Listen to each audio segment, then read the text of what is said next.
afternoon, ladies and gentlemen. Welcome into the Jimmy Johns Field and the USPBL press box here. A different look for us today, Alex Johnson. I'm Tom Cavanaugh. We're featuring a doubleheader today between the Eastside Diamond Hoppers and the Utica Unicorns, set for two today, two 6-inning games. Alex, let's talk a little bit about last night. 2-1 victory for the Mammoths. They took it over the Beavers. Cordell Dunn Jr. had a big swing, but once again, the Mammoths just continue to have the number of the Beavers, now 5-1 on the year against Birmingham Bloomfield. Yeah, they were led by their starter, Nate Blaine, who was phenomenal last night, going 7 scoreless innings, really shutting down the Beavers last night, and it was just a dominant performance for him. Greg Lokinen had a good night, too, on the bump for the Beavers, just unfortunately didn't get the run support he needed to get the win. Though they did rally back in the bottom of the ninth with a Ray Hilberg RBI double, but they left runners on second and third with 2 outs to end the game, as they are now 4-2 in their last 6 games. But they're still on a good run, and both of those teams will have their rematch here tomorrow at 1 o'clock here on the USPBL Network.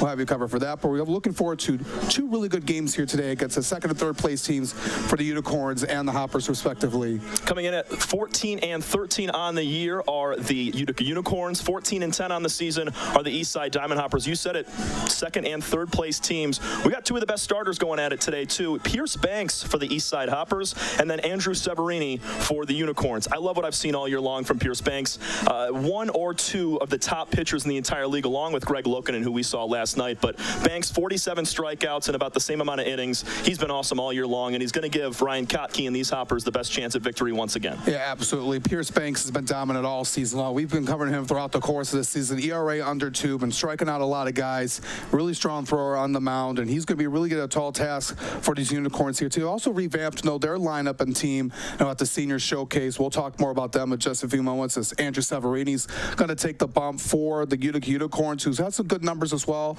ERA might be a little high, but he's able to get guys out with a strikeout and getting some ground balls. So it's going to be a really good pitching duel here tonight between Severini and Banks. 2 Michigan guys, 2 local guys here in the Metro Detroit area. 2 guys with winning records. Also to note, Pierce Banks with a .156 batting average against, which is almost the lowest in the entire league. He is completely filthy. But we got to start with these Hoppers and talk about that new man on the team in Colin Cornwell. Came over from Saginaw Valley State. He was in the senior showcase a few weeks ago, but he got the call from head coach Ryan Kotke. He's now the second Cardinal on the Hoppers this season, along with Nick Bastian. Yeah, it's going to be really cool to see how Cornwell does here. In his first public game here tonight, he played on Wednesday in the non-public. Getting that showcase here for him here tonight, being from the Michigan area, coming out here to take a stand here and make himself known here in the USPBL here tonight. Coming from a really strong program, Division II in the GLIAC over at Saginaw Valley State. We got a lot of guys that have came over here to the USPBL over the last few seasons, but it's going to be good to see what he's able to do here for this Hoppers team to try to get closer, try to get to the Mammoths for first place. He will start out in left field today, and we look over at this Utica Unicorns team. They're right in the mix. Third place team, but they're 1 game above 500, and this team, as we talked about yesterday, always finds their way to be in the top when it comes playoff time. But a few new names as well, Ryan Enos, and then you also have Jose Aquino, 2 new guys on the team that kind of add with the Kyle Schmack, Kyle Radcliffe, Cam Ferrars of the world. So this Utica Unicorn team has kind of revamped a few of their guys in the bottom half of that lineup over the last couple of weeks. Yeah, the main thing we're down at the start of the season for now is they improved their offense tremendously. They were a team that were batting like 180, 175 in the first few weeks of the season. Yeah. But they've really revamped up their lineup, and the average has gone up, but their pitching and their defense has been their strong suit. When I talked with Coach Jim Essing at the start of the season, what things they needed to improve on throughout the course of the season was their offense. They've done all of that here tonight and making themselves a really good team here, making that final push here as we start the second half of the season as they look to try to win another title in September. They got Denny Dens off the injured reserve list. Their bullpen has been stellar all year long. We might see Ben Kreisen in game 2 as he's another one of the stars for that Unicorn team. But I just love the matchups we see day in, day out here in the USPBL, especially with these Hoppers team. They seem to always be competitive with everybody else. 14-10 on the year, as we mentioned before. But head coach Ryan Kotke loves to put his team in the best spot possible to win games. And it's just, they're always very competitive. And the same thing with the Unicorns, a really grinder of a team. Yeah, two evenly matched teams up to this point so far. Both coaches have done a really good job of putting their team together on the right track. It's going to be a lot of fun here tonight. 2 huge games for both sides as they try to get to first place, as they try to get to that Mammoths team at the end of the season. Yeah, Mammoths rocking it at 15-12 on the season. They're in first place. When we come back, we have first pitch and lineups from a doubleheader. Game 1 starting at 5:30 p.m. It's Girl Scout Cookies Night. If you're not here for Game 1, get here for Game 2 for some Thin Mints and Tag-alongs here on the USPBL Network. We'll be right back with first pitch and lineups. First State Bank is a locally owned and operated business. We're part of your community. At fsbcares.com, you'll find ways that we're making a difference by featuring locally owned and operated businesses, providing access to helpful financial resources, and engaging with community. fsbcares.com is part of our commitment to the neighborhood because strong neighbors mean stronger communities. Where good neighbors do great things. Member FDIC, an equal housing lender. Andy Appleby. I'm the owner and CEO of the USPBL. We're a 4-team league. We play at Jimmy John's Field in Utica, Michigan. Tryon has a wealth of resources that we can tap into when unique HR issues arise, even including visa and immigration issues related to our players. Tryon has helped us to get our baseball season up and running every year and has made a difficult task much easier. That's why we rely on Tryon. You can always rely on Tryon. Fifth Third Bank. Yeah, it's a quirky name. But here's the thing. 5/3 equals 166.7%. So we put 166.7% into everything we do. Like automatically getting you your paycheck up to 2 days early. Giving you well-deserved extra time to avoid overdraft fees. And helping you borrow from your future self. This is banking a Fifth Third better.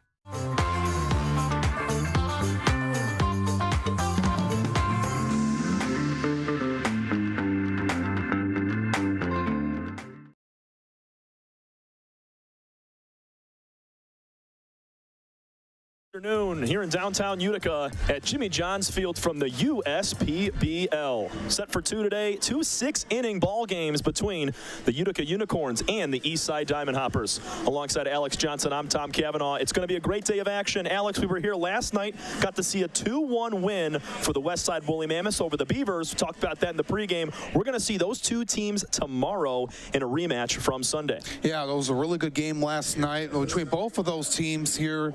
It was a Mammoths getting that huge win against the Beavers, led by Nate Blaine. No, they're starting that one, went 7 scoreless innings. Greg Lokinen was on the bump for the Beavers. Had a good outing, but the run support wasn't there until the 9th inning where it came a little too late. They fell 2-1 in that one, but they look to get back on track tomorrow in the rematch at 1 o'clock here on the USPBL Network. We'll turn our attention to the Unicorns and the Hoppers, but in just a minute, we're going to appreciate the sponsors that make today's broadcast possible. Belfour Property Restoration, Budweiser, Corewell Health, Dave & Buster's, DTE Energy, Fifth Third Bank, Jarbcom Audio Video Solutions, Jimmy John's, Macomb Community College, McLaren Macomb, McQuaid Heating, Cooling, Plumbing, and Refrigeration, Metro Detroit Chevy Dealers, Pepsi, and United Wholesale Mortgage. No wind at the ballpark currently. It's a sunny day, cloudy just a tad. The cloud's going to roll in a little bit later today. It's sitting about 81 degrees, a hot one with a little bit of humidity as well. Kind of like yesterday, but the ball not flying as much with that 5% wind. We saw a few good swings yesterday. Cordell Dunn Jr. hit a bomb. Chase Rodriguez hit one to the wall in the gap. But you can't ask for better weather for baseball, especially with a little bit of cloud coverage in. Yeah, and it's going to be a good night here for baseball. Temperature just above 80 degrees. The wind's really quiet. So we'll see if the ball can carry out despite not having really much wind here. We saw Cordell Dunn Jr. hit a home run last night over 335 feet over the left field wall. And hopefully get some more balls out of here tonight as these fans are piling in here. It's going to be a packed house here tonight once again here at Jimmy John's Field on this Saturday night. It's going to be a good one here. Two teams right in the thick of things trying to get to first place over those Mammoths. It's Girl Scout cookie night tonight. Very excited for that, hoping for some post-game cookies. But right now, we're going to take a look at the pitcher comparison between Pierce Banks and Andrew Severini. Pierce Banks, we talked about him pregame as well, has been one of the top two pitchers in the entire league. Him and Greg Lokinen from the Beavers have been 1 and 2, battling it out on all year long.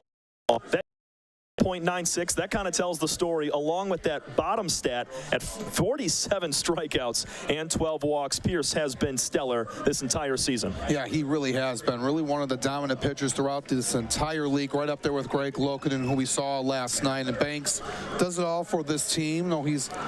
Has had experience over the last few seasons with the Hoppers and also been playing in the Twins farm system for a brief time as well. ERA under 2, really phenomenal. Opposing batting average at 156. That's just superb. And the 47 strikeouts and the low walks at 12 makes him a really dominant pitcher. And he's going to have another strong outing here tonight against this Unicorn team who's retooled their lineup since the senior showcase, as they're going to send Andrew Severini to the bump. As you look at his stat line on the screen, Tom, now the ERA, not where it's supposed to be right now, but looking at his stat line, not bad overall. 4-1 record, 262 opposing batting average, 24 strikeouts, 17 walks.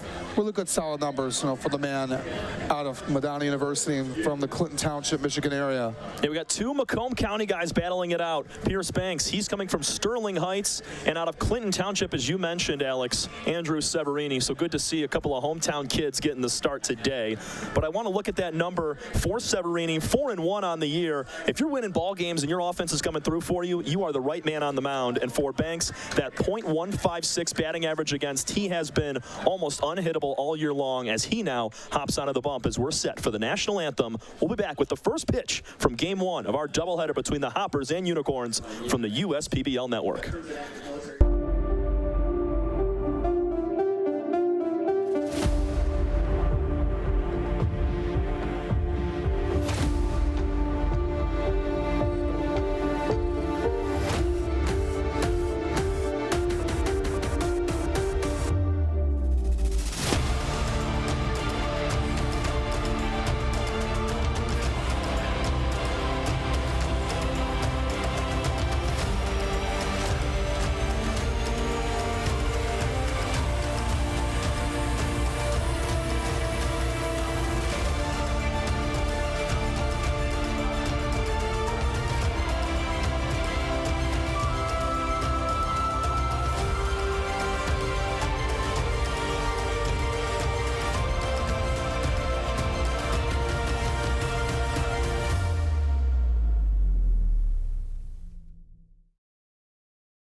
The USPBL powered by UWM baseball games at Jimmy John's Field are the fun and sitting in third place right now as we're going to take a look at their lineup posted by head coach Jim Essien.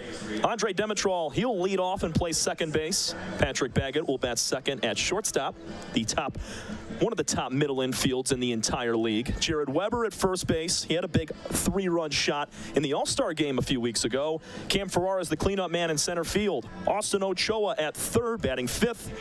Jose Aquino, another new man in his second game, first public game of his career in the USPBL, playing right field. Kyle Schmack in left, batting seventh. Ethan Kreising going to do the catching for Severini, batting eighth. And Ryan Enos, he is the DH, rounding out the lineup for Utica. Yeah, looking at the strong lineup that the Unicorns have developed here over the last few weeks. It's gone right to it. Right there in third place but right now, but not too far behind from the Hoppers. So this is going to be important for them to get these wins here tonight. They're facing a tough man on the mound here tonight in Pierce Banks. As Banks, has been in control throughout the entire season. We've talked about him throughout the course of this season. He's one of the top pitchers in the league. The ace on this Hopper squad, Coach Ryan Cockey, has been very happy with him throughout the course of the year. Looking to have another strong outing as you take a look at the stat line here tonight. 3-2 record, 1.96 ERA, and 36 2/3 innings pitch. Those 47 strikeouts, just behind Greg Lokinen by a few, trying to take over that top spot here tonight, and that opposing batting average is just absolutely stellar at 156. It's going to be a tall task for the Unicorns here tonight. If they're able to get to Banks, it could be some trouble for the Hoppers here in Game 1 of our double dip here tonight. Banks will feature a four-seam fastball half the time, a changeup, curveball, and slider. A very traditional over-the-top Iron Mike type of delivery, and he works very quickly. So looking to limit the base runners taking an extra base, stealing a few bags, and we're set for baseball on a beautiful Saturday for 2. 6-inning ball games, little 30-minute intermission between contests. It's going to be a great day, Alex. Can't wait. Yeah, going to be a really good time here at the ballpark. Sunny skies here. 81 degrees here at first pitch, just a little after 5:30. Andre Demetrol will start us off here tonight. First pitch to Demetrol is swung on and skied to center field. Back a few steps is Zeb Rose, and he makes the catch for out number 1. 1 pitch, 1 out. Demetrol, the leadoff man, flies out. And we saw that in last night's game, a fly ball out on the first pitch of the game last night. That was Jose Cedeno who swung on the first pitch. So a lot of guys have been really aggressive here. Swinging on that first pitch to start the game. It was a good job there by Demetrol, but unfortunately, Rose was able to get there to make the out. 5:32, first pitch, start time. Breaking ball set in for strike 1 at the knees to Patrick Baggett. Baggett and Demetrol, college teammates over at Florence Darlington. Ball in the dirt, makes it 1-1. And Baggett has been a really good leader in the locker room for the Unicorns. The average right now at 231, has been a veteran in this league. Has done a really good job rallying this team together, getting them back on track and helping them improve the offense offensively. As you look at the average now, up to 205 as a team. It's gone up by about 20, 30 points over the last few weeks. Yeah, they were looming in the low 175, 180 range. But with a few more wins comes a higher batting average as a squad. Baggett rests that bat on the left shoulder, now picks it up on the 2-1. Count evens up, 2 apiece. Nice pitch from Banks. Yeah, it's going with that off speed at 77, right at the heart of the plate. Really tough for Baggett to swing on that one. Banks kicks and fires. Here's a line drive to left center field. That's going to drop in for a single. Nice opposite field swing for Patrick Baggett, and the first hit of the day for the Unicorns coming in the opening frame. Yeah, just trying to get him with the fastball at 91. Didn't phase Baggett.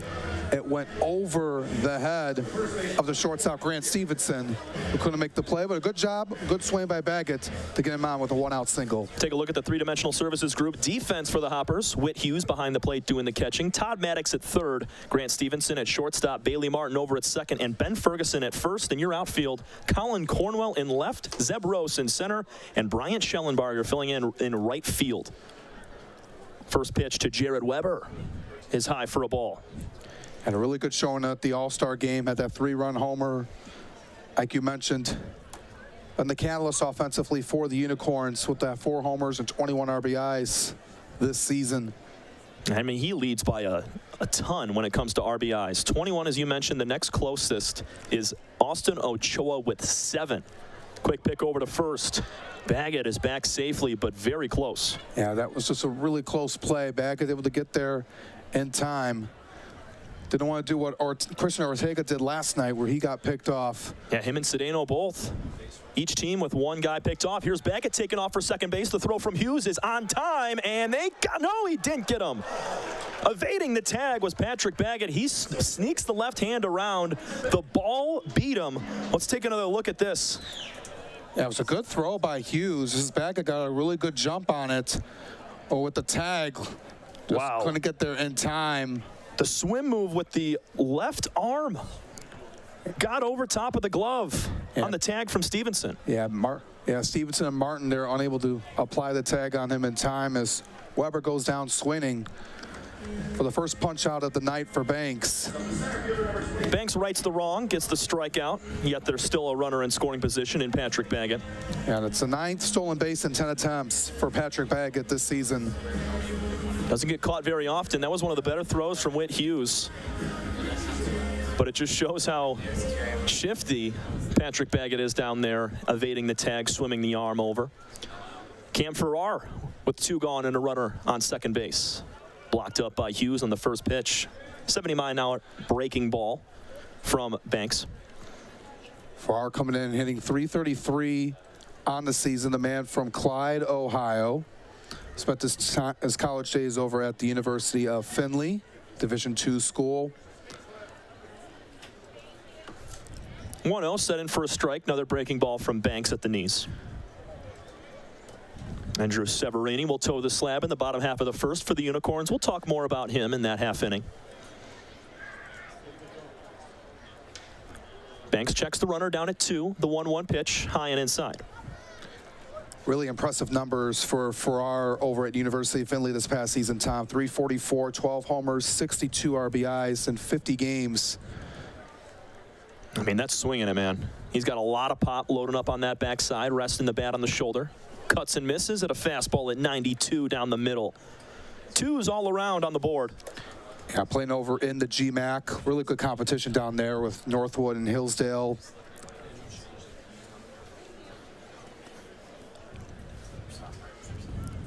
Banks working first base side of the rubber from the stretch. Holds the glove at the ear in the set. 2-2 fouled away back towards Auburn Road. Good fight from Farrar. Yeah, he really has. Trying to get everything off of Banks. Trying to make him push here. Pitch count is getting up to 17 for Banks here in this first inning. That's how you knock him out early. You got to get that pitch count up high into the 40s, 50s in the low innings. Saw that with Lokinen yesterday. He was up to about 80 pitches through 5. The 2-2 again. Fly ball off the bat of Farrar to left field. Going back. Not able to make the catch. It's over the glove of Cornwell. Stopping at third is Baggett. Cruising into second is Farrar. Miscommunication on the part of the shortstop of the Unicorns. Patrick Baggett thought that ball might have been caught. I'm confused. 2 gone. He was not rounding trying to score. I think he might have tripped up. Let's take another look. Yeah, I'm not sure if he forgot how many outs there were or if he thought that ball was just going to go over the fence as it was tracked down by Cornwell. And yeah, just, you know, in a situation like that with 2 outs, so you're running no matter what. You know, if he makes a catch, you know, it ends the inning. It's not like he has to trace all the way back to second base to not get doubled up. First extra base hit, first double of the year for Cam Farrar. Puts runners at second and third now. Austin Ochoa takes ball 1. It's fortunate for the Hoppers as that one didn't result in a run. Very fortunate. With 2 gone, I thought he'd be rounding. He might have tripped up at third. Assistant coach Pat Adams down the third base line was talking with Baggett. You saw Patrick tap his chest in the action of my bad. Breaking ball is high. 2-0 to Austin Ochoa. 2 homers, 7 RBIs on the season for Austin. Occupies third base almost every game for this Unicorn team. 2-2 snag by Hughes. Make it a 3-0 count. Risking the bases loaded here with Jose Aquino waiting on deck. Ochoa looking to come through here. I mentioned he's second in the team in RBIs with 7. Prime opportunity to get 2 here. Banks looks to battle back. Fastball catches the upper inner corner. 3-1. That was pitch number 20 on the inning for Pierce Banks. Check that 21. Here's a high pop-up, shallow center field. Coming in hard is Rose. Calling him off to make the catches, Grant Stevenson. And the Unicorns strand 2 in scoring position after a double from Cam Farrar and miscommunication at third from Patrick Baggett. Go to the bottom half of the first inning. Hoppers up to bat. You're watching USPBL baseball here at Jimmy John's Field. We're for people, the pioneers, the underdogs, the players, and the slow and steadies. We're for people, for who they are and who they could become. Yes, we're a bank, and some say our business is all about money, but that's an old idea. Because look past the money, and you'll see real human lives. We see it, because we're for people. Huntington, welcome. Time doesn't heal all wounds. Hard work, perseverance. And we do. We're fighting cancer with proton therapy. And music therapy. We're turning back the clock on Parkinson's and outsmarting blood clots in seconds. Instead of days. Because this is her time. His time, your time. And it's time to show we can. Corewell Health.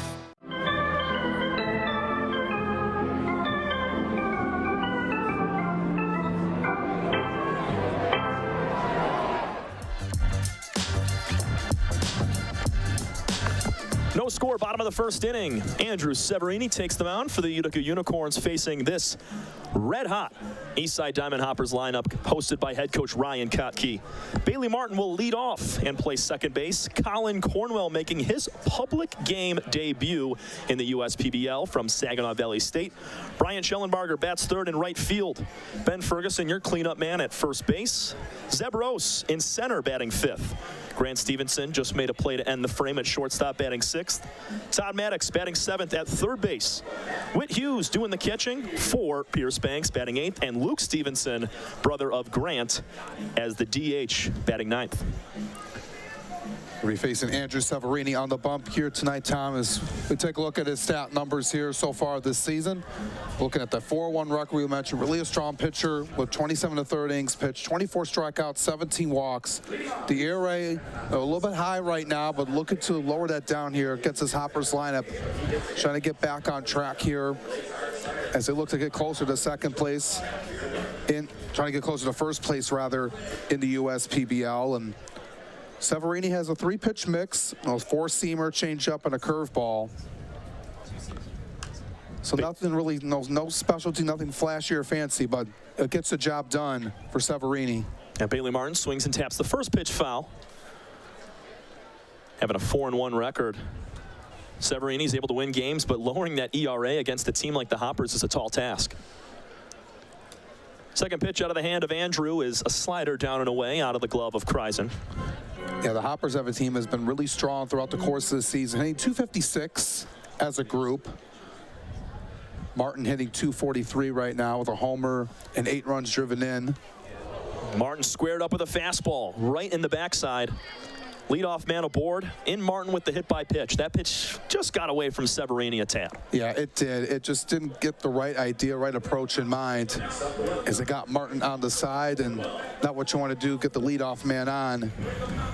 Brings up Colin Cornwell, making his public debut here today. And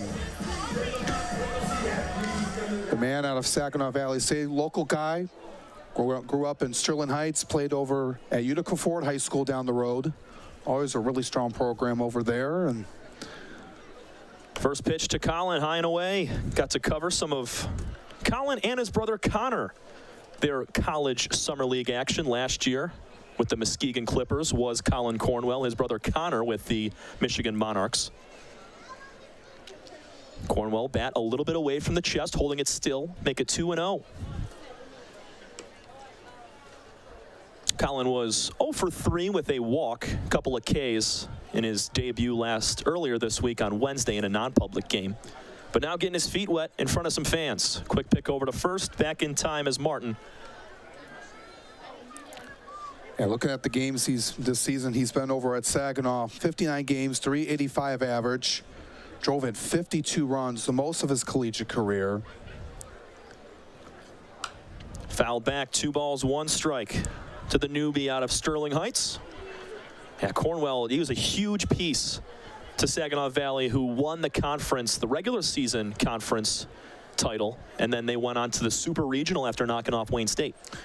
Yeah, that's a really strong program in the GLIAC. A lot of good program over there in Division II, and we've seen a lot of guys come over from that conference, and it shows how dominant it really is and how really tough it goes when you go through that task. It's not just, you think of play collegiate baseball in the Power 5 and Division I. There's the family of Colin Cornwell, his brother in the red shirt on the right. The 2-2 pitch to Colin Cornwell is lined into right field. It's going to get over the head of Demetral. There's a single and the first hit in the USPBL for Colin Cornwell. His family loves it. Yeah, good job by Cornwell, swinging at an 80-mile-per-hour off-speed pitch off of Andrew Severini. Has flew that one over the head of Andre Demetral into right field, and got to feel happy about yourself if you're Cornwell getting your first USPBL hit. Good piece of hitting there from Colin. That pitch is on the outside part of the plate. He just had to slap it into right there and drops it over the head of the second baseman for Utica. 2 on, nobody out to start for the Hoppers, and Brian Schellenbarger at the dish. Severini out of the stretch. Here's a ground ball to first. Weber throws down to second. Baggett's return to first is in time. Double play. Right after the Cornwell single, Schellenbarger bounces out for 2, and there's a runner at third with a pair gone. Yeah, good job there over by Jared Wothard. He decided to go for 2, not just a step on the bag. He knew he had the time to do it, and it was a wise decision to do so, to get 2 for the price of 1. Shout out Andrew Severini for bouncing over there and covering up first base. And Weber was pretty far back there at first, deep in the hole. So if he goes to first there, it's going to take him a lot more time. He would have had Schellenbarger regardless, but because Bryant isn't screaming down the line there, they're able to turn 2 on him. Yeah, it goes down as a 3-6-1 double play. That accommodation you see all the time. Here's Ben Ferguson, the 1-0 to him is a strike, upper outer corner. Nice pitch there from Severini trying to work out of a jam. Both teams have put runners in scoring position. Unicorns came up empty in the top half with 2 on. Martin stands at third. Ferguson's going to rip one into right field for a single. Coming in to score, Bailey Martin, and it's 1-0 Hoppers early on. Great work by Ferguson. Found the hole on the right side between second and first, and it was an all-star for a reason for this team as he drives in his 19th run on the season. Hit number 22 also ties the team lead with Blake Vandiver. We'll see Blake in game 2. Here's Zeb Rose. First pitch he sees down and outside. 1-0 Hoppers thanks to Ben Ferguson standing over at first base. Colin Cornwell also earlier in this inning getting his very first USPBL hit. His brother Connor spending time at Saginaw Valley. He's got a couple years left with the Cardinals. 1-0 to Rose. Line drive right center field. Tailing over towards Jose Aquino, who makes the catch, and that ends the frame. Ben Ferguson comes through with a clutch 2-out single to drive in Bailey Martin and give the Hops a 1-0 lead. We go to the second inning. This is your home for USPBL baseball.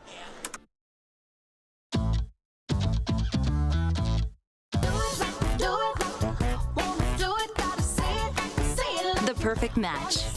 It's what so many of us are looking for. When it comes to getting a mortgage, how can you find the one that's perfect for you? Start at mortgagematchup.com. Because the only way to get a mortgage that's easier and more affordable is to find a local home loan expert first. Go to mortgagematchup.com today.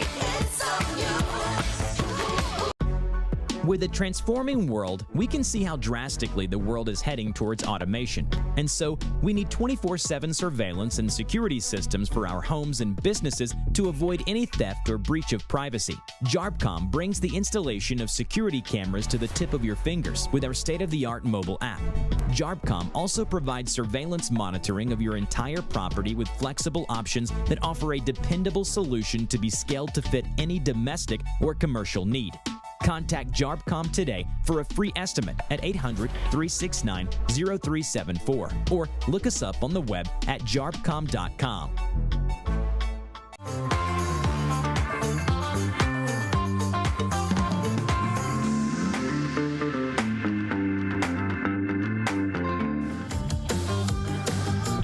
Take a look inside the Utica Unicorns dugout. They trail 1-0 after the first inning. Stranded runners at second and third after a clutch inning out of Pierce Banks, who did give up 2 hits in that frame. Banks only has given up 20 hits in 36 and 2/3 innings and gets hit up for 2 there from Cam Farrar and Patrick Baggett.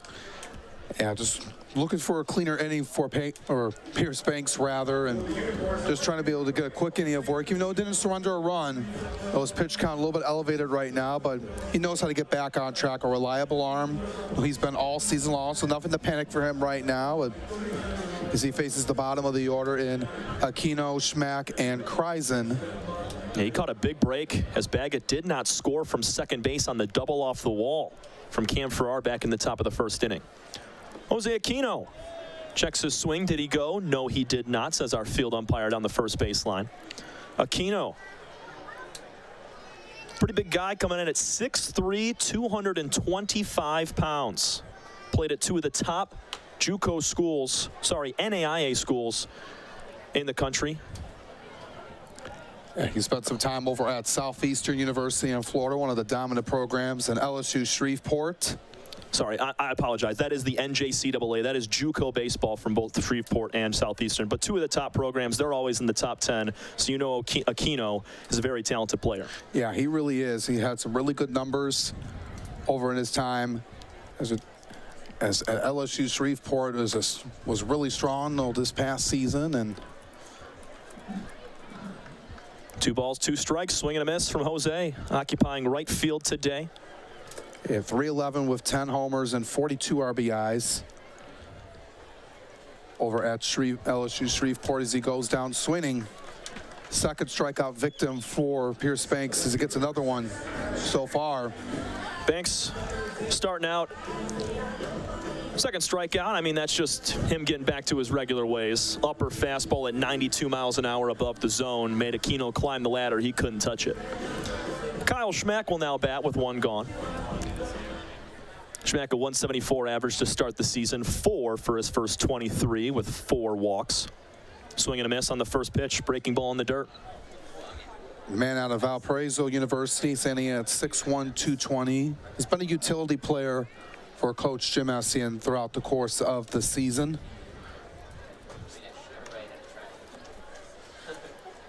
Schmack spent 5 years at Valparaiso. He's out of Winata, Indiana. The 1-1 to him is low. Had a really strong year over there this past season. In 52 games, batted .275, 17 homers, 38 runs driven in. Also had 9 stolen bases. Slugging percentage at .555, OPS .376. Those are just really impressive numbers you want to see, from a mid-tier Division I school and Valparaiso and the Missouri Valley Conference. Another 92-mile-an-hour fastball out of the hand of Banks. That one right down the middle, challenging Schmack. We're going to go to 2-2 with 1 out. Banks again a fastball. 92 miles an hour up in the zone. Back-to-back strikeouts on an elevated challenge fastball. Pierce Banks now has 3 total strikeouts with 2 gone in the second. Just perfect job by Banks, elevating that fastball high. Got him at 92. Schmack chased up for it and made him take a bite out of it and didn't get anything to go. And trying to get into cruise control, you see, is Pierce Banks. That was Banks' 50th strikeout in 38 1/3 innings pitched. Foul ball off the bat of Ethan Kreisen on the first pitch that he sees, and Banks not steering away from that fastball, low 90s up in the zone. Yeah, he's been working at around 91, 92. What we've seen over the last few pitches, and he's going to keep throwing until someone hits it. Kreisen, little check swing. He definitely didn't go. They're going to offer anyways. Safe, says our first base umpire. 1 ball and 1 strike with 2 gone. Yeah, I was trying to get him there with that changeup. Just didn't get anything to go that time off of Ethan Kreisen, who held the bat back. Beautiful off speed at the knees. Freezes Kreisen. He thought he might get another fastball. Yeah, that just broke in right into the strike zone perfectly. Just a nasty pitch from Banks at that breaking ball. Kreisen ready, the 1-2, low and away. And went back to the changeup, was a little outside off the plate. Evens the count at 2. After Kreisen is Ryan Enos. He is the final batter in this Unicorn lineup. Here's the 2-2 pitch. High, pop-up, back out of play. You got to battle here if you're Kreisen. Can't go down easily. Don't want to be a victim of striking out the side. Kreisen, one of 2 Kreisen brothers on this team, along with Ben Kreisen, pitcher for the Unicorns. Ethan first started his college career at Thomas University out of Northport, Florida. Banks on the 2-2, ball high. Good count work here from Ethan Kreisen, trying to grind through and not make it an easy 1-2-3 inning here for Pierce Banks. And that's exactly what I do against an ace like Banks. Is got to be disciplined at the plate. You want to be aggressive, obviously, but you want to be able to be smart in how you throw. And there's a walk. Great job from Kreisen. Back-to-back strikeouts to Aquino and Schmack, and he breaks the streak right there. 2-out base runner for Utica. Yeah, it was just a good eye on that breaking ball. As Kreisen, though, he was waiting for the umpire. Maybe he was going to ring him up. No, that was just a little tad upstairs, but he got his walk, and he earned it right there. Brings up the number 9 here now, and Ryan Enos. First pitch to Ryan, called strike on the lower inner corner. Enos is one of the newcomers. Spent his college days over at the State University of New York, Oswego. He lines one into left field for a single. Ryan Enos, big swing right there. That was his second hit. Had his first back in a non-public. He's won for his first 14. He's been here about a week or two, and now he rips one into left. 2 on with 2 out for Andre Demetrol. So we're in the low part of the strike zone with the changeup at 79, and this is something that the Unicorns can do here. Getting a 2-out rally going, bringing the top of the order up to the plate. Recipe for success here is you got Andre Demetrol. Andre flied out to center field on the very first pitch that he saw. That was to open up the ball game. He'll now take one. It's in the dirt, 1-0. 3 total hits given up from Banks. He has walked 1 and has 3 strikeouts as well. No runs against him so far in this one. Game 1 of a 6-inning ball game. Full doubleheader today from Jimmy John's Field. See if Banks can recover now after he left a 2-out walk on a full count, and Ryan Enos, the next batter, with a 2-out single. Demetrol lines one into right field. This ball's floating and can't be caught. Drops behind Martin. Rolling around to try and score his cries in. He is in.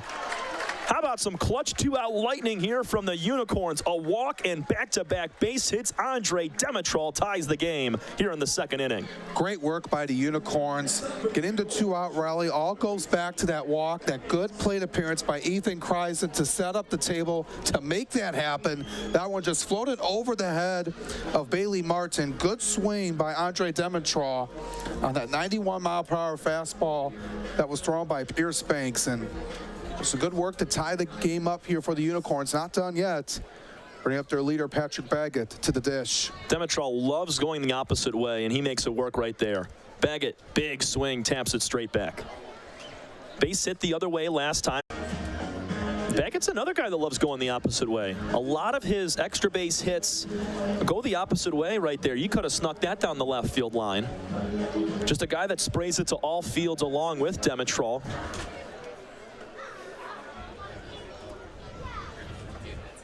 Former teammates in college, now playing for the same squad in independent professional baseball. 1st and 3rd, 2 outs. Banks trying to work out of a jam.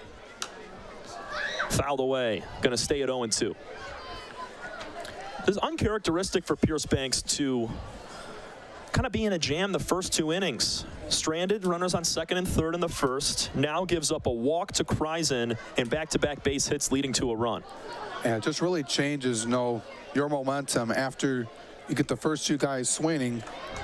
Baggett goes down on a breaking ball in the dirt. 4 strikeouts as Banks strikes out the side in the top of the 2nd inning, but not before Andre Demetrol comes through clutch and ties the game at 1 apiece. We go bottom 2. This is your home for USPBL baseball. We'll be right back. Check your checking. If your account doesn't get you pumped, amped, or geeked, make the switch to Genius Checking from Genesis Credit Union. It's just genius.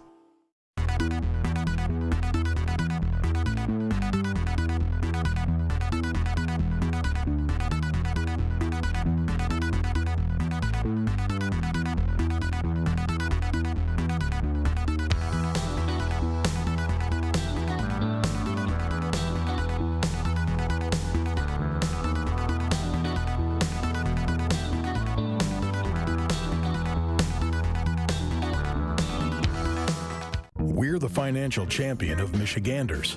Whether you're a goal-getter or dream chaser, an empty nester or up-and-comer, anyone in Michigan can bank with us.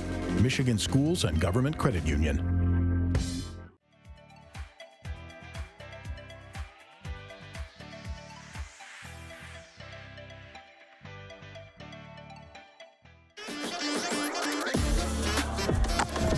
When it's time for baseball, it's time for beer. Two Hearted Ale has been named the #1 beer in America for the past 4 years by members of the American Home Brewers Association. Play ball with the best. Two Hearted Ale, the iconic American IPA from Bell's Brewery. In Comstock, Michigan, please drink responsibly.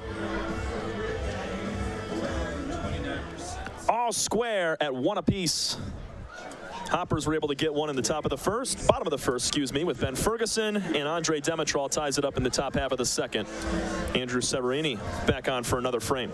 Yeah, Severini has to be happy that his team able to come through in a 2-out rally.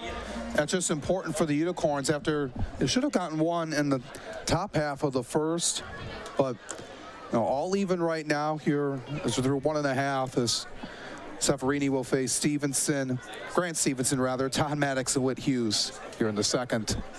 Grant Stevenson, Xavier kid, swings and misses at a breaking ball in the dirt, 0-2.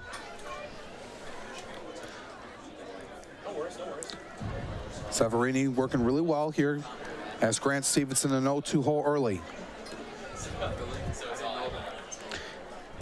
Severini gave up 2 hits in that first inning, hit a batter, which was Martin, and he came around to score, also turned a double play.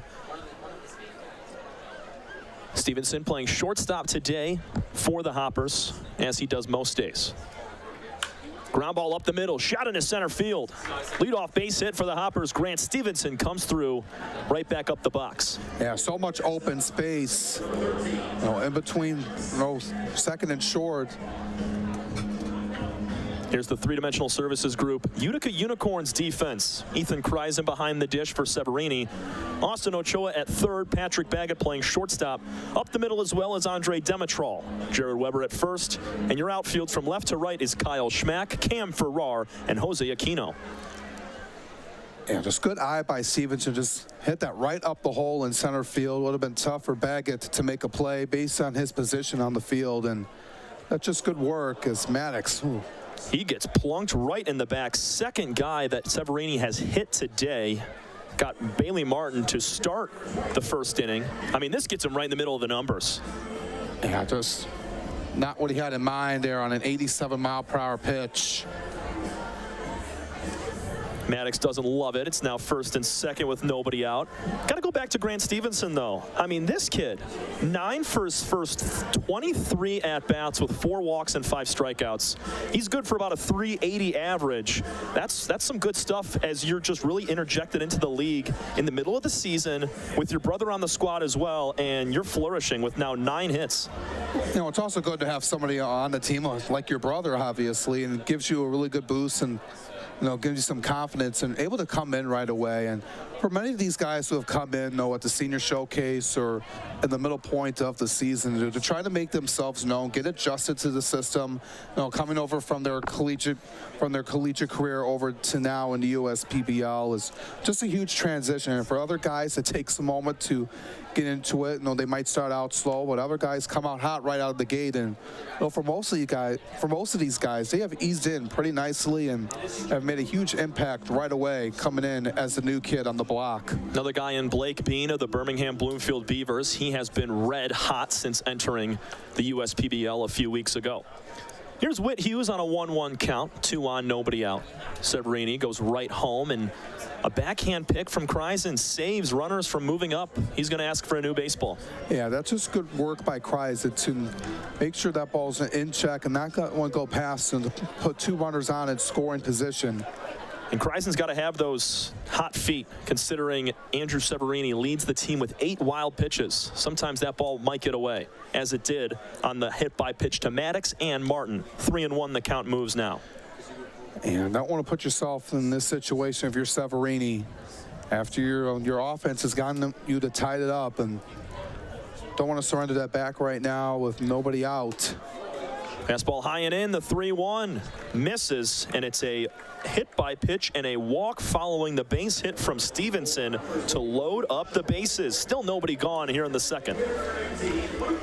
Yeah, this is a difficult spot here for Severini, but you're just trying to find the double play ball as you see over in the infield right now as Austin Ochoa a little bit closer to home plate. Ochoa's in at that grass cutout at third base. Luke Stevenson takes strike 1 on the outside corner. Got to play a little backyard baseball here as both Luke and Grant are on the field at the moment. Got to channel those young days of playing in the backyard. Hitting your brother in as a swing and a miss from Stevenson makes it 0-2. Yeah, those days, brings back memories to these kids and these guys, now playing on the same team now at the professional level. And Stevenson out of Algonac, Michigan, also played over at Xavier. Went to Algonac High School. There's another pitch down and away, making it 1-2 to Luke.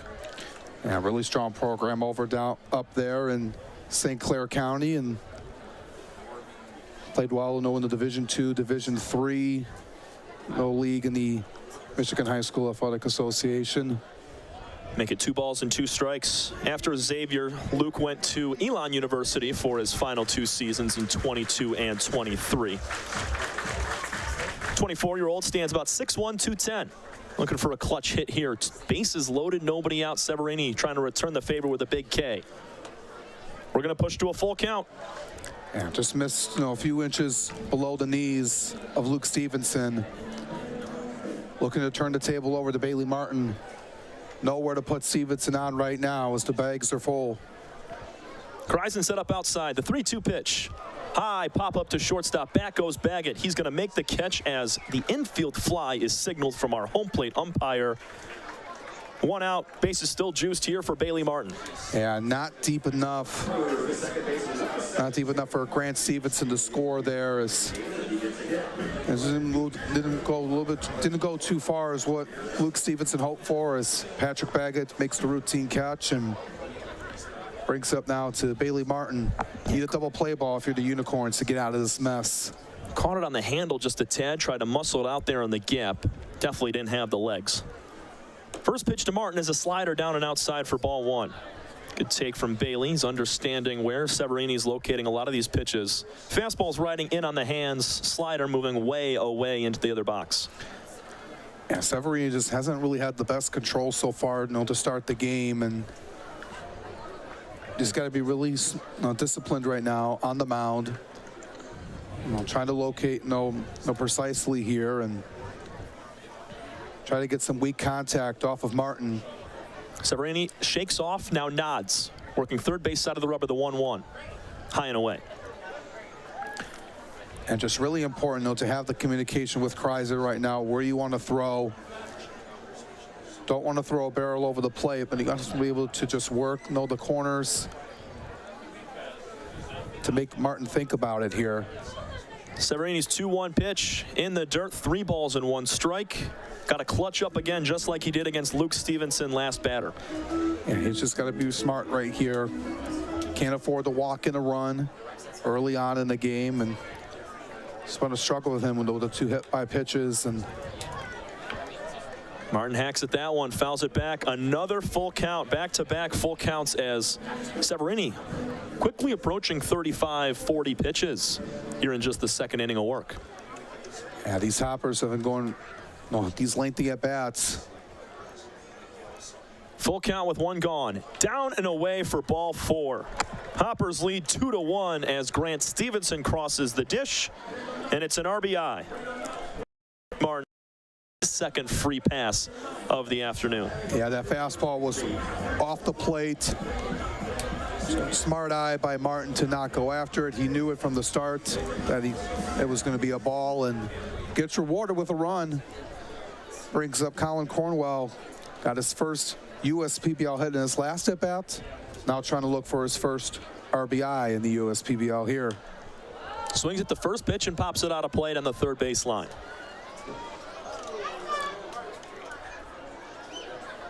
Colin was in the senior showcase a few weeks ago. Got the call from head coach Ryan Kotke and the Hoppers just a few days ago.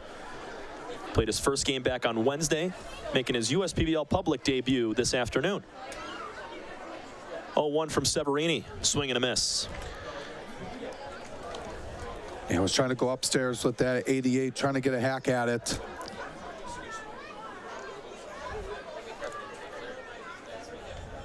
Always got to get those first couple swing videos. The 0-2 is fouled away. Battling is Colin. Trying to make those memories, for his family out here in attendance here today.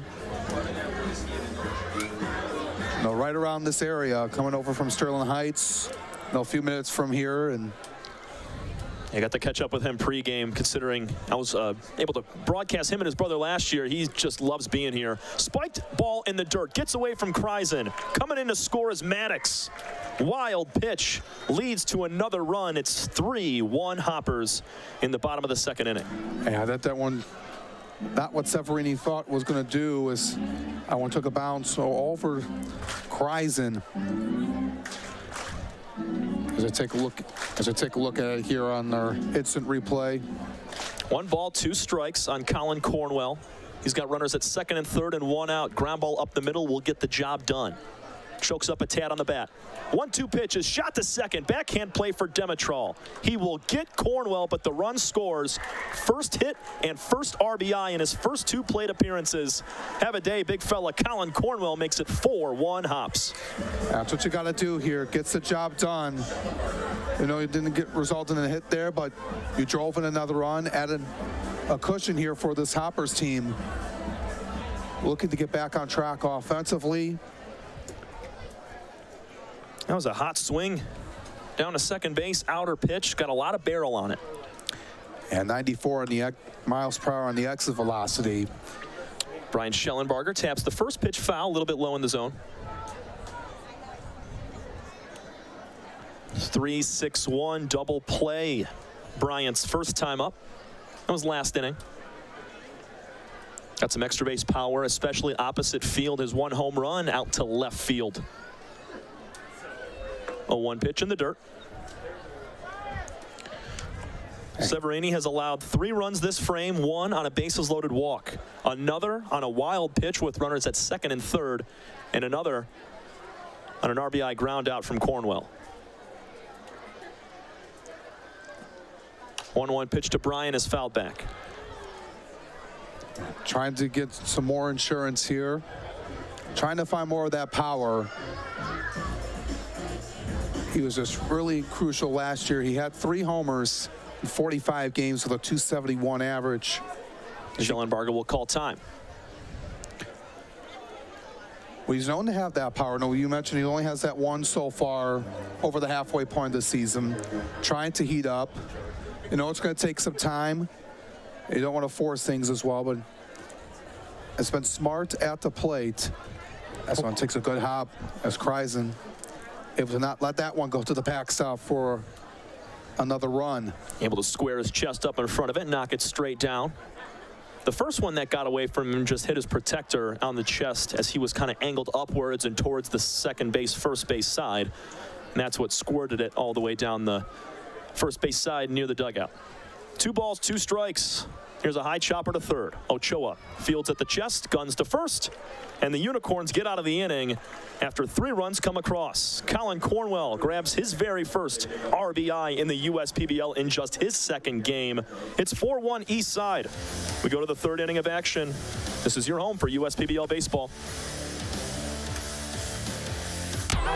The Dave & Buster's method is designed to help you unlearn adulthood and reset our life around zapping stuff and cheering for stuff with your friends. Begin the method today with 5 free games. You know you want to. Fifth Third Extra Time helps you do you better. So kick back and relax. You have extra time to avoid overdraft fees. Fifth Third Extra Time. This is banking a Fifth Third better.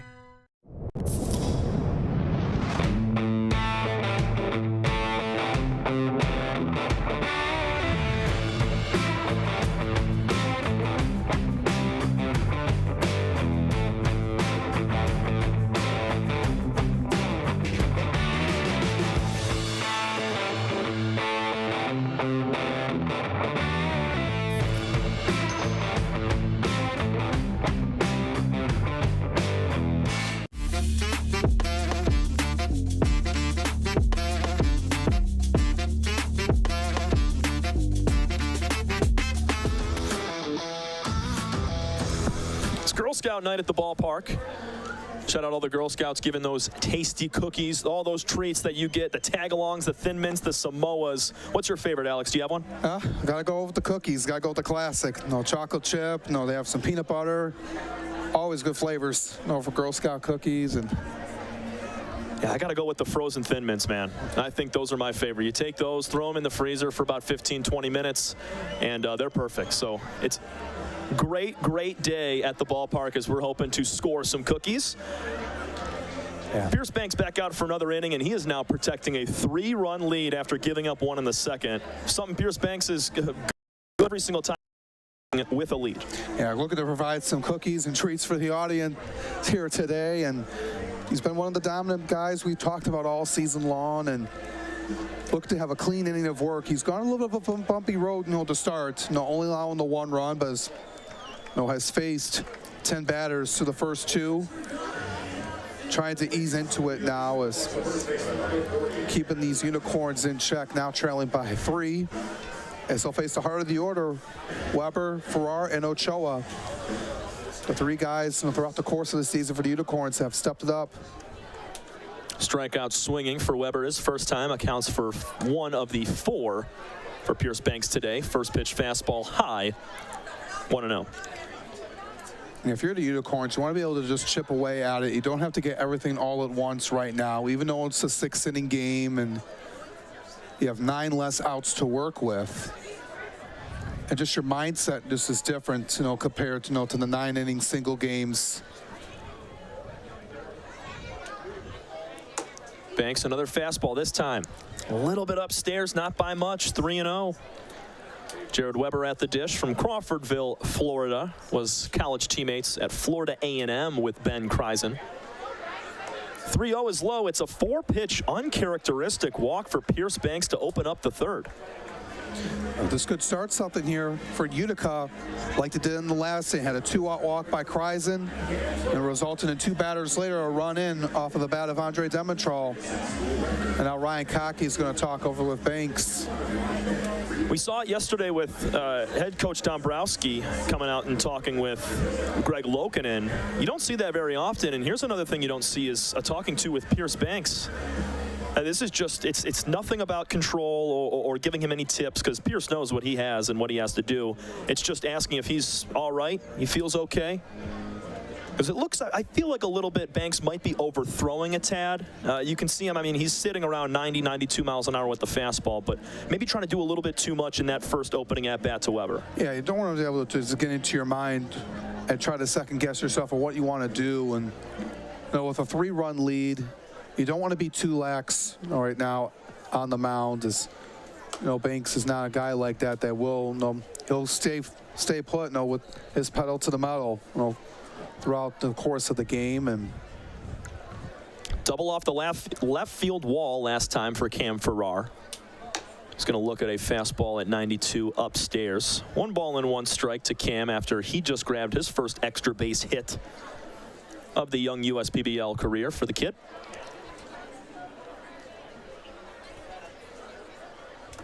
Wave and a miss. Breaking pitch down and in. Cuts a little bit low. Yeah, just couldn't get anything off the bat of Farrar. That's just a really nice pitch. Look at change piece just falling down a little bit below the knees. Farrar's going to call time on the 1-2. Each guy gets about a 10 to 15 second intermission or a timeout in the middle of their at bat, but they can only use it once. 1-2 to Farrar is outside. And you still have to be smart and when to use it, depending on the count that you're in. Remember, 6-inning ball games from both of our contests today in a doubleheader. The 2-2. Nice pick from Hughes. We're going to push to full. He's gone through some lengthy at-bats so far for Banks, as he's gone through another full pitch count. We saw that in the last inning with Ethan Kreisen. Yeah, both guys with high pitch count so far. Weber's going to take off for second base. He's got a retreat. Here's a pop-up. Right side, Schellenberger coming over, makes the catch. He crosses into foul territory. 1 out, heads up play from Weber to retreat back to first as he was trying to steal second. Farrar pops out for out number 1. Yeah, I like the approach going with the hit and run. It's unfortunate that Farrar flew it out over to Schellenberger, just hung in there a little too long. And Schellenberger rolled the ground he had to do to make that catch, and couldn't get the runner in scoring position, but it's only the first out of the inning. Brings up Austin Ochoa.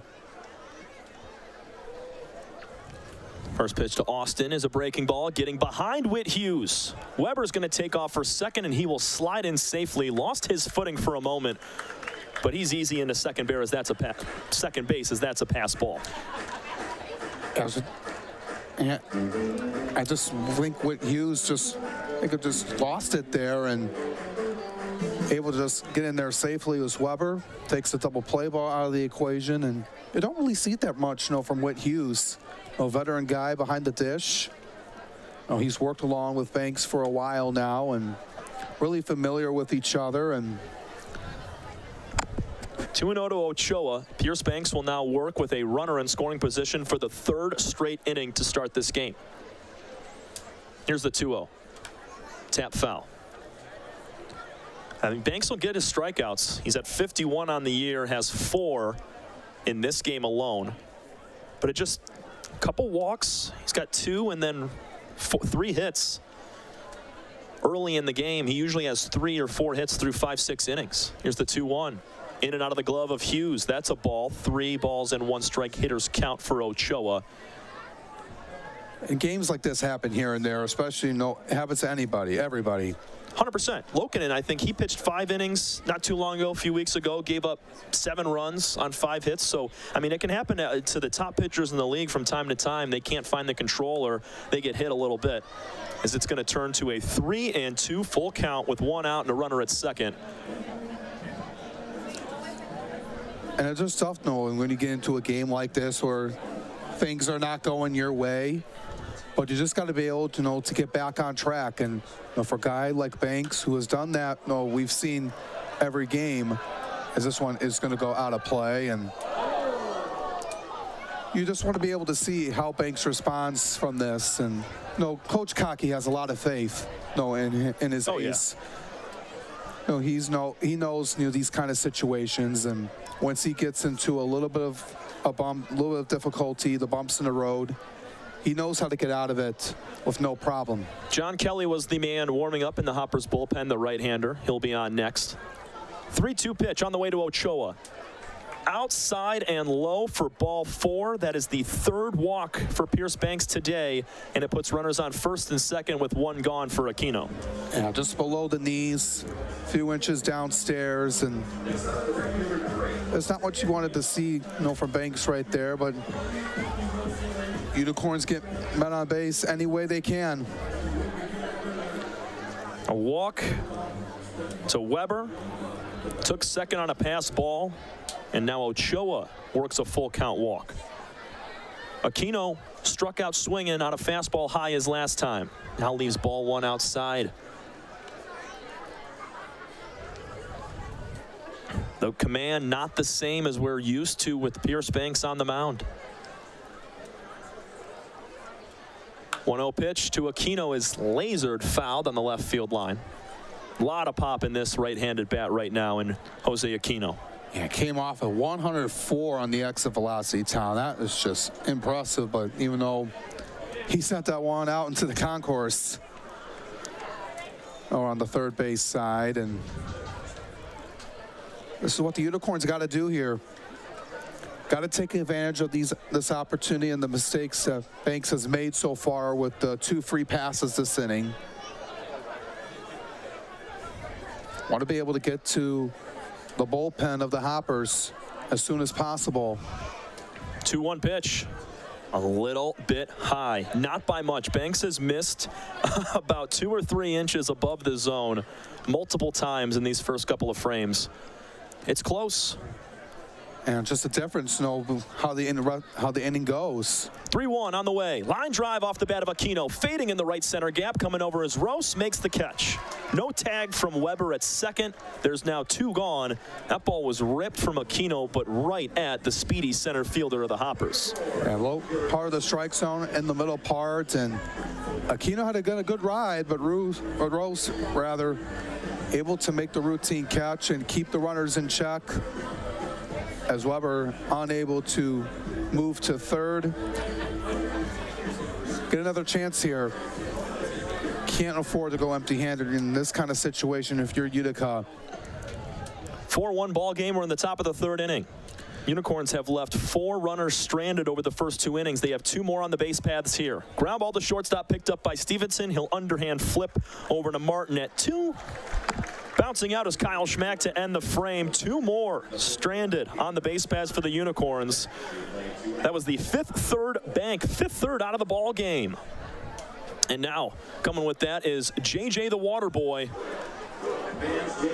Taking out the hydration station to our field umpire. Always love the work that JJ does. He's presented by Michigan First Credit Union. Going to get himself a treat after his task of delivering the water. Well done, JJ. Yeah, always does his job, and he's going to get a nice treat for all his work here tonight. And that's a fun night, for JJ on this Saturday night. Head to the bottom of the third. 4-1 Hoppers over the Unicorns from Game 1 of our doubleheader from the USPBL Network. Andy Appleby. I'm the owner and CEO of the USPBL. We're a 4-team league. We play at Jimmy John's Field in Utica, Michigan. Tryon has a wealth of resources that we can tap into when unique HR issues arise, even including visa and immigration issues related to our players. Tryon has helped us to get our baseball season up and running every year and has made a difficult task much easier. That's why we rely on Tryon. You can always rely on Tryon.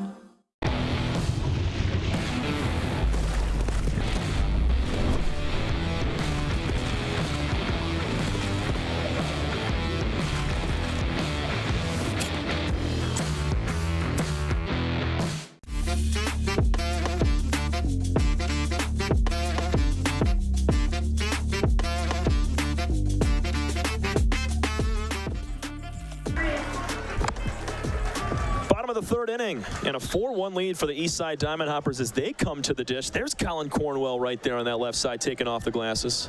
A couple other fellas along with head coach Ryan Kotke loves what he sees over the first couple of innings. We got a new pitcher on the mound, Ben Kreisen from Florida A&M.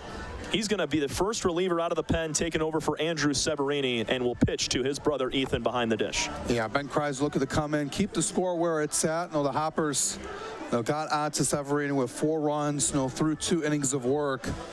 Take a look at the stat line here for Ben Kreisen so far, Tom. Trying to look for his first win in the USPBL this season. He is making appearance number 17, tied with Matt Colucci in that department. 26 2/3 innings pitched, 26 strikeouts, 15 walks, 15 earned runs, and a 270 opposing batting average for the man out of Punta Gorda, Florida. We'll see if the Kreisen brothers can shut down the Hoppers. Coach Ryan Kotke has been happy with his team so far. Trying to keep it going here. Trying to get 2 wins, trying to get closer to those first place Mammoths after tonight. And they've just been trying to get back on track. And they split last weekend against the Beavers in a couple of 1-run games. And they also lost Wednesday night to the Beavers in a 6-3 game. So just trying to find themselves to get this offense to where they have been all season long. Ben Ferguson, Zeb Rose, and Grant Stevenson here to open up the third. Breaking pitch on the outside corner for strike 1. Ferguson nodding the head, saying, nice pitch there, big fella. Kreisen sets one in. Yeah, there's good location, and that's something Kreisen usually relies on. You don't see that pretty often there at 74. Ben Ferguson, right center field. Goodbye. Into the trees. What a shot. 5-1 Hoppers. Ben Ferguson extends the lead. Home run number 3 on the year and RBI number 20. What a swing. Yeah, no doubter off the bat. The low part of the strike zone. Sent that one over the trees on the right center field wall. An absolute laser of a shot by Ben Ferguson. 107 miles an hour off the bat. And all smiles in the dugout for the Hoppers. That ball was crushed. 410 feet, man. That was a nuke. 0-1 to start to Zeb Rose. Flied out to right field last time. 5-1 Hoppers. They continue to extend the lead. And welcome into the ball game, Ben Kreisen. 0-1. Check swing. Rose definitely went around. He's down 0-2. That's the 5th homer allowed by Ben Kreisen. Most on the team. They have allowed now 19 as a unit. Get you the final line on Andrew Severini in just a moment. First base side of the rubber out of the stretch. Kreisen sets at the ear. 0-2. Ground ball pulled fouled on the third base line off the bat of Rose. Perfect. You guys throw that in, I will not say anything till it's up. And Rose is just looking to keep it going for the Hoppers, and this is a game that they really needed to start this doubleheader here tonight, Tom. And so we're almost near the halfway point of this game. As we mentioned, only playing 6-inning contests here tonight, and I know what the task was at hand, and look to continue on that after that moonshot by Ferguson. So many talented hitters in this lineup for the Hoppers. That's why they are #1 in all offensive, not all, but most offensive categories. They were just hot out of the gates, offensively, scoring at a really high rate. 2 balls, 2 strikes. Still nobody out after a leadoff homer from Ferguson. Roos lines one into right center field past the diving Demetrol. Cutting it off in the gap, looking for 2. Here is Rose. The throw in is not in time. Hustle double for Zeb Rose. After the right fielder, Jose Aquino, was late getting to the ball, backhanded it a bit deep in right center, and that's what led the speedy Rose on to second base. Let's take another look.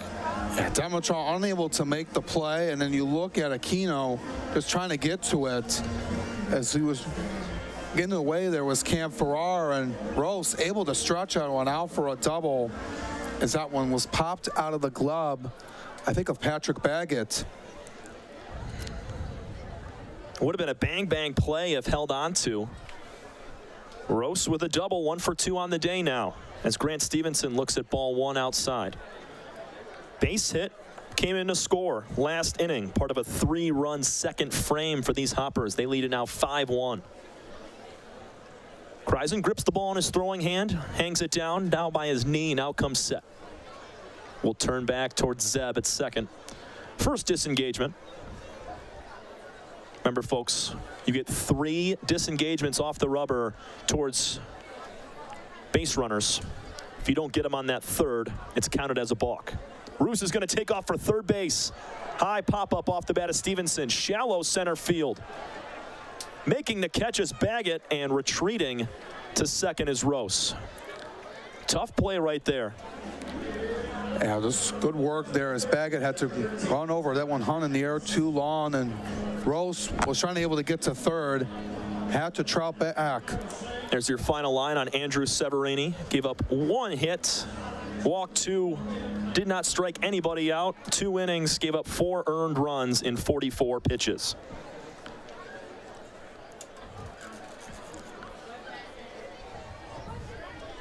So after the pop out to Grant Stevenson, Todd Maddox, who was hit by a pitch his first time, will step in. Looks at ball 1 just below the knees. Maddox coming in with a 2.09 average, has drove in 10 runs on the season. Second-year player in the U.S. PBL. And Todd hailing from Winsboro, South Carolina. Here's another third base stealing chance for Rose, and he's in safely. Nice pop-up from Ethan Kreisen behind the dish, but not in time. Zeb's just too fast. 9th stolen base of the season. That's second best in the entire league. And just had a really good jump. The tag by Ochoa was not in time. As Rose has been really fast throughout the course of the season. It's been tough to stop on the base paths, and he was trying to do that on the last at-bat of Grant Stevenson. Yeah, he got his revenge right there after Stevenson popped out. He wanted to do it again. And I like how these guys have been really aggressive, trying to get that extra base, not just waiting for the ball to be in play. Especially now with the rules that have been in place, where the infielders are positioned, taking away the shift, has allowed more aggressiveness on the base paths, and has opened that up. Only other man to have more stolen bases than number 4 right there is his teammate, Blake Vandiver, with 11. Here's the 3-1 to Maddox at the feet.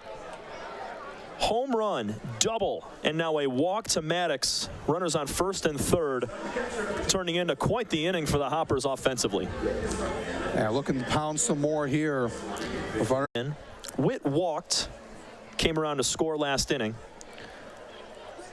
And those are things you got to have, especially if you want to be a good team, is capitalizing when you have runners in scoring position and less than 2 outs. And that's something that the Hoppers, really were strong on, especially in the first half of the season. Witt's got some home run power, sent one out about a month and a half ago to deep left field.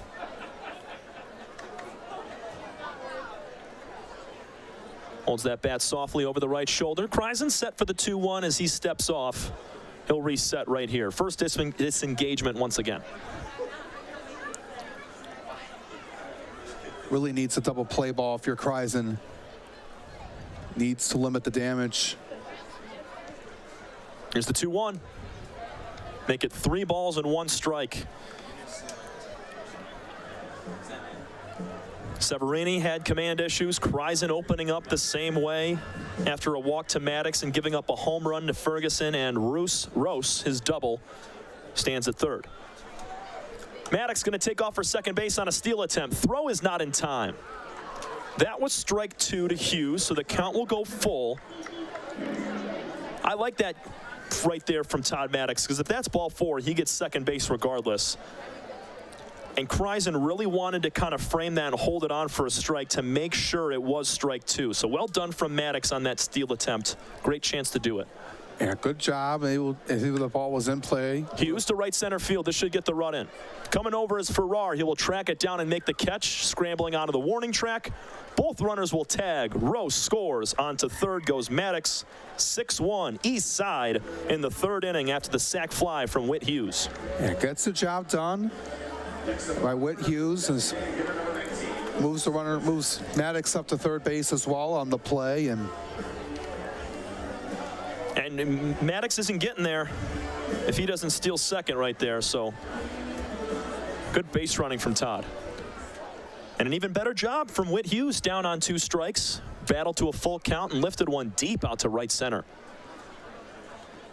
Blocked up by Kreisen, from Kreisen on the first pitch. Just all smiles right now if you're the Hoppers, and got to feel pretty good about yourself. Scored in each of the first 3 innings, man. I mean, they are red hot in today's ball game to start. Another opportunity that they cashed in on with runner on third and less than 2 outs. With the sac fly, obviously, but they got the job done, and that's just really crucial here. Want to be able to work as a unit throughout the rest of the way. 2-1. That pitch catches the inside. Maddox stands at third, representing the possible 7th run of the day in the first 3 innings for these Hoppers. Nice pitch from Kreisen, just misses, a little low and inside. 3-1. Got to battle back here. Yeah, it was a little bit too in to Stevenson. Had to move a little bit out of the way to avoid getting hit. This has been a lengthy inning for the Unicorns, getting really tired defensively. Called strike outside corner. Well done from Ethan Kreisen to frame that pitch back in the zone. In our stat sheet, that was off the plate, but not when our home plate umpire saw it. He saw it as a strike because of how Ethan caught it. Yeah, this is good work to frame it there by Kreisen. 3-2 pitch, swing and a miss, tip into the glove. Luke Stevenson goes down swinging for out number 3, but a couple of runs for the Hoppers here in the 3rd. Solo shot from Ben Ferguson, and Whit Hughes continues to extend the lead with a sac fly. 6-1, we go to the 4th. Hoppers on top. Time doesn't heal all wounds. Hard work, perseverance. And we do. We're fighting cancer with proton therapy. And music therapy. We're turning back the clock on Parkinson's and outsmarting blood clots in seconds. Instead of days. Because this is her time. His time, your time. And it's time to show we can. Corewell Health.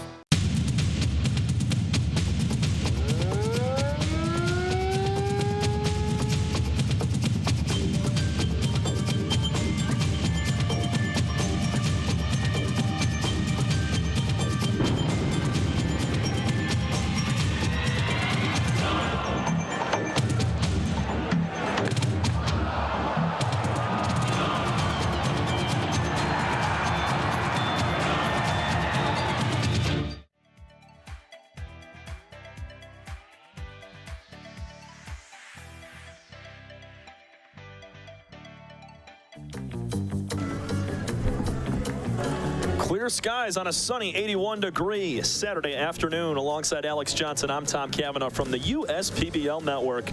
Couldn't ask for a better day. Clouds have rolled away, sun has come out, and Pierce Banks is back on the mound. Some fans enjoying a couple of hot dogs, some chips. That's the best spot to be out in the Chevy Pavilion in left field. Yeah, having some time in the shade, getting away from all that sun beaming in your eyes, and having some good ballpark fare food with the hot dogs, chips. As Banks gets back on the bump and feeling really good right now after his team has just pounded it on there in that third inning. A couple of more runs in, and with that Ferguson bomb, 410 feet into the trees in right center. It's the 8-9-1 hitters, Ethan Kreisen, Ryan Enos, and Andre Demetrol here in the fourth inning. Banks, even though he's only given up one run on the Demetrol base hit that came in the second, he's got 3 walks. Pitch count is a little bit higher than him and his head coach Kotke would like, but he's still a grinder, trying to get through these innings. As Ethan Kreisen lifts one out to left field. Back going Cornwell to the wall, makes the catch a few feet away from the Hollywood sign in left field. Yeah, a lot of good hang time on that by Kreisen. Had a good swing. Just didn't get enough wind to pull it out over the fence and left, as Cornwell able to make the catch right near the warning track. And really would have wanted that to go for Utica. Now trailing by 5 here in the fourth inning. Yeah, that American flag out in center field. Also the pennants in left at complete rest. So no wind really swirling around anywhere to help that ball push out to left. A little bit of wind might have gotten that thing over the fence. Enos on the 0-1 takes it a little bit low and outside. It was almost on the corner. Ryan singled to left field his first time up. And he's going to be hit with this pitch. Breaking ball inside. First hit batter of the day for Pierce Banks. Yeah, just got in there right on the side of Ryan Enos. Gets rewarded there as he turns it over to Andre Demetrol. Yeah, right on the right elbow guard. It's funny, too. Enos is playing for his second team named Utica. He played for a team out in New York, the Utica Blue Sox in Utica, New York, and now he's with the Utica Unicorns here in Michigan. He's a native of New York, but still got to represent the Utica name. Even though he's a few minutes out from there, he hails not too far away in Oriskany, New York. Line drive, caught at third base. That's on a bounce, excuse me. Maddox throws to second. They called it a foul. Oh, they called a foul ball? Interesting. Let's take another look here. 1-1 pitch, bounced. Didn't see that original hop. It's going to be foul as Maddox made the catch in foul territory. 1-1 to Demetrol with a man on, a man out.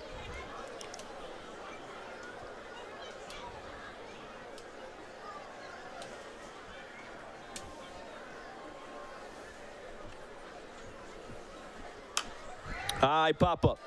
Right at second base. Coming over, Martin makes the catch with ease. 2 gone as Demetrol pops out. Got him there at 77. And just to pop it right over to Martin for the easy out. And this is what Pierce needs, man. Shout out JJ once again grabbing that baby blue Andre Demetrol bat. But Banks really needs himself a quick inning. I know he hit Ryan Enos, who stands at first base right now, but if he's able to work out and get Baggett quickly, it'll feel a lot better for him, as he won't have thrown many pitches in this inning. Flare foul on the first pitch to Patrick. 1 for 2 day for Baggett. Base hit back in the first, stole a base, and then struck out in the second. And running out of chances here for the Unicorns. Only 6 innings of work today through both games.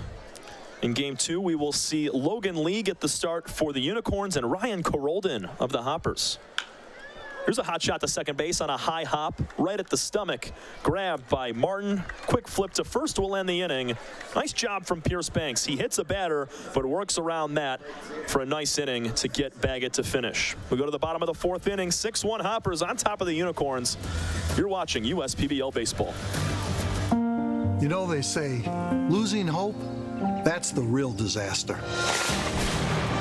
Last year, Tropical Storm Fred sent a devastating wall of water and debris down this river. And when the waters receded, Belfour was here.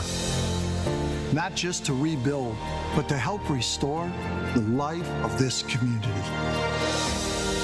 Belfour, restoring more than property. I'm Anthony Tomey, CEO of Tomey Group, and we're one of the largest Jimmy John franchisees in the country. With 50 Jimmy Johns and over 700 employees, it's a challenge to manage operations. What could possibly go wrong with owning 50 Jimmy Johns? People don't show up, equipment fail, run out of bread, no tomatoes, we need onions. Many different things can happen. Tryon allows us to really focus on the food and the operations of the restaurant. And that's why we rely on Tryon. You can always rely on Tryon.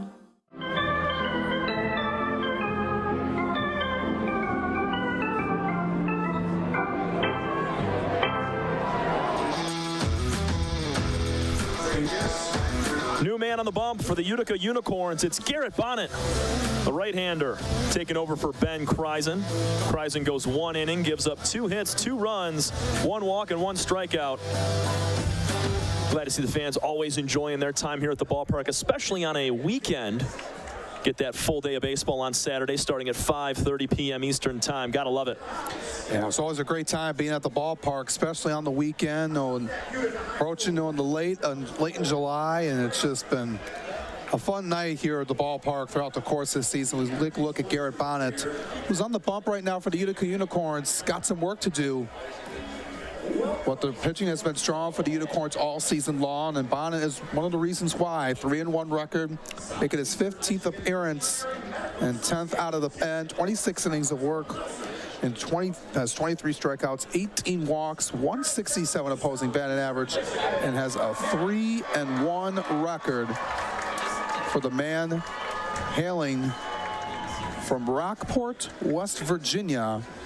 He spent his college days over at LSU Shreveport, as well as Ohio Valley University prior to that. He wasn't teammates with Ryan Aquino, who's out in right field. Aquino spent his final year in 2024 at LSU Shreveport, and Bonnet was there from 22 to 23. And Bailey Martin will start things off, the beer batter for tonight.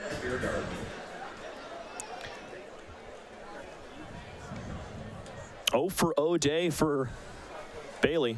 A walk and a hit by pitch. Cuts and misses to the first pitch he sees from Garrett. Bonnet, 4-seam, slider, and a splitter. Going to work all those in. That fastball topping up at 90, 91 miles an hour. And he uses his fastball a lot, about 62% of the time. And a lot of these guys work no more than half the time their fastball, and they try to use their secondary pitches as much as often to keep the hitters off balance. Bonnet working first base side of the rubber out of the stretch. Here's a ground ball to third. Past the glove of Ochoa. Took an in-between hop and scurried past. Now on to second goes Martin. Long throw in from left field will not be on the mark.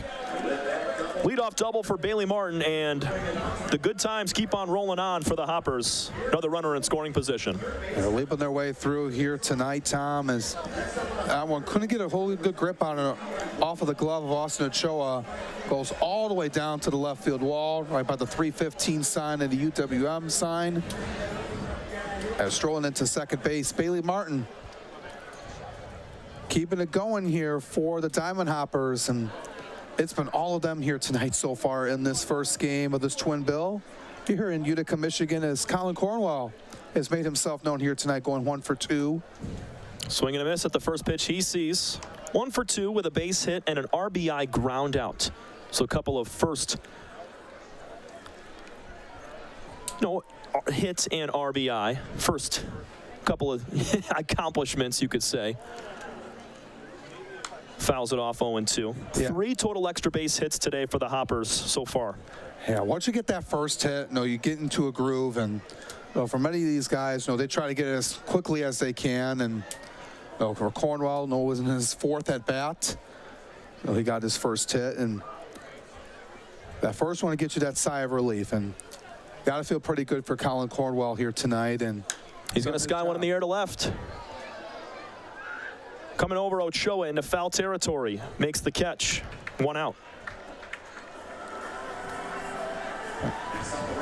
And a fastball at 90 miles an hour off of Garrett Bonnet. That one just hung up in the air, went into foul ground. Ochoa able to make the catch and unable to move the runner to third, but brings up Brian Schellenbarger. Brian's got a couple of bounce outs today. Grounded into a double play to first back in the opening inning, and then bounced out to third base in the second.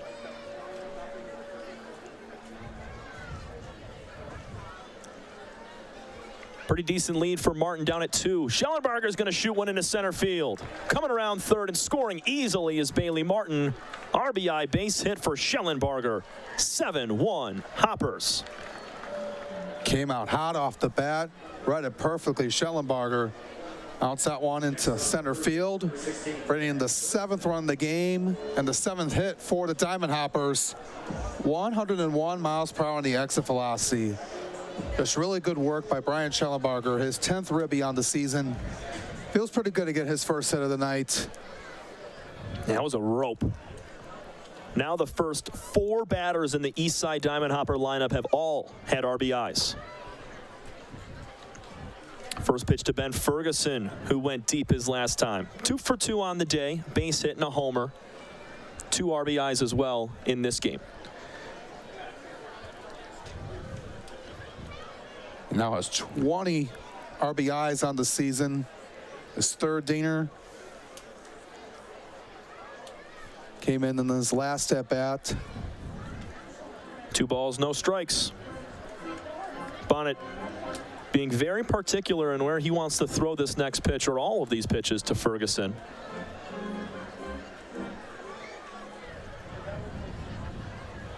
Team lead in RBIs. 1 more than Noah Marcoux, who finished with 19. Is the 2-0 pitch at the letters.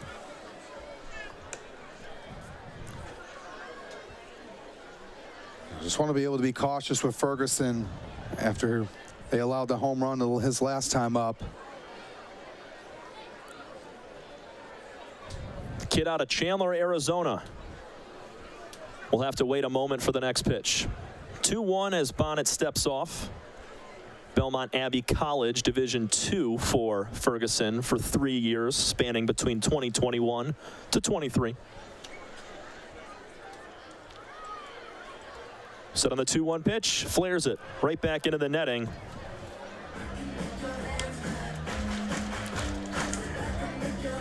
These Hoppers do such a nice job offensively, playing small ball, but also having the big swings as well. Offensively, most talented squad so far in the USPBL. Mammoths are right there up there with them as well. 2-2 pitch. Ferguson lifts one to right. This one might stay in the park. It will. 1 hop off the wall. Rounding second onto third is Schellenbarger, cruising in with a double as Ben Ferguson. And don't look now, Ben is a triple away from the cycle as he puts runners on second and third with 1 out. Yeah, just ripped that one off the right field wall, and Ferguson having himself a day. 3rd hit of the ball game for him, right off the heart of the plate. They're going to put Zeb Rose on base. Intentional walk to the center fielder of the Hoppers will load him up for Grant Stevenson. Smart move here from head coach Jim Essien and the Unicorns.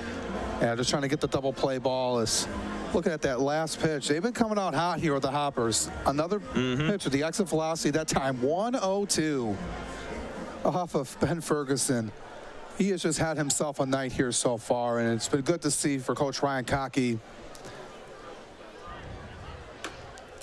Strike 1 called on the outside corner to Grant Stevenson. 1 for 2 on the day. Singled and scored back in the second. As he sent that one off the wall, It stayed in and topped off the yellow line, off the top of it and back off over to the right fielder, Aquino. Hot start to the season for Grant. First 24 at-bats, he's got 9 total hits and 6 RBIs. Got the bases juiced with just 1 gone. Bonnet trying to work out of a jam, his team trailing by 6. Make it 1-2 on this flare foul ball.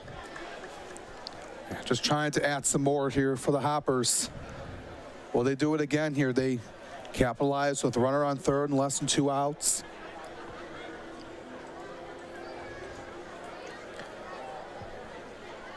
The bases loaded.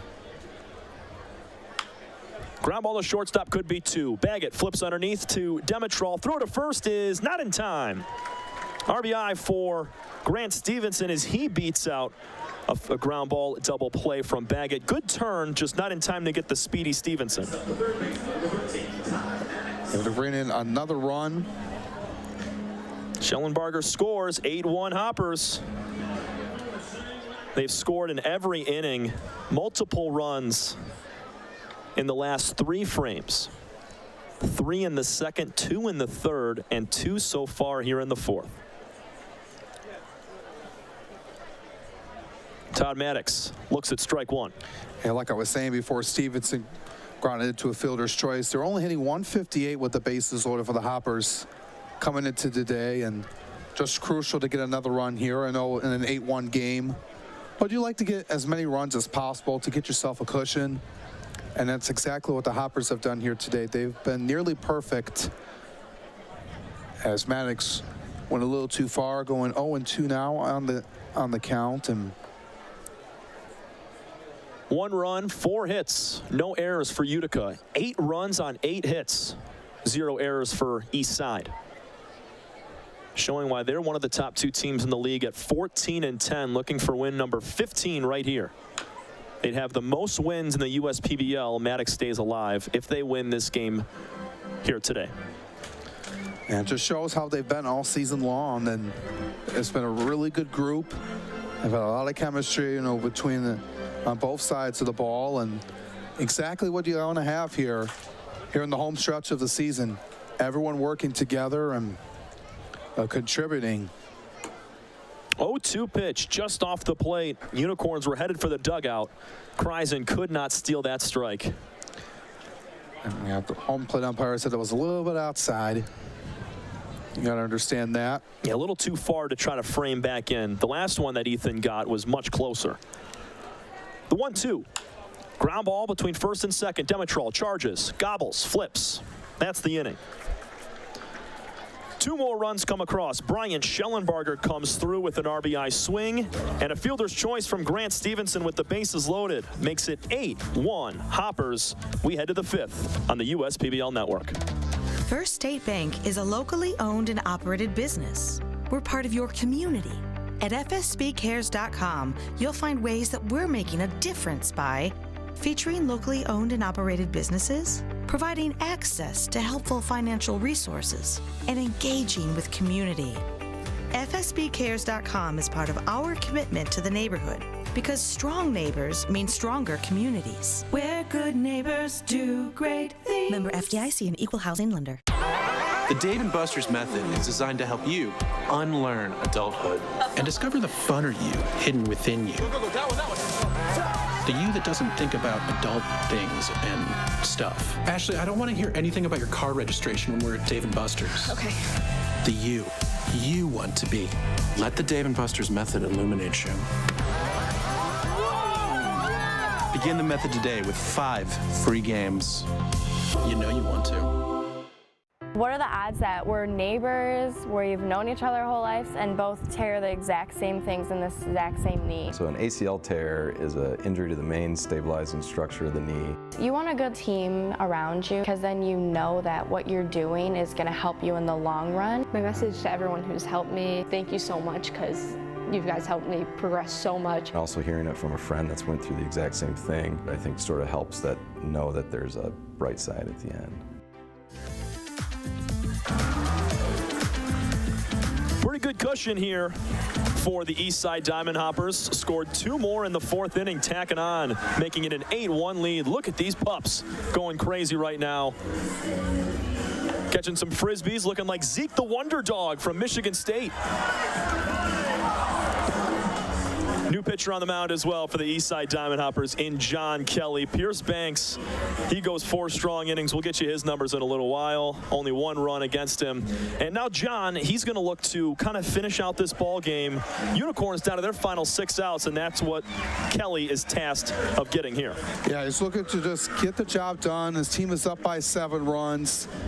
Not really a lot of pressure on him right now, but want to be able to play strong here. He's been really well throughout the course of the season, making his 9th appearance on the season. He has a 6-1 record, has 20 strikeouts compared to 17 walks, rather 16 earned runs for the man out of Rutherford, New Jersey.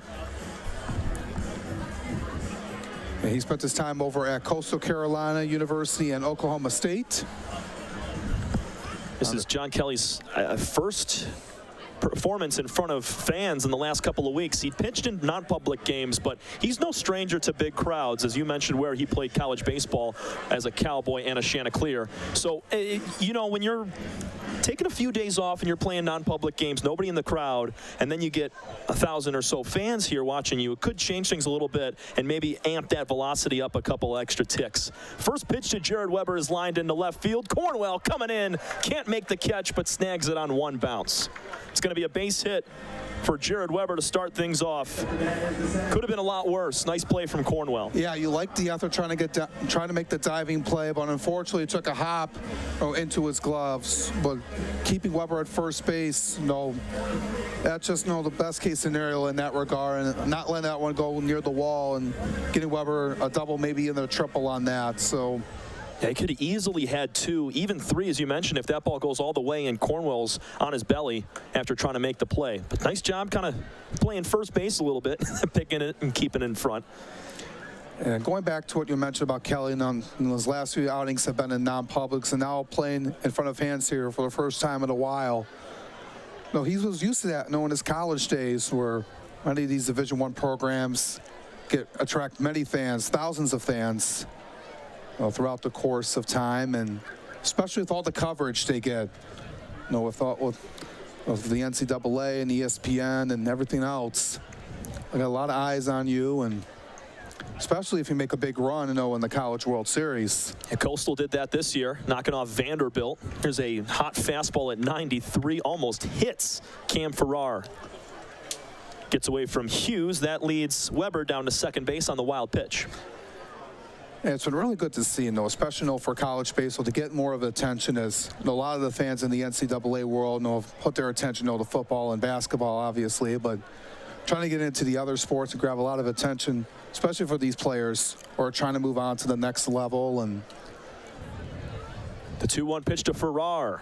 High and inside, buzzing the tower again. 3-1 hitters count for the 1-for-2 Cam Farrar. Double in the first, flied out to right field his last time in the third.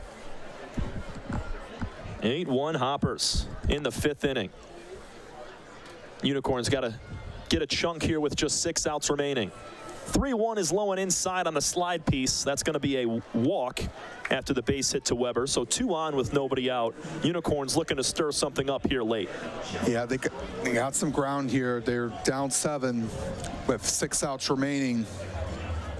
It's a tall task. I'm not saying they can still do it. If they've been down many runs before and have climbed their way back, it's just going to take a lot of work and to do, and have to be perfect the rest of the way.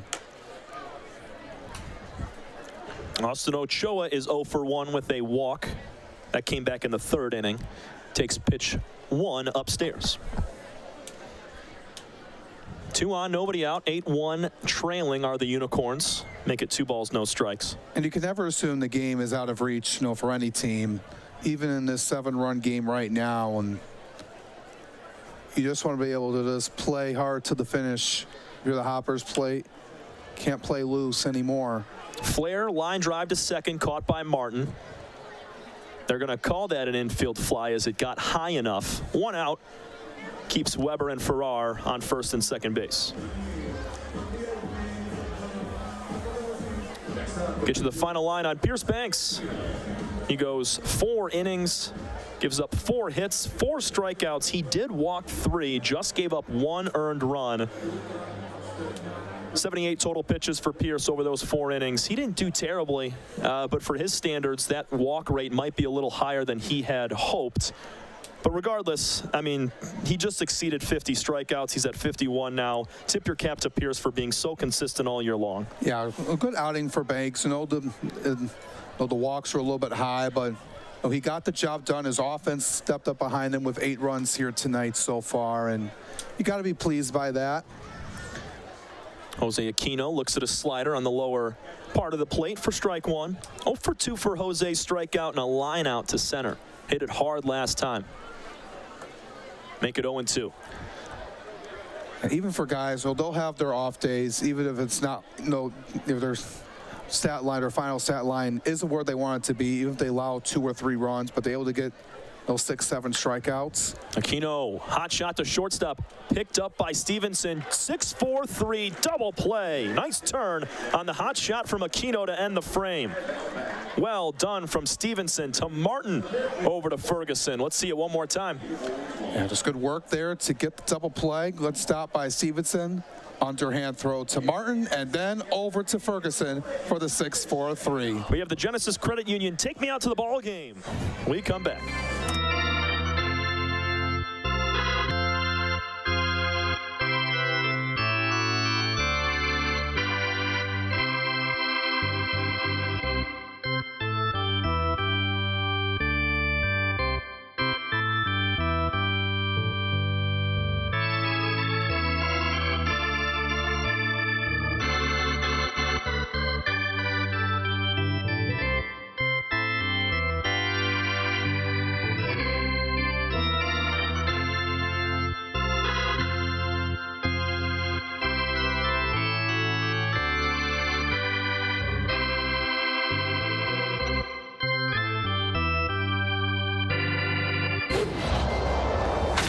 Your move with a quick and easy mortgage from Genesis Credit Union.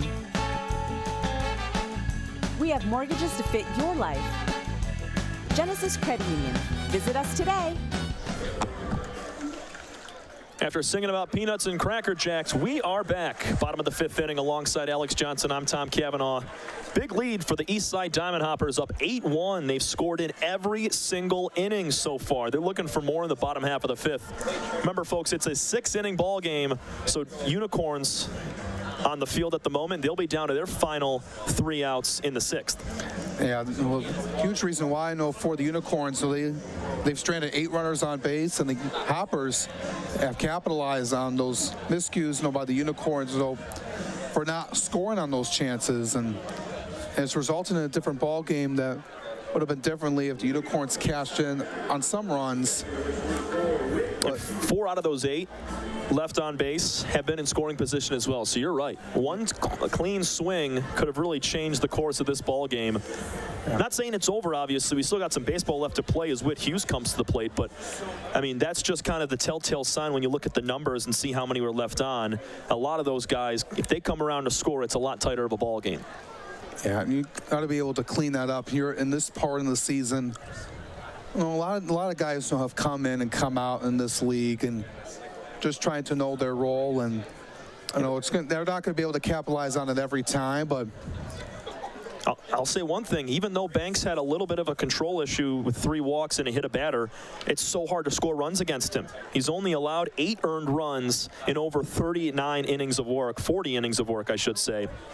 So that's the big reason. Banks doesn't give up a lot of hits, and he doesn't do it with runners in scoring position. Whit Hughes down 1-2 now. Yeah, Banks has found himself, has really been really strong, and it's been tough to stop, for opposing hitters, and they really haven't gotten to him, especially for these guys who have seen him many times already throughout the course of the season, as Whit Hughes goes down swinging for the strikeout. And it's different in this league where you see a guy many times throughout the course of the season, unlike in the major league, even on the minor league level, where you may only see him 2, maybe 3 times throughout the course of the season.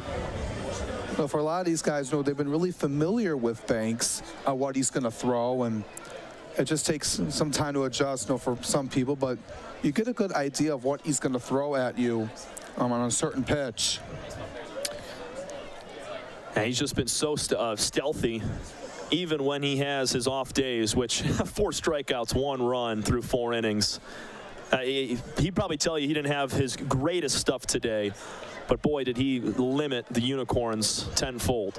Yeah, no, it's bound to happen. You're not going to have an A+ game every time, but if you're able to get the job done, and that's what Banks did tonight, and one of the things that's really helped him a lot is the offense has given him the run support with 8 runs. We talked about Lokinen last night. He didn't really get any support until late in the ball game. He only allowed that 1 run, but it just shows how different this Hoppers team has been. But 0-2 pitch on the way to Luke Stevenson is a breaking ball high and away. 1-2 with 1 gone, nobody aboard. And you also got to give credit last night to Nate Blaine of the Mammoths for shutting down the Beavers all night long, and then the Beavers are able to get 1 late in the bottom of the 9th, but fell just short of forcing extra innings, as that's another punch out. Nasty curveball there. Drops right off the table. Stevenson very full. That spin rate coming in at nearly 2,800, which is very good. Yeah, that's a lot of nasty movement there at 79. Just really fooled Luke Stevenson right there as he takes the walk over to the dugout. He turns it over to Bailey Martin. Nothing you can do there. Bonnet about to throw his 30th pitch, trying to get his team to the bottom half of the 6th, or top half of the 6th, I should say, and put together an inning of the ages. Yeah, it's going to take a lot of work for them, but it's not impossible. John Kelly will go back out for that 6th inning. Here's a pop-up to center. Off the bat of Martin, coming in Farrar. He will make the catch, put that in his back pocket for out number 3, and the Unicorns will come to bat with their final 3 outs to play with. We've played 5 innings of baseball. It's 8-1. Hoppers on top big over the Unicorns on the USPBL network. We'll be right back for the final inning of action. Andy Appleby. I'm the owner and CEO of the USPBL. We're a 4-team league. We play at Jimmy John's Field in Utica, Michigan. Tryon has a wealth of resources that we can tap into when unique HR issues arise, even including visa and immigration issues related to our players. Tryon has helped us to get our baseball season up and running every year and has made a difficult task much easier. That's why we rely on Tryon. You can always rely on Tryon. Fifth Third Bank. Yeah, it's a quirky name. But here's the thing. 5/3 equals 166.7%. So we put 166.7% into everything we do. Like automatically getting you your paycheck up to 2 days early. Giving you well-deserved extra time to avoid overdraft fees. And helping you borrow from your future self. This is banking a Fifth Third better. Everyone has something that motivates them to do better. And for me, that's my daughter, Shelby. I named Shelby Construction Services after her as a reminder to always run the company in a way that would make her proud. Our goal isn't just to get the job done, but to get it done right. And that means making sure every customer has a 5-star experience. I think how a company treats you is just as important as the finished product. My daughter wouldn't have it any other way. Call 833-6-SHELBY. That's 833-6-SHELBY. Sun beginning to set here in downtown Utica at Jimmy John's Field, one of the best places in all of Michigan to watch a baseball game. We head to the 6th. 8-1 lead for the Hoppers over the Unicorns from Game 1 of our doubleheader. Game 2 will start 30 minutes after the conclusion of this one. John Kelly looking to get the last 3 outs, starting with Kyle Schmack, then Ethan Kreisen and Ryan Enos. At the bottom part of the order for the Unicorns, here at the top of the 6th. It's going to take a lot of work for them. Just got to take it 1 pitch at a time. 2 balls, no strikes to Schmack. 0 for 2 with the ground out and a strikeout today. Kelly, his first inning was back in the 5th. gave up a base hit and a walk, then turned a double play up the middle, 6-4-3 to get out of the jam. 4 of the 8 runners left on base today for the Unicorns have been in scoring position, just have not had that clutch hit against Hopper pitching. 3-0 now to Schmack. And this is important right now for Kelly to throw one over the plate as he's falling behind 3-0. Kelly works third base side of the rubber, kicks and fires. Big swing and a miss on the 3-0. Schmack going for gold there. A little bit of cut inside towards the back knee of Schmack on that pitch. Nasty movement from Kelly. Ground ball to third base. Nice play from Maddox. Underhand flip for out number 1. Schmack caught that on the inside part of the bat. Didn't hit it all that hard, and Maddox made a nice play. Yeah, this is good work over by the third baseman. Just to able to get that up and just throw it over to his first baseman, Ben Ferguson, for the out. This is exactly what you needed to do here after Kelly fell behind 3-0.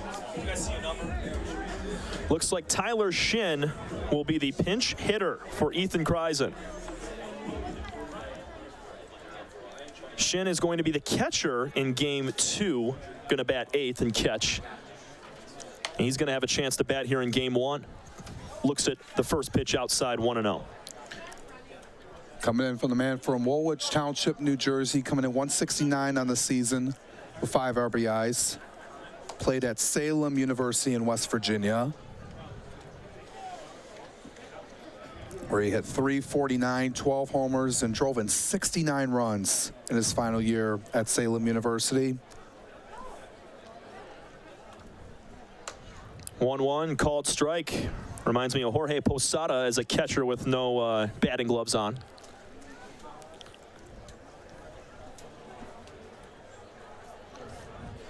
One out, top of the 6th. Final 2 outs of the ball game here for the Unicorns. Wave and a miss at a fastball high above the zone. Shin goes chasing, and the first strikeout of the day for Kelly with 2 gone in the 6th. Up in no man's land, John Kelly threw, and Shin got fooled as he. Let's take a look at our replay right there. Just, yeah, right at his head. Just a rising pitch out of the hand of Kelly. And we got another pinch hitter now.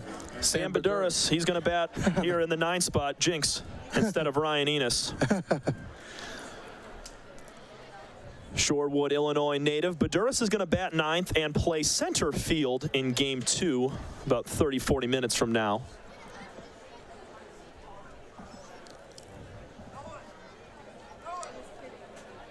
And the last chance here for the Unicorns, trailing by 7.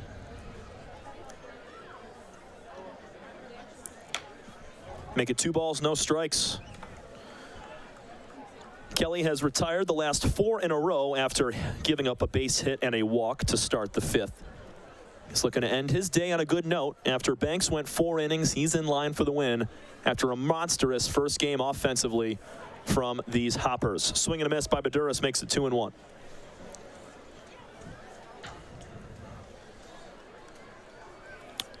Enos at the plate, ends the day 1 for 1 and was hit by a pitch. Kelly's 2-1 pitch is going to catch the lower inner corner, right on the black. 2 balls, 2 strikes, 2 outs, and the Unicorns down to their final strike in game 1. Kelly taps the front foot, sets at the belt. 2-2 pitch, swing and a miss. Kelly jacked up coming off the mound. Win number 15 of the year for the Eastside Diamond Hoppers comes at the hands of the Unicorns, 8-1 in game 1 of our doubleheader tonight. That's a huge win for the Diamond Hoppers here tonight, Tom. Just important for them. Ben Ferguson, what a fantastic day. John Kelly is fired up after striking out Sam Baduras to clinch the victory for Eastside. Like I mentioned, Ben Ferguson, 3-hit day for him. Pierce Banks got the job done on the mound, and it was a great clinic offensively for the Hoppers, and looking to continue it up here in a half hour or so for game 2. Improving to 4-2 on the year is Pierce Banks. His offense comes through big after some huge swings. 6 different Hoppers with RBIs in today's first game of the doubleheader. We'll step aside 30 minutes in between our games today. Logan Lee and Ryan Carolden will battle it out in Game 2 of our doubleheader. Your final score one more time. The Eastside Diamond Hoppers improved to 15-10 with an 8-1 victory, dropping the Unicorns to 500 at 13-13. You're watching the USPBL Network. We'll be right back for Game 2 of our doubleheader from Jimmy John's Field.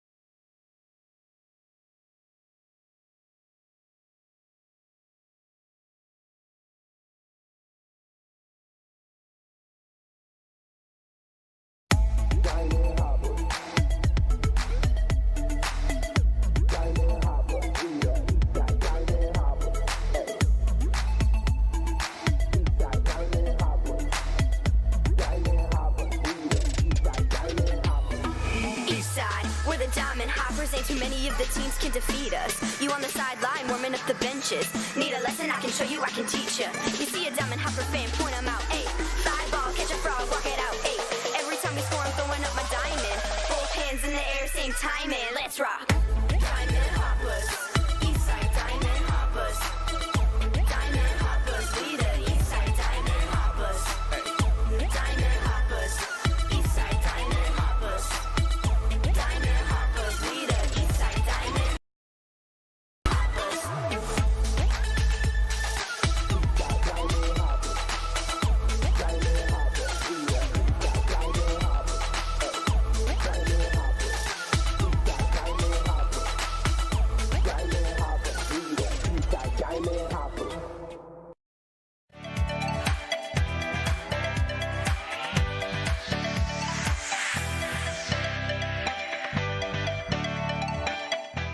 First State Bank is a locally owned and operated business. We're part of your community.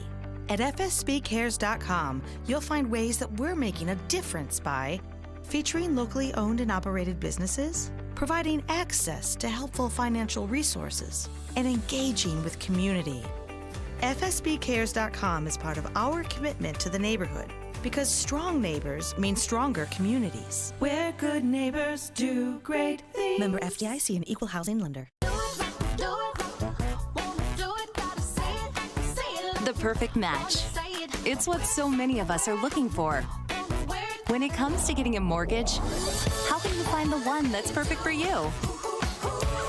Start at mortgagematchup.com.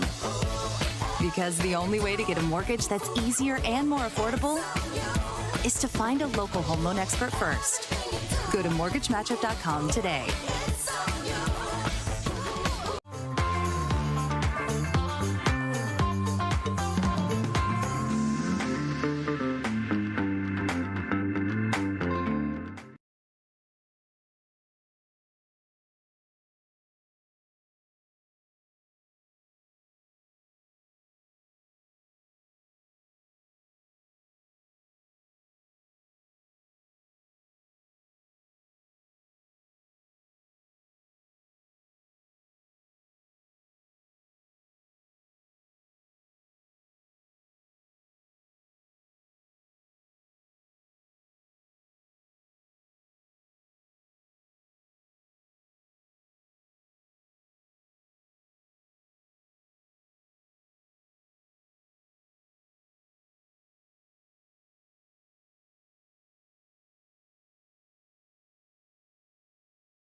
know, they say, losing hope, that's the real disaster.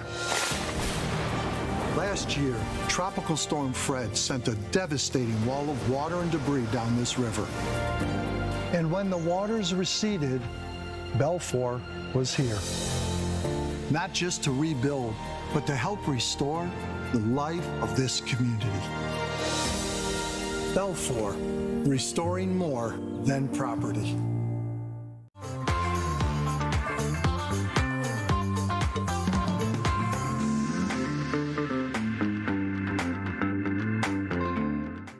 Andy Appleby. I'm the owner and CEO of the USPBL. We're a 4-team league. We play at Jimmy John's Field in Utica, Michigan. Tryon has a wealth of resources that we can tap into when unique HR issues arise, even including visa and immigration issues related to our players. Tryon has helped us to get our baseball season up and running every year and has made a difficult task much easier. That's why we rely on Tryon. You can always rely on Tryon.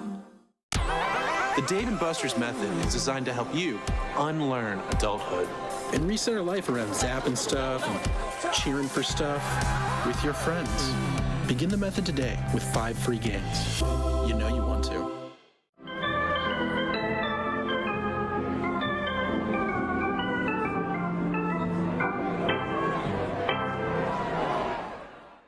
I'm Anthony Tomey, CEO of Tomey Group, and we're one of the largest Jimmy John franchisees in the country. With 50 Jimmy Johns and over 700 employees, it's a challenge to manage operations. What could possibly go wrong with owning 50 Jimmy Johns? People don't show up, equipment fail, run out of bread, no tomatoes, we need onions. Many different things can happen. Tryon allows us to really focus on the food and the operations of the restaurant. And that's why we rely on Tryon. You can always rely on Tryon.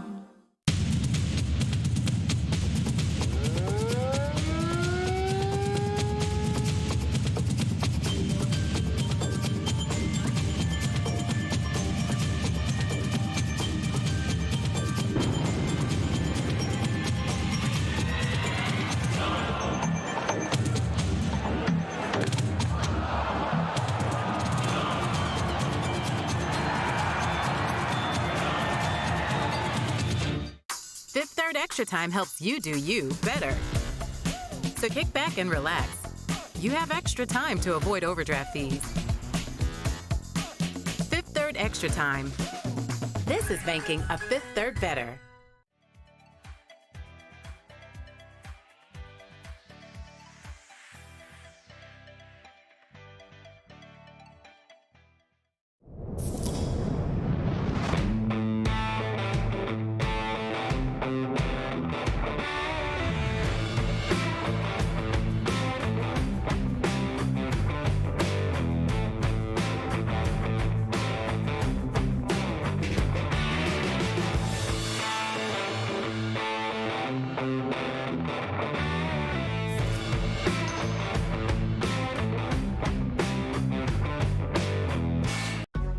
With a transforming world, we can see how drastically the world is heading towards automation. And so, we need 24/7 surveillance and security systems for our homes and businesses to avoid any theft or breach of privacy. JARPCOM brings the installation of security cameras to the tip of your fingers with our state-of-the-art mobile app.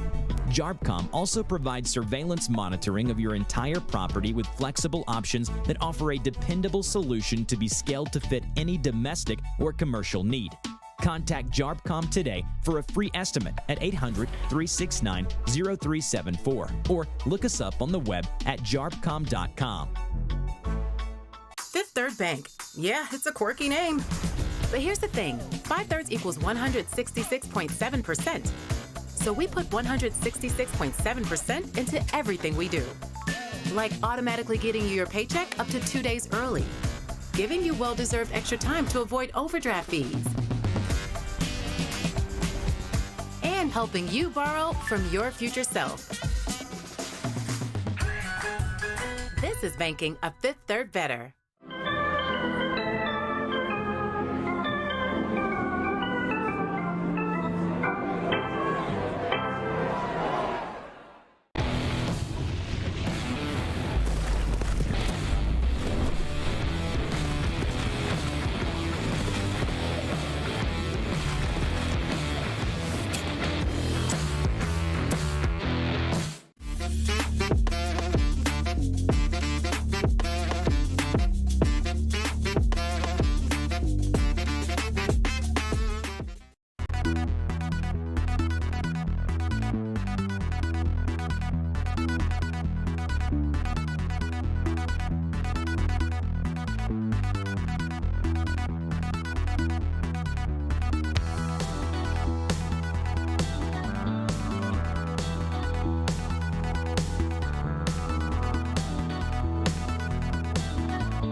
First State Bank is a locally owned and operated business. We're part of your community.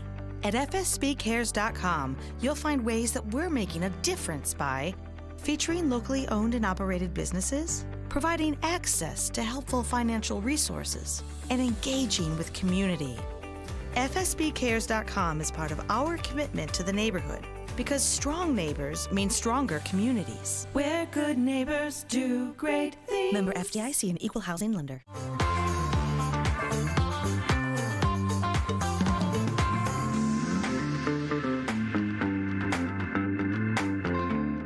We're the financial champion of Michiganders.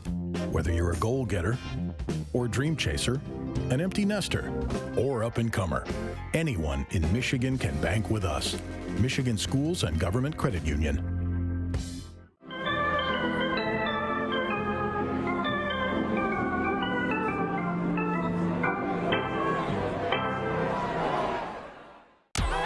The Dave & Buster's method is designed to help you unlearn adulthood and discover the funner you hidden within you. The you that doesn't think about adult things and stuff. Ashley, I don't want to hear anything about your car registration when we're at Dave & Buster's. Okay. The you want to be. Let the Dave & Buster's method illuminate you. Begin the method today with 5 free games. You know you want to. You know, they say, losing hope, that's the real disaster. Last year, Tropical Storm Fred sent a devastating wall of water and debris down this river. And when the waters receded, Belfour was here. Not just to rebuild, but to help restore the life of this community. Belfour, restoring more than property.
You know, they say, losing hope, that's the real disaster.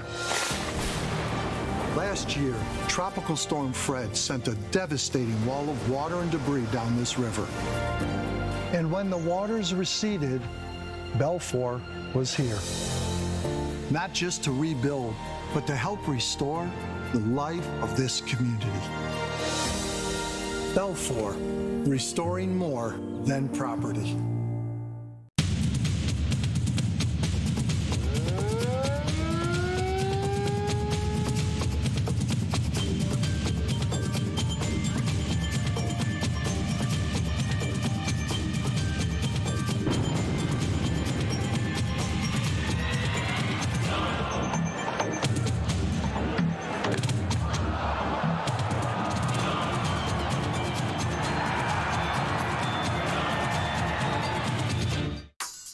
Extra Time helps you do you better.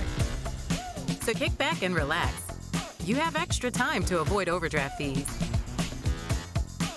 Fifth Third Extra Time. This is banking a Fifth Third better. We're the financial champion of Michiganders. Whether you're a goal-getter or dream chaser, an empty nester, or up-and-comer, anyone in Michigan can bank with us. Michigan Schools and Government Credit Union. What are the odds that we're neighbors, where you've known each other our whole lives, and both tear the exact same things in this exact same knee? So an ACL tear is an injury to the main stabilizing structure of the knee. You want a good team around you, because then you know that what you're doing is going to help you in the long run. My message to everyone who's helped me, thank you so much, because you guys helped me progress so much. Also hearing it from a friend that's went through the exact same thing, I think sort of helps that know that there's a bright side at the end. Make your move with a quick and easy mortgage from Genesis Credit Union. We have mortgages to fit your life. Genesis Credit Union. Visit us today.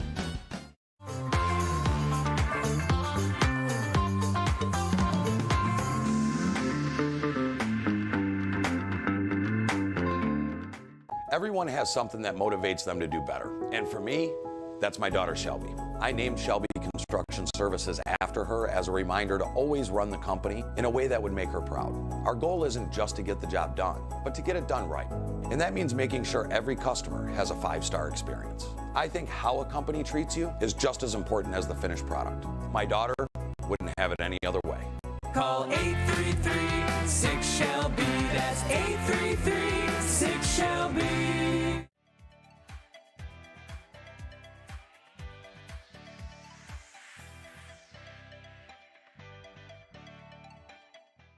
First State Bank is a locally owned and operated business. We're part of your community. At fsbcares.com, you'll find ways that we're making a difference by featuring locally owned and operated businesses, providing access to helpful financial resources, and engaging with community. fsbcares.com is part of our commitment to the neighborhood, because strong neighbors mean stronger communities. Where good neighbors do great things. Member FDIC and Equal Housing Lender.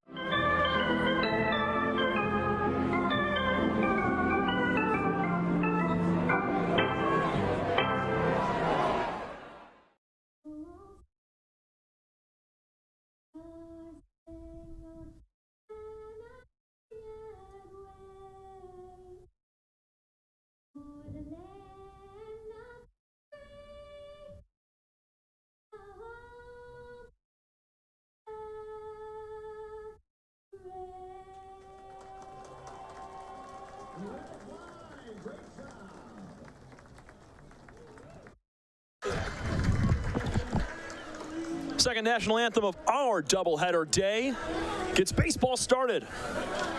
From Game 2 of our doubleheader featuring the Utica Unicorns and the Eastside Diamond Hoppers from the USPBL Network alongside Alex Johnson, I'm Tom Cavanaugh. We saw a big swinging day from the Hoppers offensively in Game 1. 8-1 victory over the Unicorns. Pierce Banks pitched to a victory in 4 innings. John Kelly came on for the last 2 frames, and some big swings out of the hands of Bryant Schellenbarger, Ben Ferguson. Whit Hughes had a sac fly. Bailey Martin got in on the action, and Colin Cornwell picking up his very first hit and RBI of the 2024 USPBL season. We now turn our attention to Ryan Carolden and the Hoppers as they take the field. Yeah, going to be important there for the Hoppers. They were able to get a huge win, 8-1 over the Utica Unicorns. A good showing by Ben Ferguson, and then Pierce Banks had a solid outing to get the job done. But now Ryan Carolden turns it over here in Game 2, who has been really stellar over the last few weeks. Take a look at his numbers here, Tom. 2-1 record in 39 innings pitched, 37 punch-outs compared to 17 walks, and that ERA is spectacular right now at 2.08. Carolden, a 2.03 batting average against him this year. Carolden coming out of Wayne State University. Played against both teammates Nick Bashan and Colin Cornwell. We'll give you the defense for the Hoppers in a moment, but the Utica Unicorns offensive lineup will come to you, posted by head coach Jim Essian in just a moment as well, assisted by Pat Adams. Unicorns looking to stay above water. They're 13-13 right now, sitting right at the 500 mark. And this Hopper team, if they're able to get a win here in Game 2, Alex, they will take over first place in the USPBL standings. Our boy Dominic Minchella on graphics, he did a little bit of math for us and found out that the Hoppers are 0.35, I guess a 0.35 game back of the first place Mammoths. So not even a half game back of first place. If they get it here, they'll take over. Yeah, this is going to be important for the Diamond Hoppers to get the job done. Want to take over first place after tonight, but you know the Mammoths will play the Beavers tomorrow afternoon. That could change things, you know, after the weekend is all set and done. But they got to take care of what they can control right now. Getting the sweep of the Utica Unicorns here tonight would be crucial. And it's been really going to start off here with Ryan Carrollton here in Game 2 on the bump, who has been solid over the last few weeks and has been, you know, right up there with Pierce Banks as the top 2 pitchers in this rotation for Coach Ryan Kaki, as Carrollton finishing up his warm-up pitches on this Girl Scouts night here tonight, as well as Mutts Gone night here at Jimmy John's Field. And this Saturday night for baseball, great crowd here in attendance here tonight.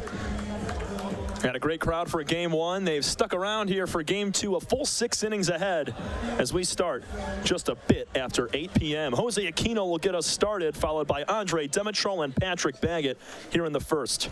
Hoppers throwing all of their top arms in this doubleheader today with Banks, Kelly, and now Carrollton. First pitch for a strike at 8:01, called on the lower outside corner. Aquino back in Game 1 was 0 for 3, strikeout, line out, and a 6-4-3 double play. Foul tip in and out of the glove of the catcher, Stevenson. Maddox over at third base again. Stevenson at short. Grant Stevenson, that is. Bailey Martin at second. Ben Ferguson over at first. And Luke Stevenson, who was DH in Game 1, is catching here in Game 2. 0-2 pitch to Aquino. Just off the plate outside. Luke couldn't get the call. Yeah, just at a good frame, just a few inches off the plate with that 88-mile-per-hour pitch from Carrollton, who's going to throw his fastball about 60% of the time. He'll throw in a curveball, a slider, and an occasional knuckleball as he punches out Aquino for the first out of the ball game. Excellent stuff at 94 miles an hour. Upper outer corner, swing and a miss. Aquino goes down, and that's one of many for Ryan Carrollton as he's approaching 40 strikeouts. Just needs 2 more to get to that mark. That'll bring up Andre Demetrol. Andre 1 for 3 with an RBI. Back in Game 1, he was responsible for the only run of the day that the Unicorns had. Also, 8 runners left on base last game. Yeah, that was just something that the Unicorns need to clean up on here in this second game, you know, to try to salvage a split.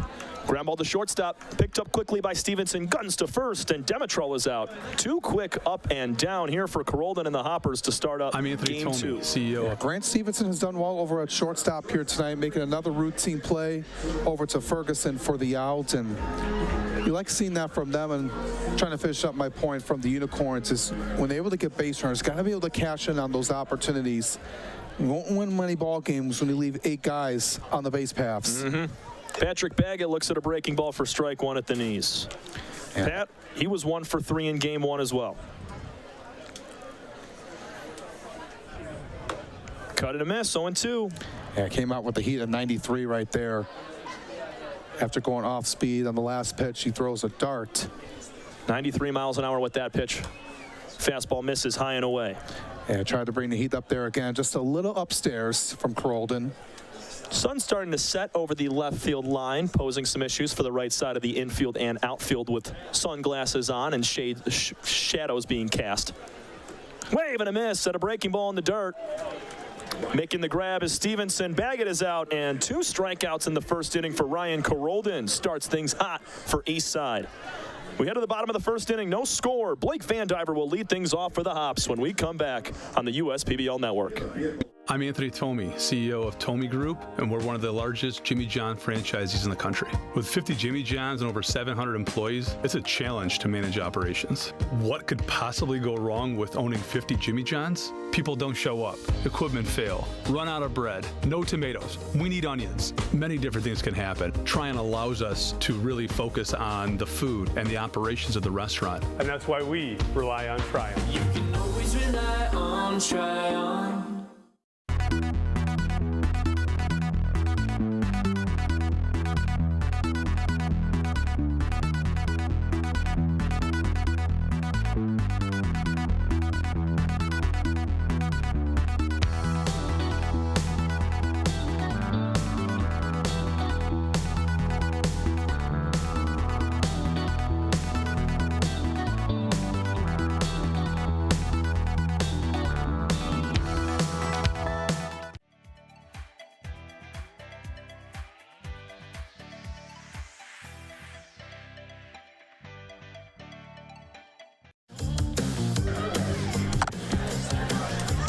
Bottom of the first inning, no score between the Unicorns and Hoppers from Game 2 of our doubleheader.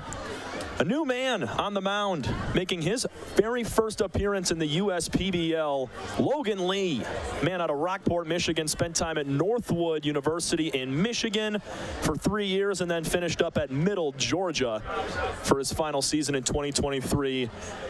Pitched a little bit in the Pioneer League, a different independent league earlier this season. And now he's come on to the fold in the USPBL to get a first start in Game 2 of our doubleheader. Yeah, take a look at his numbers. What he did at Middle Georgia, in this past season. He went 4-4 record over there and 55 2/3 innings of work. He had 44 earned runs with 73 strikeouts and 19 walks. Spent some time over in the Pioneer League with the Billings Mustangs earlier this summer. He was there last year in 2023 as the stolen base leader. Blake Vandiver fouls off the first pitch. Vandiver and Rose, your top 2 base stealers in the league, on the same team. 31 innings pitched, a 3-2 record in the Pioneer League for Logan Lee this season before coming over to Utica, Michigan. Gave up 30 earned runs in those 31 innings on 47 hits. Struck out 18 while walking 12. 1-1 to Blake, way outside.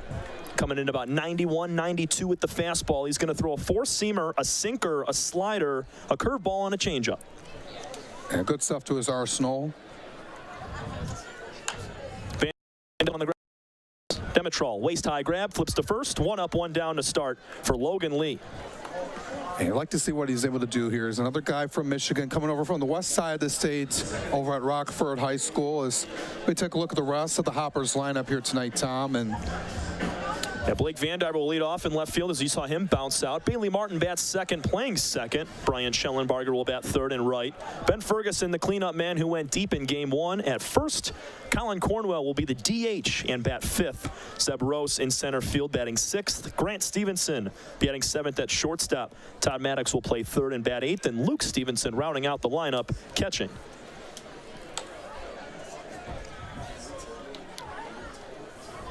Two 2-0 quickly to Bailey Martin.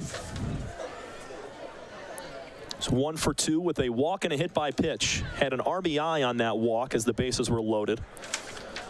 Only 6 out of the 9 hitters for the Hoppers in Game 1 drove in a run. That shows how dominant this Hoppers team has been offensively and able to cash in on the opportunities. That was the difference maker throughout the course of the game, and that was a huge reason why they were able to pull away with the victory in Game 1. And it's a very well-rounded team as Martin swings and misses at a fastball riding high and in at 90 miles an hour. 3-2 with 1 out here in the bottom of the first inning. Lee sidesteps through the windup. 3-2 pitches, line back up in the middle into center field. 1 out base hit for Bailey Martin, and the first one of the day for either team. And just pulled that one right into center field in the open gap. Good piece of hitting off of Bailey Martin. As we take a look at the replay here, right over the glove of Lee, and takes a bounce in right in front of the center fielder Sam Baduras, who's playing over there after Cam Farrar played there in Game 1. He has Ryan Enos to his left and Jose Aquino in right field. Schellenbarger grounds one to second. Demetrol flips over to Baggett. He kicks the bag, throws to first, and it's an inning-ending double play as Logan Lee pumps the fist coming off the field. Base hit from Martin, but that is all. We're scoreless after one inning of baseball. Nice turn from the Unicorns middle infield.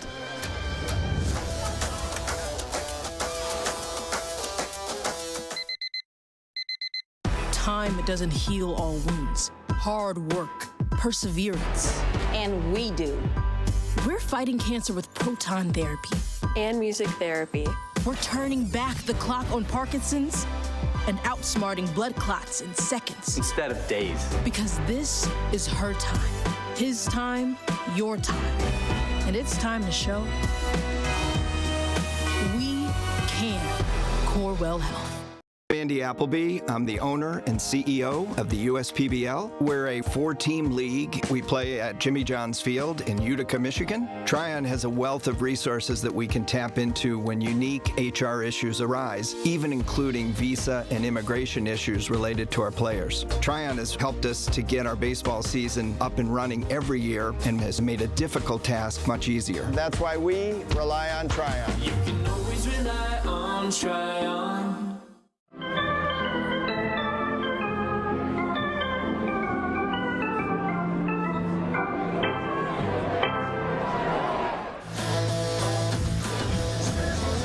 Still blue skies here in downtown Utica as we look now at the Unicorns starting lineup hosted by head coach Jim Essien. Jose Aquino, we saw him, Demetrol, and Baggett back in the first. After that, it's Jared Weber batting fourth and at first base. Austin Ochoa at third, batting fifth. Your DH tonight for the Unicorns is Kyle Schmack batting sixth. Ryan Enos in left field batting seventh. Tyler Shin, the catcher, batting eighth. And Sam Baduras in center field batting ninth. We also look towards the three-dimensional services group defensive lineup for head coach Ryan Kottke and the Eastside Diamond Hoppers. Luke Stevenson doing the catching. Todd Maddox at third. Grant Stevenson at shortstop. Bailey Martin at two. Ferguson will play first. And your outfield is Blake Van Diver in left, Zeb Rose in center, and Brian Schellenbarger in right. Carlton getting back on the bump for game two as he got 2 strikeouts in that first frame.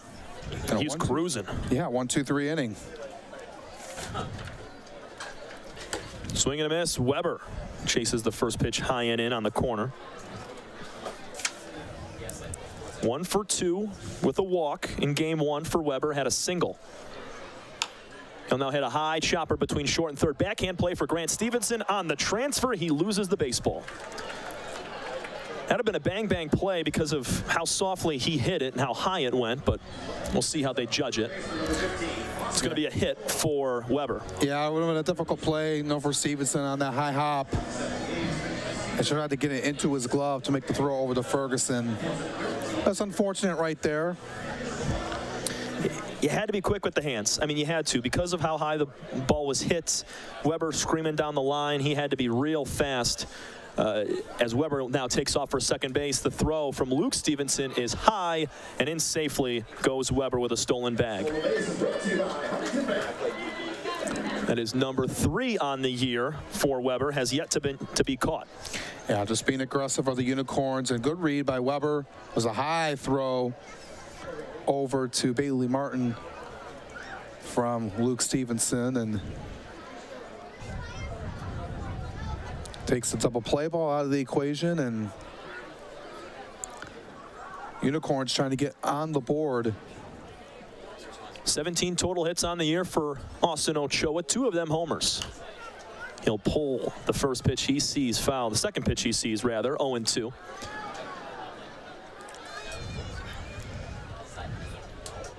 From Refugio, Texas is Ochoa.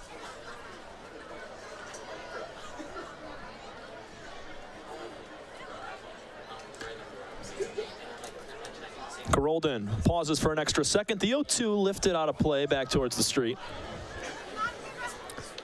Crucial for these Unicorns to put together quality at-bats and fulfill those at-bats with hits with runners in scoring position. We mentioned 4 of the 8 left on base in game 1 were left in scoring position. So got to have those clutch swings, especially with 2 outs. They got to have to right now in a good situation here. Able to get the leadoff man on, and ground ball to second base, picked up by Martin. Quick flip over to first. Textbook baseball from Austin Ochoa. Runner on second base, nobody out. You got a ground ball to the right side, puts a runner 90 feet away with 1 out. And exactly what he had to do there.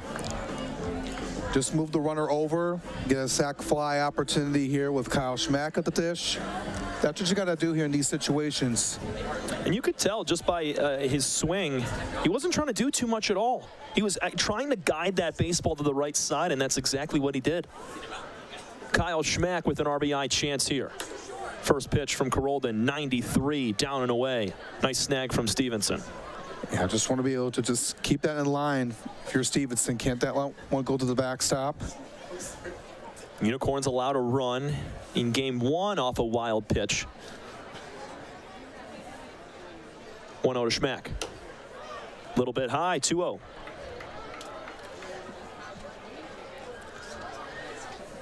Schmack, 5 years at Valparaiso University. He's listed as a utility player. Going to be in the outfield. Can play first base and third base as well. Can catch. It's the 2-0. Going to get past the catcher, Stevenson. There's going to be a throw at the plate. Sliding in safely is Weber. Wild pitch leads to the first run of the ball game. 1-0. Unicorns on top early in the second.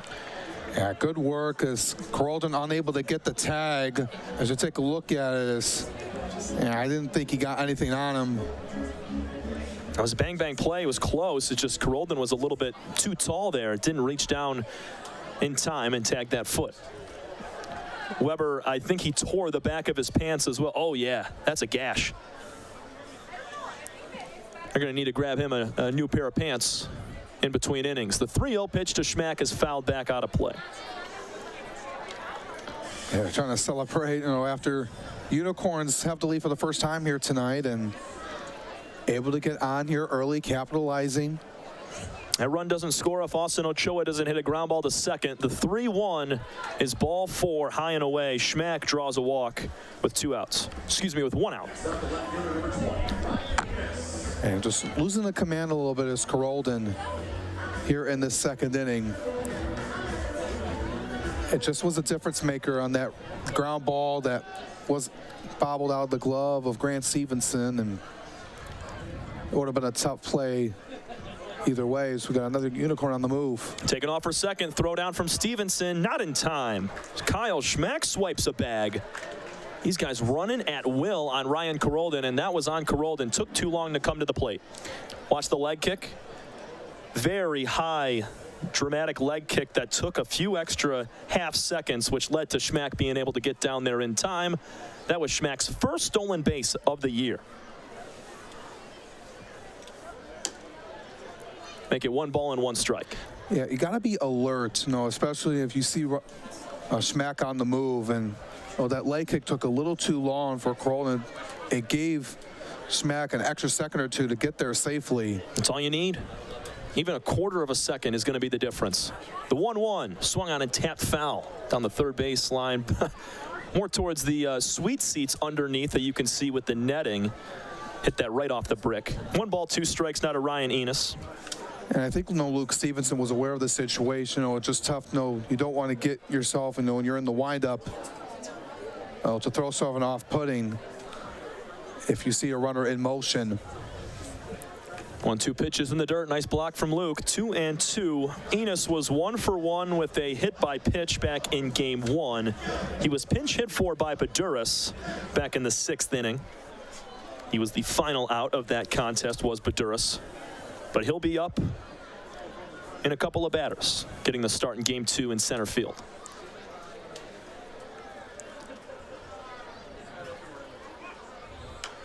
Another tap foul in the 2-2. Enos staying alive. And that's how the Unicorns play. They play a really scrappy style of play. They've stolen a couple bases so far early on in this contest and want to be able to keep the Hoppers on their heels. They don't want to be able to replicate what they did in the last game, trying to correct those mistakes that they've made and try to salvage getting 1 out of 2 here. Swing and a miss.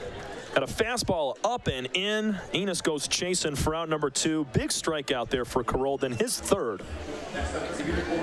Yeah, they chase him upstairs and away, and Enos, just was a little bit unaware of that situation. It's right a little bit high and in on the hands. Looks so good until it gets to you, and then it's nearly unhittable up high near the shoulders. Tyler Shin takes strike 1. He had a pinch hit opportunity in the 6th inning. Back in game 1, he struck out swinging to John Kelly. 1-0 Unicorns. We're in the top of the 2nd inning. Ryan Carolden, a wild pitch to score the only run of the game so far. Big swing and a miss at a breaking pitch down and away. That's what you got to have here if you're Carolden. Well, to limit the damage. Can't afford any more to go across after some trouble in the last few batters. Grolden looks down at second base towards the runner, Schmack. That ball's in the dirt. Extending the at-bat is Shin. And good work by Stevenson to pick that one up and not let that one go past him between his legs. Schmack can run a little bit. Base hit should score him. Outfield relatively deep except for Van Diver in left. Check swing. Shin went around. Doesn't matter. It's a called third strike anyways. 4 Ks for Ryan Grolden through 2 innings, although a wild pitch leads to Jared Weber coming around to score. Bottom 2 coming up. 1-0 Unicorns over the Hoppers on the USPBL network.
Everyone has something that motivates them to do better. And for me, that's my daughter Shelby. I named Shelby Construction Services after her as a reminder to always run the company in a way that would make her proud. Our goal isn't just to get the job done, but to get it done right. And that means making sure every customer has a 5-star experience. I think how a company treats you is just as important as the finished product. My daughter wouldn't have it any other way. Call 833-6-SHELBY. That's 833-6-SHELBY. For the past 35 years, Bell's Brewery has been inspired to brew beers that you can count on, not just for taste, but for quality. From Two-Hearted Ale to Oberon to new classics, official hazy IPA or the easy drinking Golden Ale or No Yeah. Bell's has inspired beers since 1985. Bell's Brewery, Comstock, Michigan. Please drink responsibly. Ben Ferguson will lead us off here in the bottom of the second inning. 1-0 lead for the Unicorns. Protecting it is Logan Lee on the mound. Nice first pitch breaking, sweeping across the zone at 78 for strike 1. Yeah, it's got to be careful here with Ben Ferguson, who had a 3-hit game, including a home run that went 410 feet to right center. Ground ball to shortstop. Baggett taps the glove, gets Ferguson by a few steps. Nice clean play from the Utica shortstop. Has 1 up, 1 down. And just a good throw over from Baggett to Weber to get the put out. And especially, for these Hoppers, first time you're seeing Logan Lee, in his first appearance ever, you're trying to get used to him, what pitch he's going to throw, and how you're going to be able to be comfortable with. 2 of the newest guys in the entire league of the USPBL going at it right now in Colin Cornwell, the DH here in Game 2, along with Lee. First pitch fouled away. Yeah, good showing for Cornwell in his first game, first public game rather, of his first hit and first RBI. Make it 0-2. Yeah, good team concept baseball. He got his first hit out of the way on the first at-bat, floated out to right field, and then clutched up with a runner at third base, less than 2 outs, kept it in play, ground ball to second, gets the job done for his first RBI. 0-2 fastball outside. Cornwell, the man from just around the corner here in Clinton Township, Michigan, went to Utica Ford for his high school days. Then to Saginaw Valley State. That's in the dirt. Nice block from Shin. Make it 2-2. His family's still grabbing those videos of all of his first at-bats. You have to do it. Yeah, all the memories you're going to have here in your first game. Spent a lot of his time over at Utica Ford High School. Really good program. Played a really good conference. Well, that one goes in 3-2 right there. And full count to Colin Cornwell. He leaves one not too far inside. That was a borderline pitch. Lee from the windup works first base side of the rubber, tapping that back foot. 3-2. Fly ball left field. This ball's tailing. Is it fair? Yes! Down the line. Cornwell's going to try for second. No, he puts the brakes on halfway.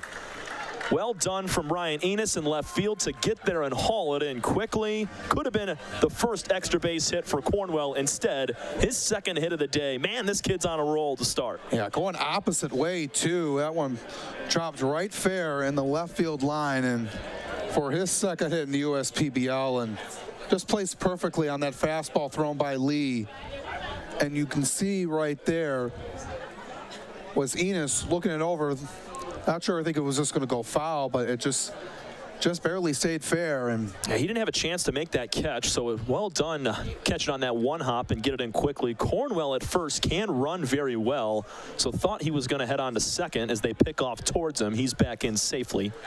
But about halfway between first and second, Cornwell hit the brakes and headed back to first. That's the wise decision there. Yeah, you don't want to stretch yourself into a double and get yourself out. Now, if it's game one and you're up 8-1, why not? But trailing by 1 here in the second, little different circumstance. Zeb Rose takes strike 2 with the letters. It did have some speed in college, and his past year at Saginaw Valley State went 6 for 7 on stolen base attempts.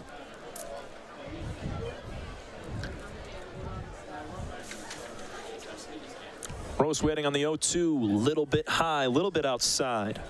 Yeah.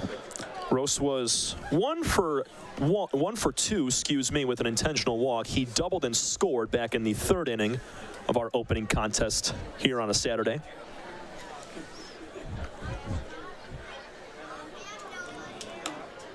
Two balls, 2 strikes. Fastball misses high.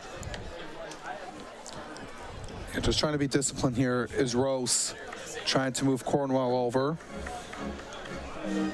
Guy that doesn't strike out all that much. 13 walks, 8 strikeouts with 16 total hits and 13 RBIs this season for Zeb.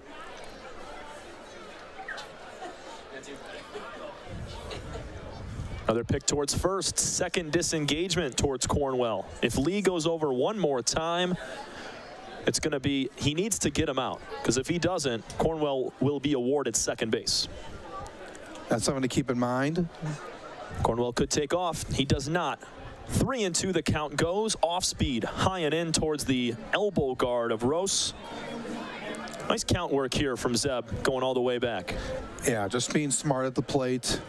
Team trailing here early on in this contest, but you want to be able to get rid of the deficit as Cornwell's on the move. And another foul ball keeps the count alive for Rose. Cornwell definitely going to go there on 3-2, even with not 2 outs. And trying to be aggressive here, get into a hit and run situation. Try to get the double play ball out of the equation as well. 3-2 again, way high and inside. Watch out, the chin of Zeb Rose. Chin music almost gets him. He's got a big smile as he's going to jog on down to first. First walk of the day for Logan Lee. He's given up 2 hits. He's now going to have to work out of a jam with only 1 out. That was close. Yeah. Almost went headshot there. And have to go down and get out of the way. Grant Stevenson, 1 out, 2 on. Hard ground ball, backhand for Baggett. He's going to throw on to third base. Well done from Patrick Baggett in the hole. His momentum took him to third, and they get the lead runner, Cornwell, 2 outs. Yeah, I like the decision by Baggett. He could have just turned 2 in that regard, but instead he just goes for the force out of third base, which is a good decision as well. That's the perfect decision, because all of his momentum taking him towards that third base line, it's hard for him to backhand and have to pivot and throw off his back foot back towards second. So that's the right play. First pitch to Todd Maddox is a ball high. Yeah, you would have liked to end the inning, but in getting the lead guy out, is just really crucial. Instead of maybe have runners on the corners, you just have runners on first and second. Both runners take off. Here's a throw down to third. In and out of the glove of Ochoa. Boy, they had him. Shin with a bullet to third, almost getting Rose. He gets a stolen base. Let's see this again. It was a good throw by Shin, and right over to Ochoa. Just Bobbled, went out of his glove, I should say. Yeah, not by the contact either. It bobbled out of his glove before he came in contact with the leg of Rose. Maddox looking to clutch up with 2 out and 2 in scoring position. 3-0 is the count now. 30th pitch for Logan Lee in inning number 2. This is his very first jam here at Jimmy John's Field that he's going to have to pitch around. Protecting a 1-0 lead. 3-0 pitch to Todd. Outside, ball 4. 2 walks and a base hit in the inning have loaded him up. Fielder's choice has Stevenson down at second. At third is Rose on the walk, and Maddox is headed to first. Right now, Logan Lee, obviously there's a conversation going on the mound, but it's, you know, just some nerves probably, I would say, in your first outing in front of people at Jimmy John's Field, and especially with runners in scoring position in a tight ball game. Yeah, it really is. Shin's just trying to calm him down. You know, it's a different environment and playing in front of thousands of people, and we've mentioned that, you know, throughout the course of the broadcast and the season. You know, many guys, you know, coming from these smaller schools, not having to play with, you know, large eyes on you, large attendance. So it's just a different mindset and different field than what these players have been used to. Over in the Pioneer League, they have some pretty decent crowds as well. As here's a sky-high fly ball left field off the bat of Luke Stevenson. Camping underneath it, right at the wall, is Ryan Enos. And a few more feet, this game could have changed drastically. Logan Lee loads him up, but gets out of the jam and strands all 3. Stevenson flies out to end the frame. We've played 2 innings, 1-0 Unicorns over the Hoppers on a beautiful Saturday night.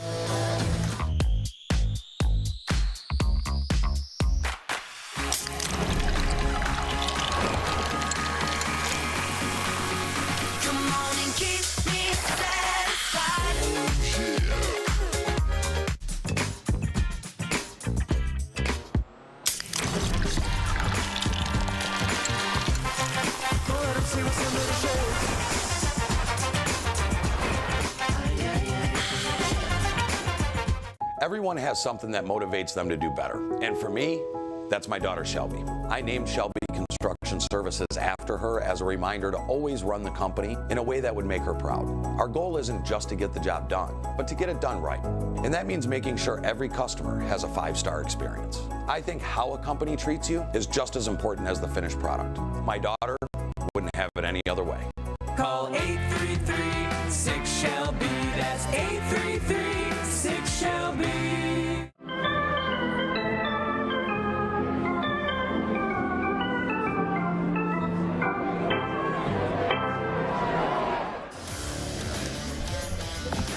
One 1-0 Utica. They're trying to split a doubleheader here on Saturday night. A few of the Girl Scouts here as well, selling some cookies. Couldn't find any between games, but I am definitely going to hunt some down after game 2. Excited to be here on a Saturday afternoon alongside Alex Johnson. I'm Tom Cavanaugh. 1-0 lead for the Unicorns, and Ryan Carolden back out for another inning. Yeah, he's been looking to keep it going here. Had a little bit of trouble in the last inning, but trying to salvage just right now here as he comes back out to work here in this 3rd inning and try to give a clean inning like he did in the 1st. Carolden gave up a run in the 2nd on a wild pitch after Jared Weber singled, took 2nd, got to 3rd base on a ground ball, and scored on the wild pitch from Carolden, who doesn't do it all very often. 8 wild pitches for Carolden, 2nd most on the team, behind Don Goods. This is going to be an important stance here for the Hoppers offensively after leaving the bases loaded in the last half inning. And we mentioned, the Unicorns having those troubles in the last game. And Luke Stevenson just barely missed that one over the fence as it was right at the warning track. Yeah, if we had any wind at all, talked about it at the break, that ball's getting out of here. Sam Baduras will lead things off and foul off the first pitch. We've seen Sam kind of excel at the plate over the last couple of weeks. Home run about a month ago, several doubles, a triple.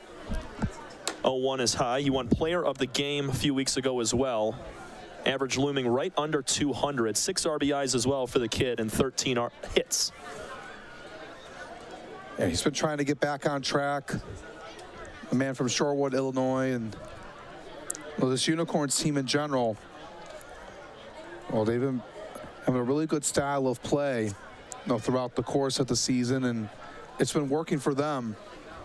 Baduras patrolling center field today, usually out and right, but the type of cannon that he has on his right shoulder, you got to throw him in center. 2-2 now as that catches the outside corner. Yeah, especially for guys who are looking to get to the next level and having a strong arm. You see those guys in center field, and Baduras fits the bill. Foul tip in and out of the glove of Stevenson. Stays 2-2. Schellenbarger's another one of those guys that has just a laser for an arm out in right field.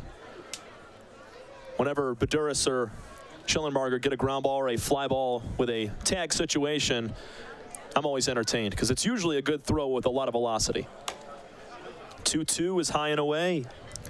And they know the situation to throw it accurately over if there's a play at the plate or somewhere out on the base paths, and having a strong arm and throwing it really accurately with a high velocity makes you stand out in front of the rest. Line drive into left field for Baduras. He's come on lately and continues to swing it well. Leadoff base hit for the Unicorns, looking for a big win here in Game 2. Right near the barrel of the plate as Crowden threw it over, and Baduras capitalizes on it, and I went up near between third and short as JJ picks up the bat. Still hard at work. Got to get him a Thin Mint, or not a Thin Mint, different, maybe a doggy Girl Scout cookie. Dog treat. Yeah. A Dog Scout cookie. We got to get him one of those. Yeah, he deserves it for all his hard work, night in and night out here at Jimmy John's Field. For the last few years he's been here, and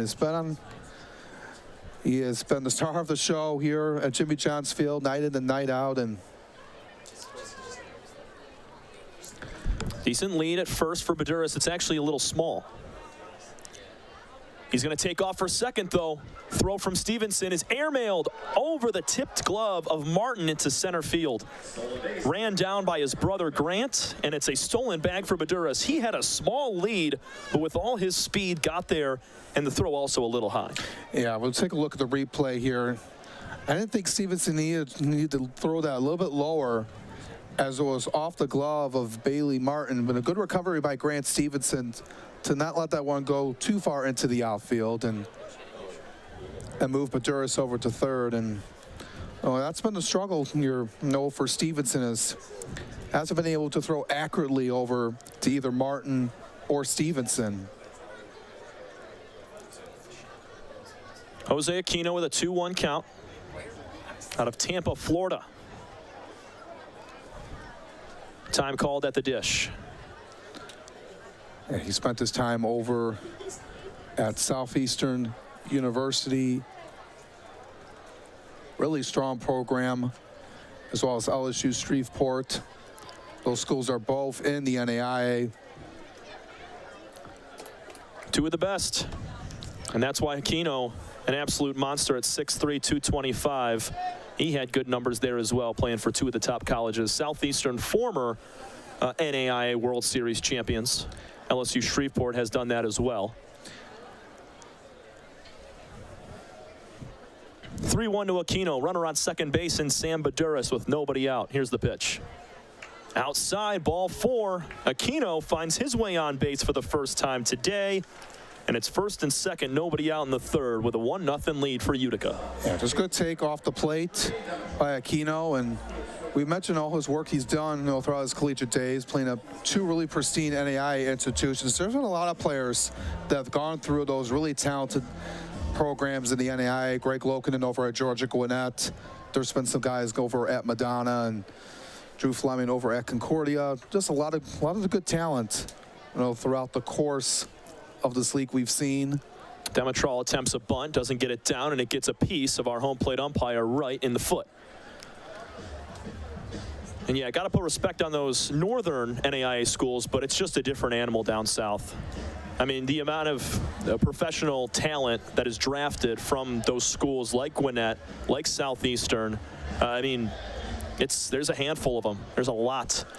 All those southern schools, they play 60, 70 games a year compared to when you're up here in the north and you're only playing 40. So it's a lot more baseball, a lot more at-bats, innings pitched. They get a lot of great talent over there as well. And Aquino he stands at first. Yeah, especially playing year-round, warmer weather, able to get to play in January, February, where it's 50, 60 degrees. Demetral going to bunt again. This ball squirts by Luke Stevenson. Baduras rounds third. He's going to hold up there. Wild pitch allows both runners to move up an extra base. Second and third with still nobody out.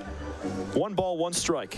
And it just didn't take a good bounce. As Demetral was showing bunt, Stevenson sees that one go all the way back near the third base side. Not what you wanted to have in mind here if you're Carolden in a difficult spot now with 2 in scoring position and nobody out. As we take a look at what the Unicorns are doing here as Carolden's getting ready to throw the next pitch. Right side of the infield is in. Left side is back. Demetral takes ball 2. Coming into today, Tom, Unicorns are 526 with a runner on third and less than 2 outs, 30 for 57. And with the bases loaded, 8 for 36 in these situations coming into tonight. Carolden delivers a 2-1 fastball on the outside corner. 2 balls, 2 strikes. Unicorns have lost their last 2. Losing game 1, 8-1 here tonight, and then a 3-2 loss to the Mammoths on Thursday. Demetral waiting on the 2-2. Strike 3 called on the outside corner. Caught looking. Demetral goes down for out number 1 with 2 in scoring position. Huge strikeout, number 5 for Carolden through 2 1/3. Yeah, this is really good location. I mean, he dotted that up. Makes it real easy on Luke Stevenson to snag that for strike 3. Which you got to have here, and brings up Patrick Baggett. Looking to add on to this 1-0 lead for Utica. This is crucial. Strikeout swinging the first time for Baggett. He takes 0-1. Baggett, the only switch hitter in the USPBL, has been from the left side all day long. Have not seen a lefty from the Hoppers yet today. That's when we'll see Baggett swing it from the right side. 0-1 pitch way outside in the right-handed box. Would have hit Patrick if he was the other way. And the only switch hitter in the league, Patrick Baggett. We haven't seen many of those throughout the course of the USPBL. And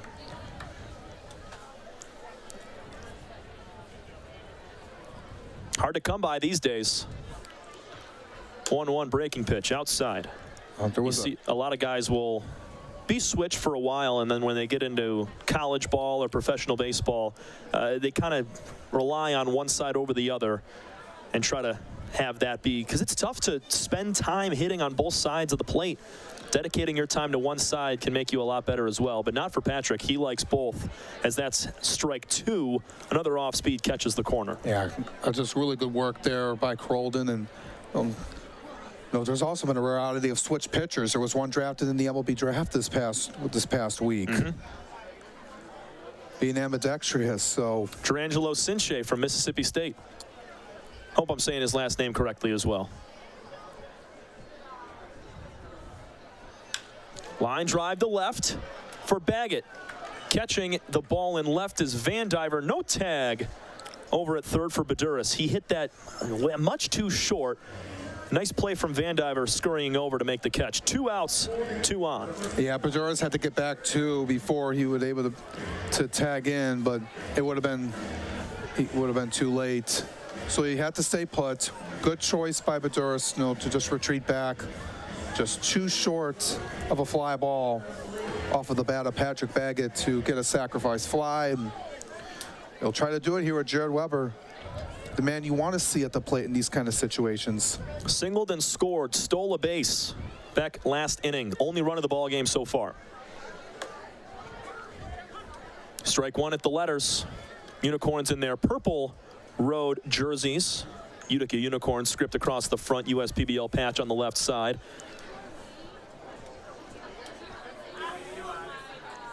Here's the 0-1. Check swing. Rolling, fared on the first base line, and it tapers foul. at the last moment goes foul. Nice play from Ferguson to pick that up foul territory instead of trying to charge in and tag Weber, who would be evading the tag right here. Yeah, that one just rolled foul. Good stop by Ferguson, realizing it. Sometimes you never know. It didn't look like it hit the cutout of the grass and helped roll the ball foul. It just kind of sat there with a little extra spin, and it finally went over the line. 0-2 on Weber, one of the best hitters, if not the best, on this Unicorn club. Looking to come up big. Swing and a miss. Ryan Carolden. 6 strikeouts through 3 innings of work, leaves 2 stranded, and it stays 1-0. That was the 5th third out of the game, presented by Fifth Third Bank. We head to the bottom of the 3rd inning. 1-0 Unicorns over the Hoppers in Game 2 of our doubleheader from the USPBL Network.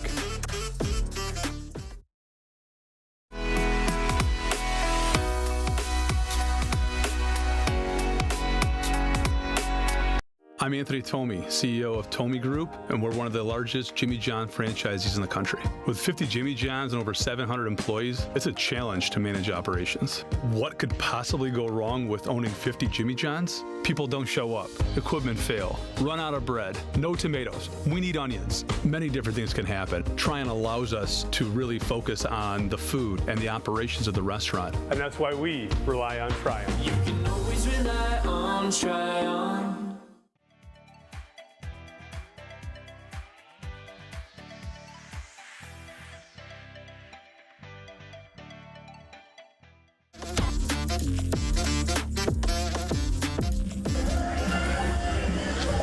Bottom of the 3rd inning, and a 1-0 lead for the Unicorns as they take the field, and Logan Lee back out for another frame, making his USPBL debut. Spent time over at Northwood University, then Middle Georgia State. He's going to move on to the top of the lineup and face the Hoppers for the 2nd time. And no runs for the Eastside in their first time through the lineup. I think they might put together better at-bats with just 2 hits in the first 9 batters. Yeah, they had a really good opportunity that went to waste in the last inning, leaving the bases loaded. But now going through the 2nd time in the lineup here facing Logan Lee, we'll see what adjustments are made at the plate. Logan helped load the bases with 2 walks, along with that base hit last inning, but worked out of the jam, stranded all 3. He's got Blake Vandiver, who grounded to 2nd his first time. He puts the ball in the same spot. Dimitrol to Weber. 1 pitch, 1 out in the 3rd inning. 2 ground outs to 2nd for Vandiver in Game 2. And that's what you got to have here if you're lead. You know, the pitch count, really steady right now at 33 as JJ picks up the bat at home plate, continuing his work. Fans can't get enough of him. Can't blame them. But I'd like to see JJ try to catch one of those Frisbees. And especially know it's Let's Go night here tonight as well. And we talked about the Girl Scout night, throughout the course of the game, and a lot of the promotions that are going on here throughout the course of the season here at the USPBL. No balls and 1 strike to Bailey Martin. 0-2. Martin with an RBI back in Game 1 with a walk and the bases loaded. He's 1 for 1 today with a single. Ooh, Shin almost got the call in the outside corner. That one missed a few inches off the dish. It's now 1 ball and 2 strikes with 1 out. It didn't miss by much. It was a good location there with the off speed. Unicorns in a must-win situation, trying to stay afloat above 500, and there's strike 3 called on the outside corner. First strikeout of his USPBL career. Logan Lee squeezes right there on Martin on the outside corner. Yeah, just froze him up. Went there with the fastball and the inside corner, and able to get him up there. Here comes Brian Schellenbarger. Double play he grounded into his first time. Went 4-6-3. Only saw 1 pitch. Now he takes one for a strike on the upper outer corner. Love the command so far for Logan Lee in this bounce back inning. Walked 2 in the 2nd. Went 1, 2, 3, retired in order in the 1st. So he's back to his ways as the 0-1 is tapped foul off of the foot of Schellenbarger. I want to got a sting. Yeah, missed his foot guard there as he's going to have to restrap that. But hey, you get an extra timeout. Yeah, just a second to walk it off, and yeah, that doesn't feel good at all. Tough kid will be just fine. Schellenbarger patrolling right field almost every single game for this team. He's got 81 at-bats. That leads the team, along with 5 walks, 13 strikeouts. 0-2. Foul back. Good fight. Yeah, he's just trying to work at it here. Not going to go down quietly. Fans enjoying themselves here tonight. Some ice cream right now, and I could use that. I already said it, man. Give me a Thin Mint. Frozen Thin Mint, drizzle that on top of some vanilla ice cream. I'm not going to stop talking about it, Devin. I'm sorry. Now that soft served ice cream. Anything you want here at the ballpark. Always some good eats. Some treats here tonight. And ball in the dirt, 1-2. 42 pitches now for Logan Lee over the course of 2 2/3 innings. He's pitched fairly well. He just picked up his first strikeout, and it's only that second inning where he really had issues. Yeah, that was a little bit of a struggle. Trying to get all those nerves out. But he's been trying to ease in really nicely here, trying to get a 1-2-3 inning. Schellenbarger's making that tough, fouling off every good pitch that Lee has delivered in this at-bat. It's not been easy. Sun has nearly set. Getting a little bit of a sunset. The 1-2 to Schellenbarger, lined into center field. Coming over a few steps as Baduras reaches up and makes the catch, crossing into the left center gap. Second 1-2-3 inning for Logan Lee in 3 frames of work. We go to the 4th, 1-0 Unicorns from Jimmy John's Field on the USPBL network.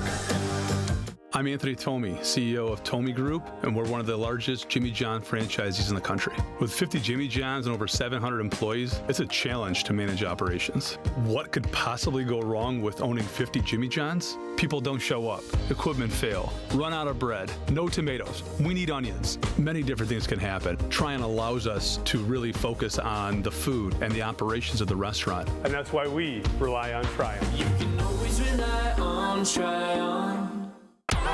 The Dave & Buster's method is designed to help you unlearn adulthood and discover the funner you hidden within you. The you that doesn't think about adult things and stuff. Ashley, I don't want to hear anything about your car registration when we're at Dave & Buster's. Okay. The you want to be. Let the Dave & Buster's method illuminate you. Begin the method today with 5 free games. You know you want to.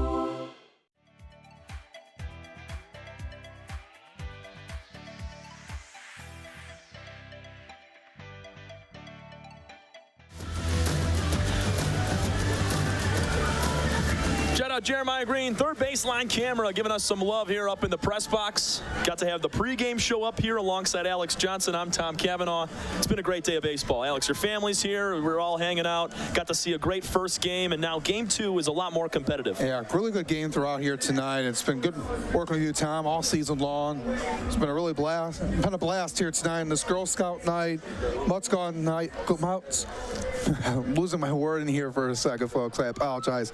Mutts Gone Nuts night here as well at the ballpark. 77 degrees here as we're approaching 9 o'clock here at Utica, Michigan. Humidity down to 54%. The wind, not really much of a factor at Southwest at 3 miles an hour, but it's been a good night for baseball. And the family coming out here to watch the game here. It's always a good time to have friends and family come out here to a ball game here on a Saturday night. Couldn't have asked for better weather, especially all the weather that the fans have had last week. Austin Ochoa keeps the good times rolling for the Unicorns. Line drive single into left field. Hey, Alex, it was great to catch up with your brother Aaron. Me and him used to do a pregame drive time show over at WDDK The Patriot over in Royal Oak, Michigan. We covered Catholic League high school football, and we did a little pregame show previewing a lot of those schools. And it was just us, him and a buddy from De La Salle along with myself, and we just talked high school football for about 20, 30 minutes. I loved it. That's how I got to know him, and then glad to be on the call with you as well. Yeah, it was a really good opportunity. You know, a lot of good opportunity over there. High school football season just around the corner, and been able to get to know you and all my family, and it's been a really good blast. And Jeremy Otto, who was working here at the USPBL a few years ago, was also part of being the play-by-play for the Catholic League Game of the Week as well. Oh yeah. Wave and a miss. Kyle Schmack gives it his everything on that one. Evens the count up at 1 apiece. And all the good work that Jeremy Otto has done. And he's a big part of this league and has excelled since then, working with 97.1 The Ticket and also the Detroit Tigers as a fill-in PA announcer. Breaking ball set in for strike 2. And it's also been a lot of good plays for all the broadcasters who have come before us, who've gone on to do a lot of huge things throughout the sports broadcasting industry and getting to work in some of the top leagues in the country. And it's just really good to see. Ochoa gets a quick pick off towards him. Ferguson tries to push him off the base. All in good fun. There's such good relationships between guys on different teams. Considering there's only 4 programs in the entire USPBL league, you get pretty familiar. And most of the time you want to keep it lighthearted and kind, which is what we see a lot of the times too, which is great. Yeah, really good, camaraderie, good family unit around for all these 4 teams. They get to work each other. They're all playing for the same goal. Yep. They all wear the different uniforms throughout the course of the game, but they all have one goal in mind: is get to the next level, and they'll play at a high level night in and night out. 2-2 pitch to Schmack is sent out to right field. Easy play for Schellenbarger. Has one gone with Ochoa at first. These players, they work out a lot of the time, in practice throughout the course of the week and the non-public games, and they have to play every Thursday through Sunday under the lights here. And some of them work together too on the off days. For some of these players, they're up here at Jimmy John's Field attending to a lot of the food services and ticket sales and what have you, working as a part of the staff here, and they'll work together even though they might be on different teams. First pitch is ball in the dirt as Ochoa was thinking about going down to second. Stevenson had trouble with it for a moment. 1-0. Yeah, good work by Stevenson to stop that right there. And you make a good point. These guys, just want to be able to being a part of the league and being off the field, working in a different part of the aspects of the USPBL, even food sales, ticket sales.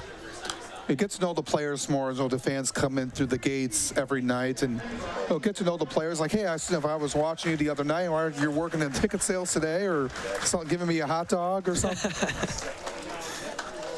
Yeah, they do such a great job. The players just spending so much time here in Utica, Michigan at Jimmy John's Field as a player and as a moneymaker on the other side of things. Here's the 1-1 pitch. High pop-up foul. Right field line. Going to get out of play back towards the umbrellas into the dugout. And also being in a really good setting here in the Metro Detroit area, Utica, Michigan. About 30-35 minutes from downtown Detroit, and a lot of the amenities around here in the Metro Detroit area. A lot of things that go on nearby, and it's a vibrant community.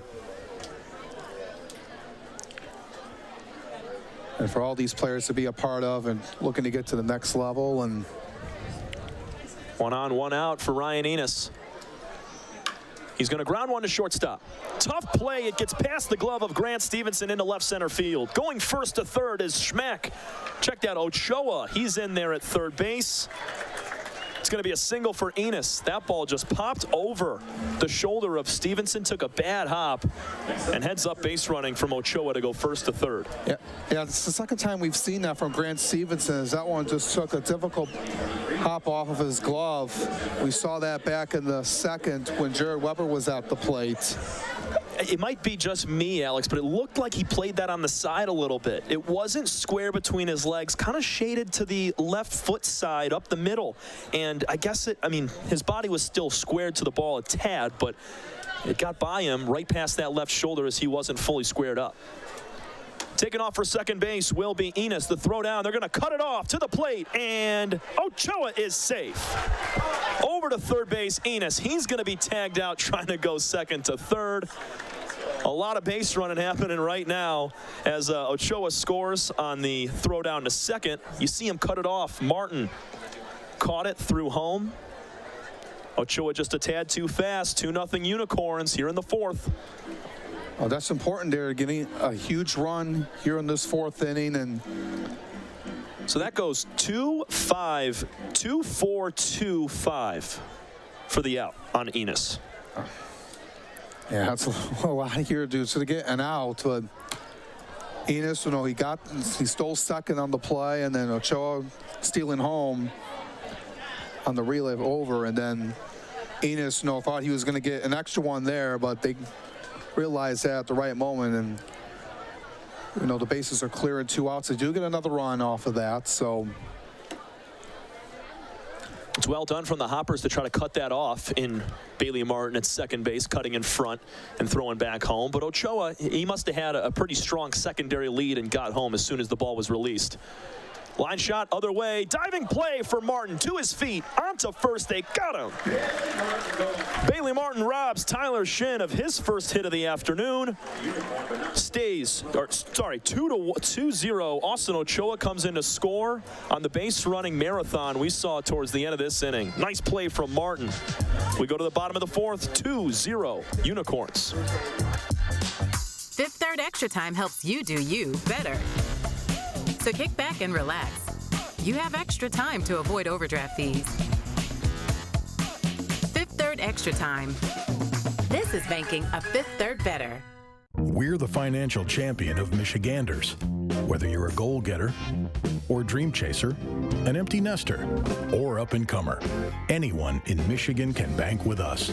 Michigan Schools and Government Credit Union.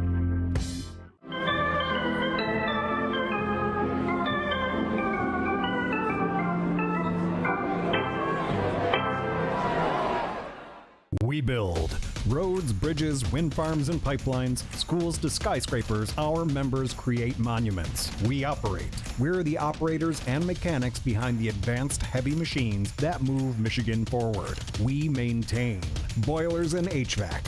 Our members run the complex heating and cooling systems that we all depend on. Our training is second to none, and safety is our priority. We are Operating Engineers 324, and we keep Michigan running.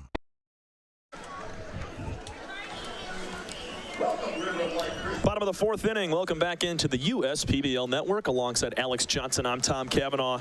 The man on the mound now, the eraser, Jace Bauman, has grabbed the ball and has taken over for Logan Lee, who goes 3 innings, gives up 2 hits, no runs, 1 strikeout, and 2 walks. Good outing for Lee, like what we saw in his very first start in the USPBL, and now he turns it over to Jace, the eraser Bauman.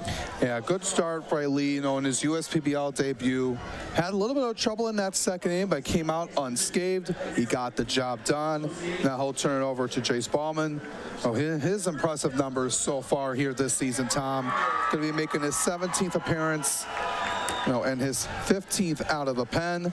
21 1/3 innings pitched, 20 strikeouts, 8 walks, 192 opposing batting average, and a 1.69 ERA from the man out of Wisconsin. He is going to look to keep the score where it's at. Got a huge insurance run in the last inning on the double steal attempt that brought in Austin Ochoa. And the righty coming in at 5'9", 180, who spent his college days over at the University of Wisconsin Stout, Division III program. Another veteran on this team for the Utica Unicorns that was a part of the championship team from a year ago. Ball 1 to Ben Ferguson in the dirt. Last time a Unicorns reliever faced Ben Ferguson to lead off an inning, Ferguson took Ben Kreisen deep. That was in the 3rd inning of game 1. Let's see if Bauman can change the tune here. 1-0 to Ben, who was player of the game earlier today. Make it 2-0. Yeah, so it's a 410-foot bomb over to the trees in right center. He fell just short of the cycle in game one. Needed a triple. You can understand it all being a 6-inning game, then would have had maybe an extra at bat. See, if he was able to get that triple in the first 3 innings of this game, then you can kind of count that as 9 innings right there. And if he's able to put together a triple with those other hits, I mean, I'd count it. I'd count that as a cycle. But I guess if you could do a double-header cycle if he's able to scrap one together here. 3-0 pitches swung on, grounded, first base, snagged by Weber. Throw over to Bauman in time to get the lead man out. Nice swing, but a better play. Yeah, good work by Weber to get down on the ground. An underhand scoop over to Bauman to get the out, and that's just really good teamwork to get a dangerous hitter. Ferguson retired. Base hit last time for Colin Cornwell. Dropped it down the left field line just inside the chalk. Almost took a double, but stayed at first. Heck of a day for Colin. He was 1 for 3 with an RBI in game 1. He's now 1 for 1 here in game 2. Yeah, good to see Cornwell really shining here in his debut with a couple of base hits and his family in attendance here tonight. And wave and a miss on the 1-0, evens the count. Coming over from Utica Ford High School, really familiar and over with Jimmy John's Field, all the Utica schools. They play in a little showcase between the 4 high schools, at the end of the year. Just a game, just give them an atmosphere of playing a game over at Jimmy John's Field, and that's just a really good conference that they played in high school in the Macomb area conference run with their rival of Sterling Heights Stevenson just right down the road, and then you got Utica Eisenhower, Grosse Pointe South, and Dakota right there, and Romeo.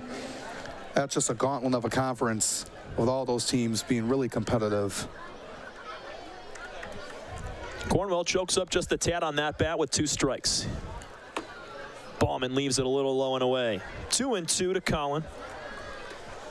Brother Connor in attendance, has spent his time also at Saginaw Valley State University. He's going into another year of college next year.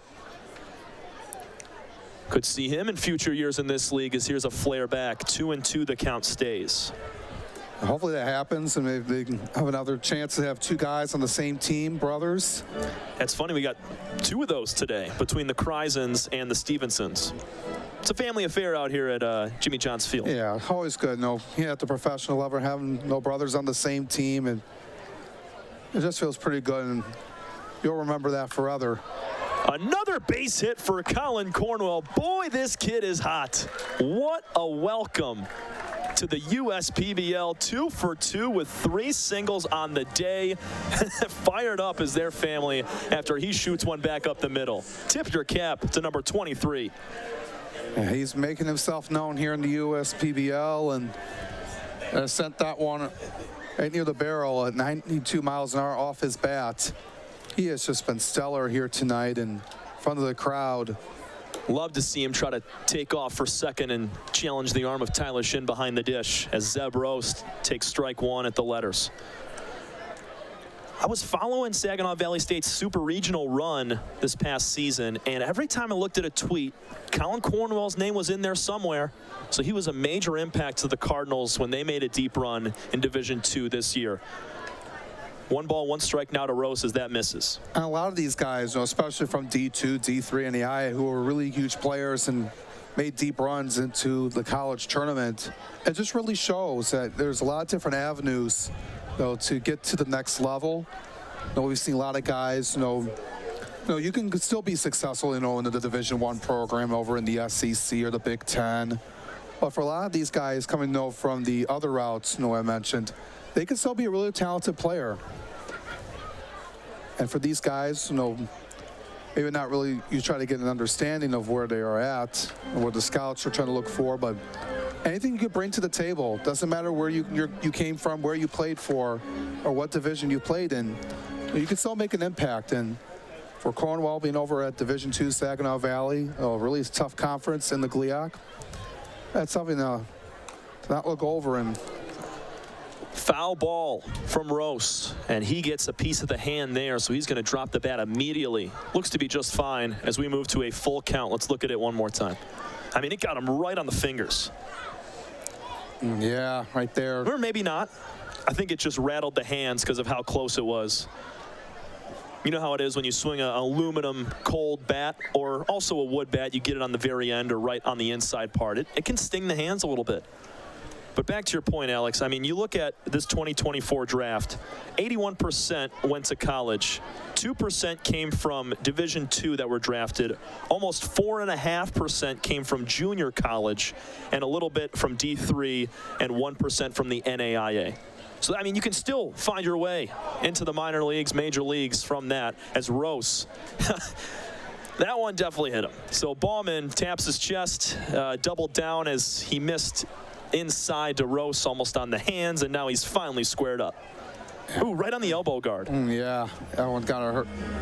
Sitting there for a second, Rose is going to go down, and you mentioned, it's in different sports, 99% of the players that we see in different drafts go to Division I, but in baseball, it's just a different animal. That's true, yeah. I mean, 18%, almost 19% of the draft came out of high school as well. But, I mean, Division I takes the cake with 73% of the draft consisting of Division I players. But that doesn't mean that those players did not play junior college, Division II, or Division III at some other point. Oh, take a look. Many guys looking around the area. Hunter Brown over at Wayne State. Spent some time over with the Houston Astros. And exactly. Yeah, he threw a gem against the Tigers not too long ago as well. And another guy went to school with my brother at Florida Southern College, which is a D2 in Tampa. His name's Ryan Magdich. He spent 2 years at Florida Southern D2, transferred to Mizzou, was a stud, and then gets drafted this past year. 0-2 the count now to Grant Stevenson. Yeah, we've seen many guys go from make a transition either from an NAI or a D2 or D3 up to a D1. You become a really spectacular player, and we've seen it from a couple of guys. Throughout with Nate Blaine going from Madonna to Ball State, who had a really good game last night. And 0-2 pitch to Stevenson, just misses the plate. Slider from Bauman does not catch the corner. 1-2, and the Hoppers with a little something cooking here. It's just a 2-0 game, Alex. A big swing could change things drastically with the bottom third of the order coming up. It's an important opportunity here if they can really cash in. Ground ball fouled on the third base line. After Stevenson, it'll be Maddox and his brother, Luke Stevenson.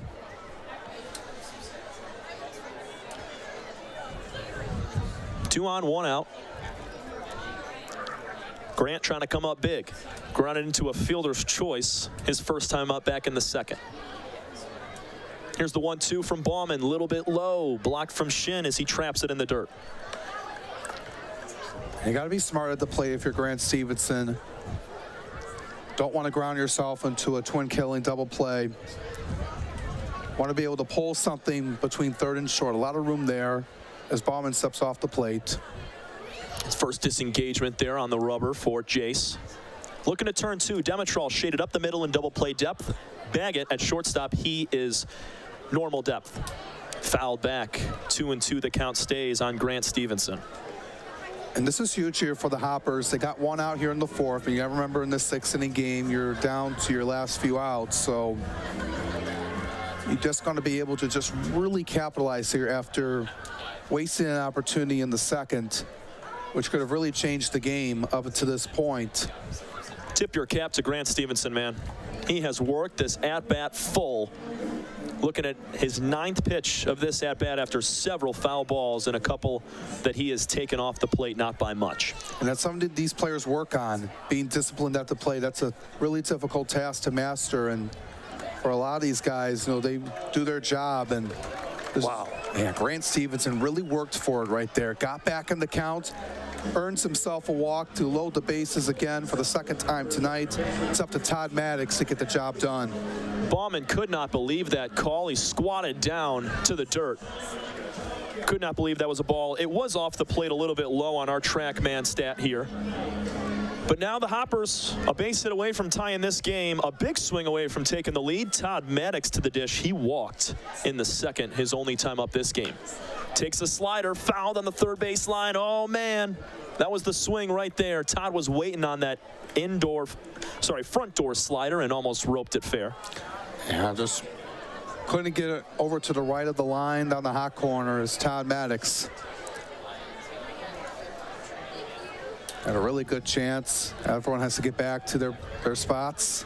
Swing and a miss. 0-2. Was trying to rip that one on the off speed at 82 miles an hour from Bauman.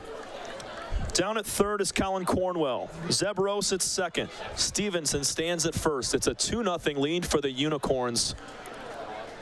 The Hoppers have already stranded the bases loaded once today. Will they do it again?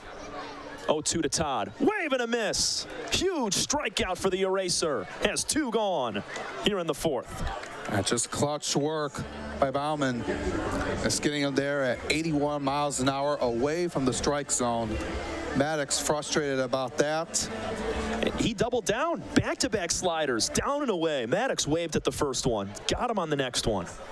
And that was great pitch placement because the first pitch that Todd went after was the same slider, but it was inside on the plate, and he got a lot of barrel. As the first pitch to Luke Stevenson now is a ball outside. Yeah, that slider went away from Stevenson that time, but didn't go after it. Make an adjustment from the last at-bat that you saw in Maddox. Trying to come up clutch with a 2-out hit. Luke fouls it straight back. 1-1.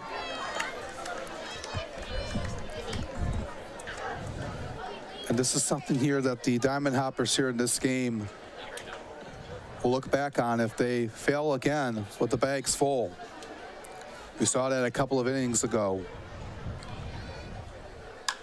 High fly ball left center field off the bat of Luke Stevenson. Not that deep. Coming over Baduras, calling off his left fielder Enos, and makes the catch for out number 3. Second time today that Stevenson has had the bases loaded and has flied out to the left side of the outfield. 3 more left on for the Hops.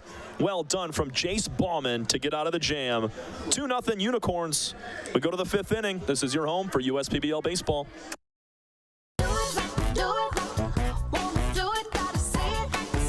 The perfect match. It's what so many of us are looking for. When it comes to getting a mortgage, how can you find the one that's perfect for you? Start at mortgagematchup.com. Because the only way to get a mortgage that's easier and more affordable is to find a local home loan expert first. Go to mortgagematchup.com today.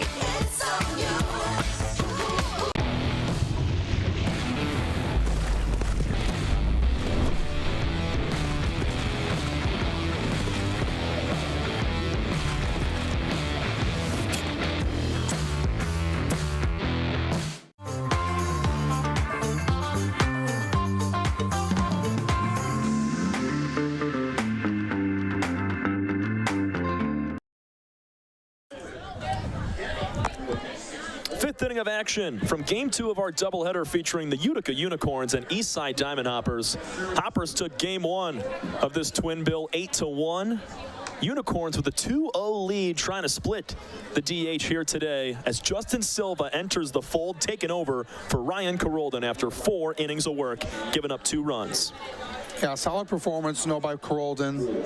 Able to do his job, but the offense, unable to capitalize with the bases loaded twice in the 2nd and 4th inning. He'll turn it over to Justin Silva right now to keep the score where it's at. Looking at Silva's stat line for you right now. As he's making his 8th appearance out of the pen. He's thrown 7 innings so far. He struck out 6, has walked 11, so he's trying to try to improve on that. 4 earned runs allowed and a 192 opposing batting average. He's going to look to try to keep the Unicorns in line here as he'll face 9-1-2 here in the 5th. It's just been the difference of the game here is, the Hoppers unable to cash in. They've left 6 runners on base. While the Unicorns, they've been able to be aggressive and make sneaky plays, with that double steal to get an insurance run in the last inning. And you'd like to see what the Unicorns have done, having a different style of play, and it's worked to their advantage here in the 2nd game after losing 8-1 in Game 1. Sam Baduras with a base hit and a stolen bag. His only time at the plate today. That was back in the 3rd inning. It'll be Baduras, Aquino, and Demetrol to face against Silva, who works third base side of the rubber out of the stretch. Foul ball right at home plate.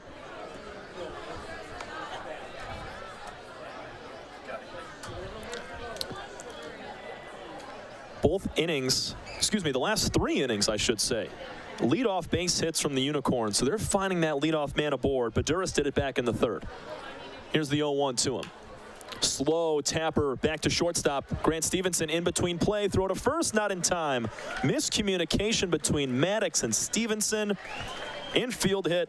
The 4th straight inning a Unicorn has hit safely to lead off a frame.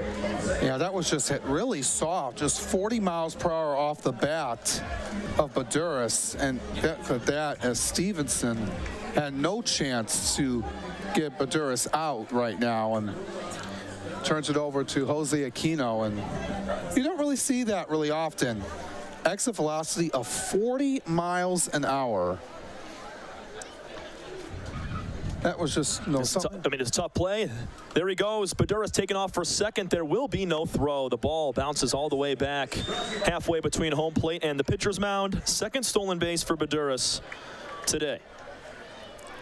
And now brings Sam up to a total of 6 on the year. And 6 stolen bases for the Unicorns tonight. They have been really busy on the base paths, and it's good to see.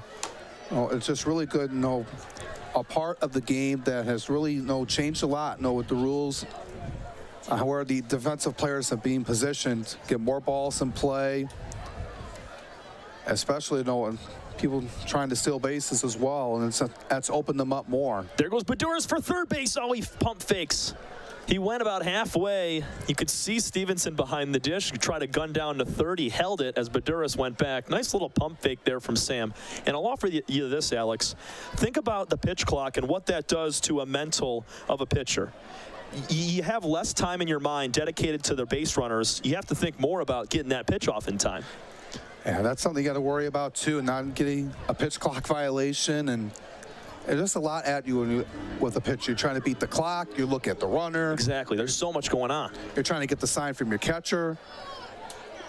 It's just a lot on your mind, and you overthink things, and then you might get yourself in trouble when you do that. But swing and a miss. Jose Aquino goes down on a slider, down and away. Huge first out here in the 5th inning for the Hoppers, trying to keep this at just a 2-0 game. They don't want to let it get out of hand.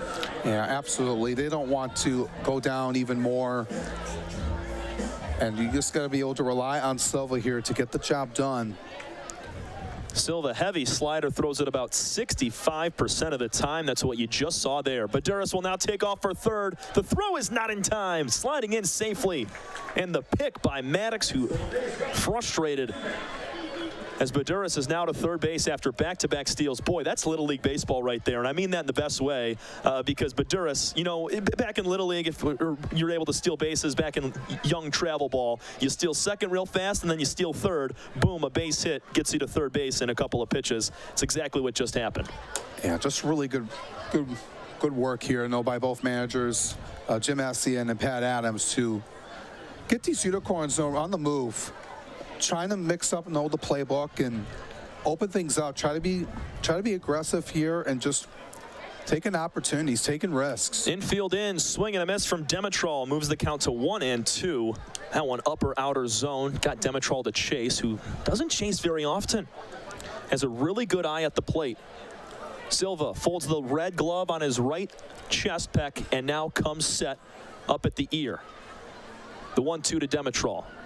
Front door slider, doesn't catch it. A little bit upstairs. And the infield's in right now for the Hoppers. And going back to my point, you like seeing that the Unicorns are getting confident, giving these players a green light to go. And just really have changed the game here. 3 stolen bases today for Baduras. Demetrol trying to hit him in. Foul ball back to the screen. 0 for 2 day for Andre. Ground out to shortstop and a strikeout looking. Demetrol, 13 strikeouts compared to 13 walks on this season. Very even keel in that aspect. Cocks the bat far down over that right shoulder. Waits for Silva, the 2-2. Fouled again. He's going to try to work for it here. Got to hit something hard on the infield here. Try to get it past Stevenson, Martin, Maddox, or Ferguson. Ben Ferguson way off the line at first. He's outside of the grass. Cut out Maddox. He's on the dirt. Everybody else on the grass. Silva set the 2-2. High pop up right back towards us. Oh, a little bit high, hits the awning in the suites above us. I thought we had a real chance at that one. We're up into the suite level. Where we're positioned, it's really nearly impossible. Yeah. There's got to be some crazy topspin, and that doesn't mean the fans in front of us here aren't reaching back trying to make a play. 2-2 again to Demetrol, high and inside. We're going to push full. Oh, that fan brought down over to those kids over there.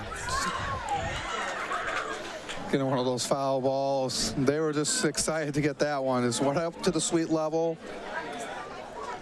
Perfect souvenir on a Saturday night. And also good to know for the fan up there in the suite to send that down to those young fans over there as Demetrol gets a free pass. And breaking ball inside. What a take from Andre. That pitch did not miss by much. Maybe a half-inch off the dish. He stood his ground, and a 14th walk of the season for Andre puts runners on first and third with one out. Here comes Patrick Baggett. A little more inside than I had thought from our vantage point right here, but still a great take from Andre. Kid out of Stony Creek from Rochester Hills, Michigan, my hometown. Got to see Andre a lot in high school as he played with my brother over at Stony. First pitch to Baggett is outside. Yeah, that's really cool. To be able to know a guy, right now in your area, and your brother went to Stony Creek and able to play with him, and now being up at the huge stage here in the USPBL. And 1-0 to Baggett on the way. High for ball two. Jumping up out of the catcher stance was Luke Stevenson there to snag that one. Yeah, it's good to see a lot of kids, from Metro Detroit to play in this league, and Macomb, Oakland, Wayne County, also out in the Grand Rapids, Saginaw area, Flint area. Both of our starters in Game 1 hailed from Macomb County. 2-0 pitch on the way to Baggett. It's low. 3 balls, no strikes. Unicorns looking to open up a 2-0 lead here in the 5th inning with 1 out.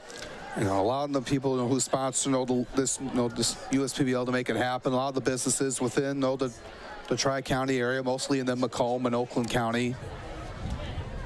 Demetrol's going to take off for second base. That's ball 4. It doesn't matter. Andre will get second regardless, and the bases are now loaded for the Unicorns with just 1 out and a 2-0 lead. Here comes head coach Ryan Kotke to talk it out with Silva on the bump. Yeah, they have some action warming up in the bullpen too to keep an eye on, as that's Thomas Russ getting loose in the pen. Is Coach Ryan Kotke going to be talking over with Silva. 13 walks on this season through 7 1/3 innings for Justin Silva. Only has 7 strikeouts along with those 13 walks. So it's really just been the location. He does have a .192 batting average against. That's good for 3rd best on the team. But that also comes with the territory because of how wild he can be. Yeah, just something important here for Silva to remember.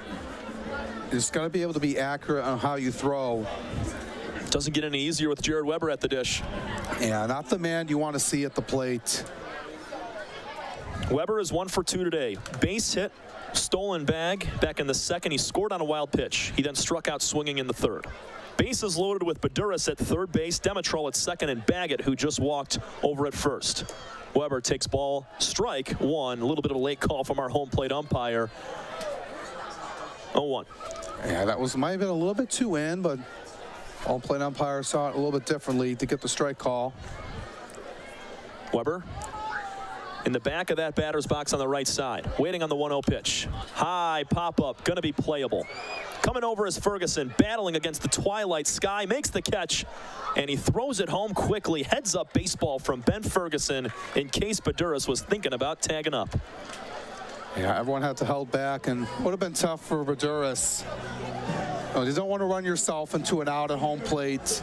It was like it was a wise choice. It wasn't too far enough to go, but I understand with the expanded foul ground, it could have been a chance maybe. Maybe, but I think it's only on two things if it's in that spot. If Ferguson has to slide and make the catch and make a dive and play. Also, if Ferguson makes the play and just doesn't think about Baduras tagging up and casually catches the ball, slouches the shoulders, looks to flip it back to Silva.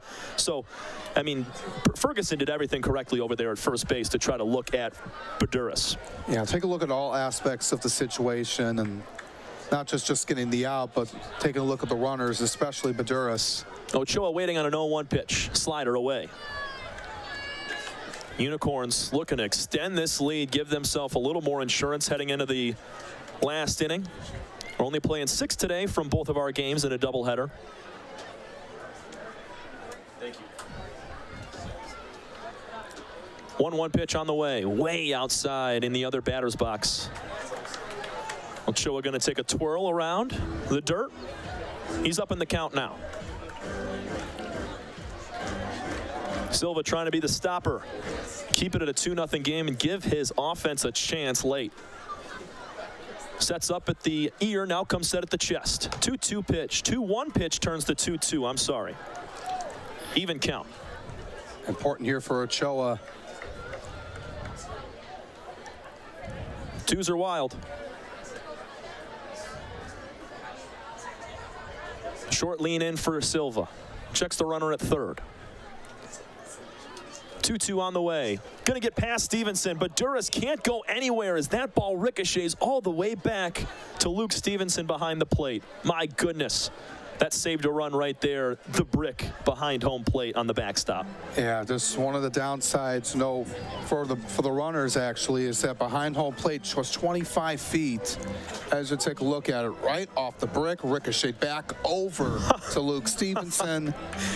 Alex, if that hits the padding, that ball dies and stays back there. The fact that that ball cut all the way over onto the brick is very lucky for Eastside. Swing and a miss on the 3-2. Justin Silva pumped up coming off the mound as he strands the bases loaded and keeps it a 2-0 ball game heading into the bottom of the 5th inning. Just really huge there to get out of the inning, leave the bases loaded. That's huge for Justin Silva and the Hoppers. Genesis Credit Union, take me out to the ball game. Up next, we go to the bottom of the 5th inning. 2-0 Unicorns on the USPBL network.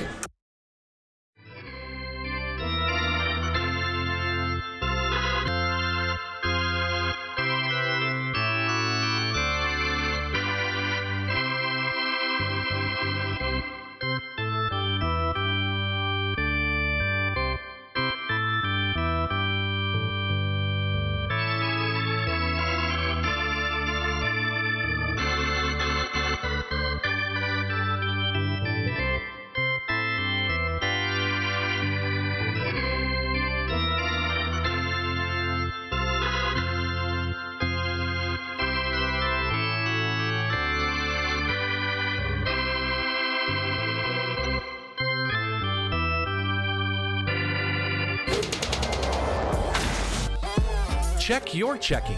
If your account doesn't get you pumped, amped, or geeked, make the switch to Genius Checking from Genesis Credit Union. It's just genius.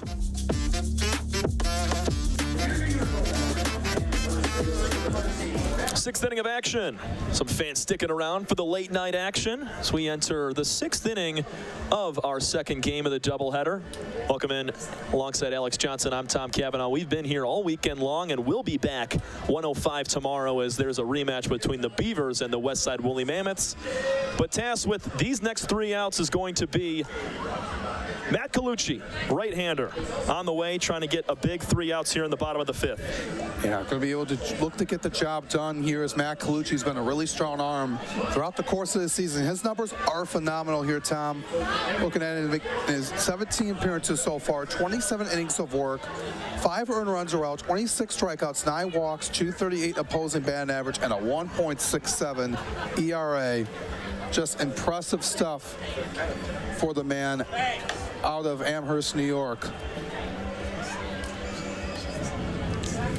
Colucci going to face the top of the lineup, starting with Blake Vandiver, Bailey Martin, and Bryant Schellenbarger. Trailing 2-0, the Hoppers have not had much success offensively. They have loaded the bases up twice in 4 innings, and they left them stranded both times. And those other 2 frames, 1, 2, 3 innings. So it's either all or nothing for them right now, loading them up or going down in order. They got to find somewhere in the middle there and cash in a few runs.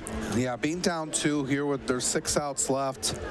Want to be able to take both games here tonight, but it's going to take a lot of work. They got to get base runners. They got to be able to capitalize when they have runners in scoring position. And it all starts here at the top of the order. Blake Vandiver, 0 for 2 here tonight with a couple of ground balls over to Demetral. And if you want to be able to catch up with the Mammoths and play up to their style of play the rest of the season, you got to be able to take care of business in these kind of games. Blake Vandiver looks at ball 1, slider inside near the back hip. As you mentioned, Alex, 2 ground outs to second base today for Vandiver. Just been out in front, rolled over on both.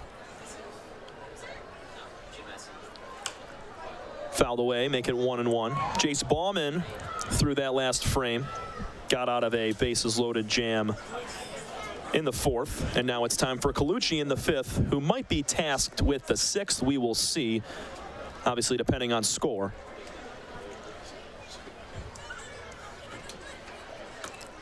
Swing and a miss. That pitch diving down and in towards Blake. 1-2. Yeah, did not with the swing he wanted there on that 86-mile-per-hour pitch. Colucci nods heavily. Sets with that front foot in front of the back. High fly ball out of play, flicked away by Vandiver. Stays at 1 ball, 2 strikes. It's a good inning from Jace Bauman. He hit a batter and walked 1 while giving up a hit, but still came up clutch when it counted most. Got a fly out with 2 gone to end the frame and leave the bases loaded. 1-2 pitch called strike at the knees. Matt Colucci gets strikeout number 27 on the year, starting off the 5th inning on the right side of the coin. Yeah, got him right there. Good location. Set it up perfectly with the fastball. And Vandiver was just disappointed about that one, but he knew it. 1 for 2 day for Martin. Single and a strikeout looking. That's ball 1, a little bit upstairs.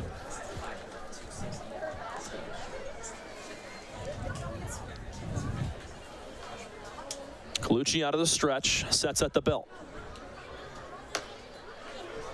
Slider called strike, outside corner.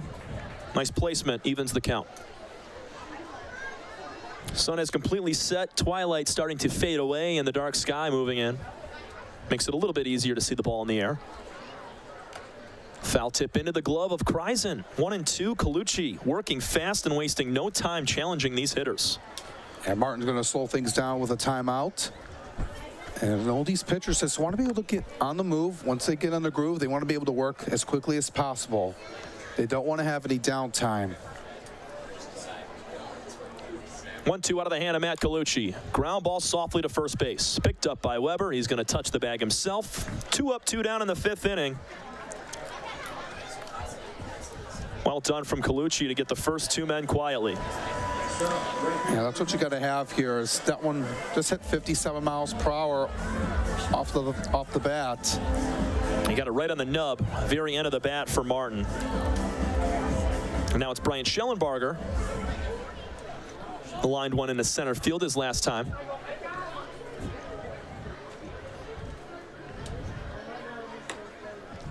He'll take ball 1. Fastball at 91 and on the feet.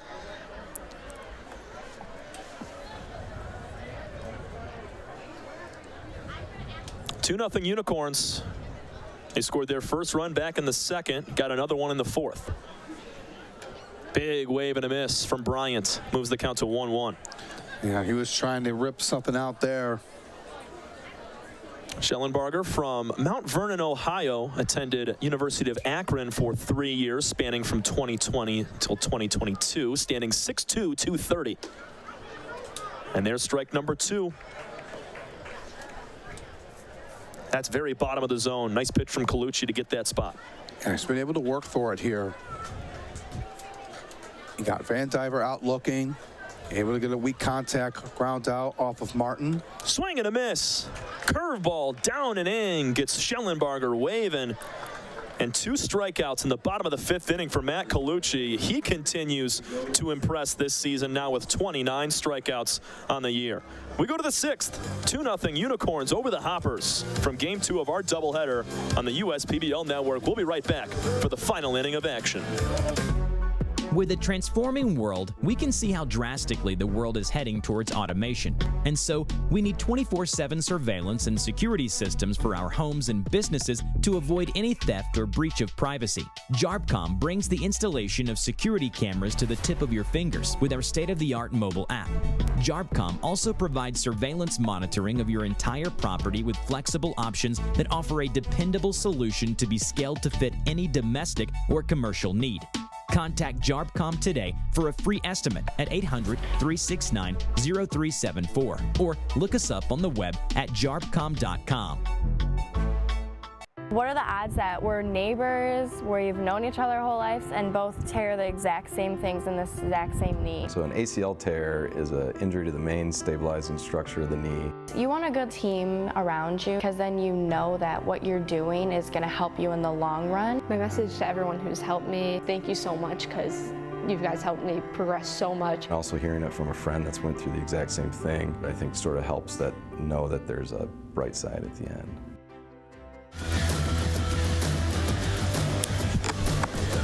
Stadium lights illuminating our field here as the sun is completely set. It is dark out late here in Game 2 of our doubleheader. 2-0 lead for the Unicorns, and the Eastside Diamond Hoppers will now call on Delmas Russ here in the 6th. Yeah, looking to keep it going here, to keep the score where it's at, because the Hoppers will be down to their last 3 outs. As Delmas Russ comes in, coming over in replace of Justin Silva, who got out of a jam in the last inning from Wilmington, North Carolina, standing at 6'5", 230 from William Peace University, Division II school down there. His stat line so far has been solid. A 2.92 ERA, 2-0 record in 11 games so far. 17 punch-outs, 15 walks, something he's going to look to try to improve on that. Only 4 earned runs allowed and a 146 opposing batting average. He has some good stuff coming out of the pen for Coach Ryan Cockey. He really needs him to come up through here in this situation. Try to get a quick inning of work, because it'll be the middle part of the order in the bottom half of the 6th. To try to keep the game going for the Hoppers. He's going to face the 6, 7, 8 batters, Schmack, Enos, and Shin. And that sun, it looks like the sun. It's the moon, my goodness. Right over top of the Jimmy John's Field logo. Wow. It's, you know it's a late night for me if I'm calling the moon the sun. But Delmas Russ has some very filthy stuff. He's got a 4-seam fastball that he throws 70% of the time now. The plate east to west, and then a slider that looks like a frisbee starting on the inside hip of who would be Schmack and landing on the outside corner away from him. So really good stuff from Delmas, and then you can also add in a changeup as well that he throws just a little bit. Fastball at 93, gets a big swing and a miss from Kyle Schmack, who's 0 for 1 with a walk today.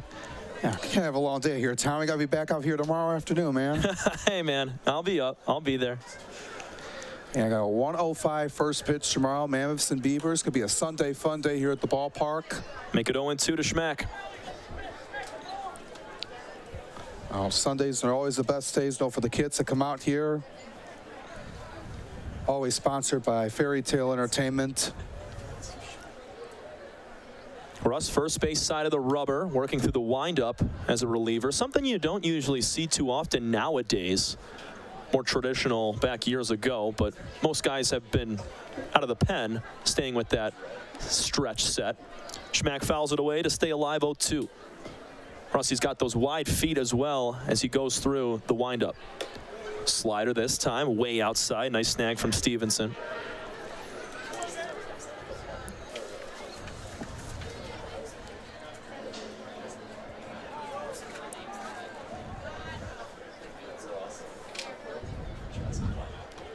Same spot, this time in the dirt, way outside.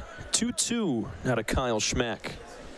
Trying to add a few insurance runs Unicorns have a little bit of buzz in their bullpen right now. I'd be surprised if they don't go back to Colucci in the 6th, though. So he struck out 2 of the 3 batters he faced, sent down the Hoppers in order. Yeah, I'll see what Coach Jim Messian does with him as Russ gets smacked to go down swinging. Good start for Delmas Russ. Huge strikeout to start. That's how you want to start the inning here if you want to hold this to a 2-0 lead, or 2-0 deficit, I should say. That's the 8th strikeout also for Hopper pitching today in this game.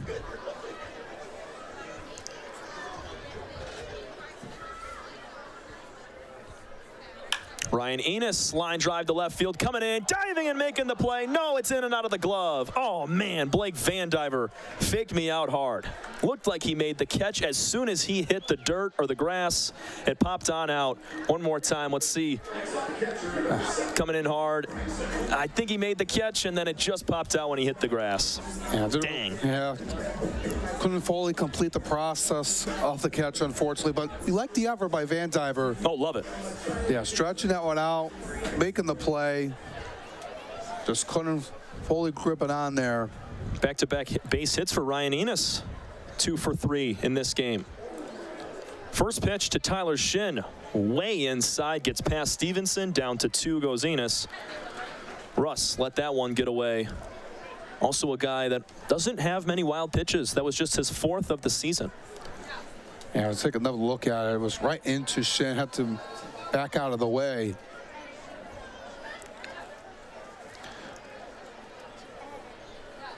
It's Ethan Kreisen actually pinch hitting for Shin. Correct. Kreisen taps it down the 3rd base line. It stays fair. They call it foul at the last moment. Maddox straddling that chalk on the 3rd base line. Kreisen, he was the catcher back in game 1. You can see this ball landed fair, but Maddox fielding foul.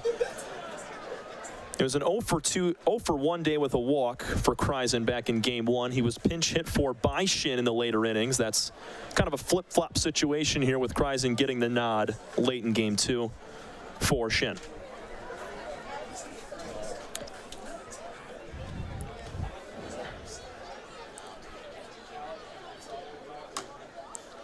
(1-1) misses the zone, not by much.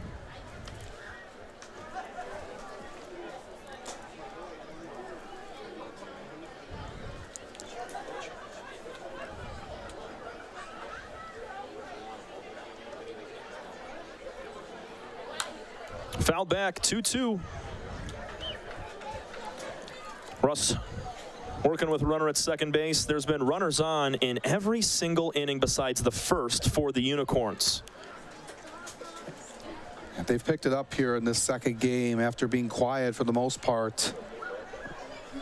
Getting 1 run off of Banks, but didn't get enough to get the victory.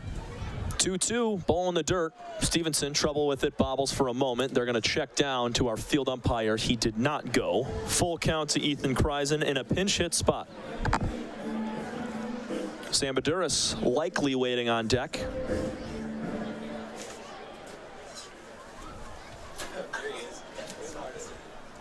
Russ sets, checks the runner. The 3-2. Line drive floated up the middle. Diving play at second by Martin. He touches second with his glove. Double play. How about Bailey Martin diving on to make the play and tag on to 2. Picking up his left fielder, Blake Van Diver, who probably owes him a lottery ticket after that one. What a play by Martin. Able to get it up there and doubling up Enos to end the inning. All right, last chance for the Hoppers. We go bottom of the 6th inning. Ferguson, Cornwell, and Roos due up down to their final 3 outs. Trailing 2-0 on the USPBL network. We're for people, the pioneers, the underdogs, the players, and the slow and steadies. We're for people, for who they are and who they could become. Yes, we're a bank, and some say our business is all about money, but that's an old idea. Because look past the money, and you'll see real human lives. We see it, because we're for people. Huntington, welcome. Time doesn't heal all wounds. Hard work perseverance. And we do.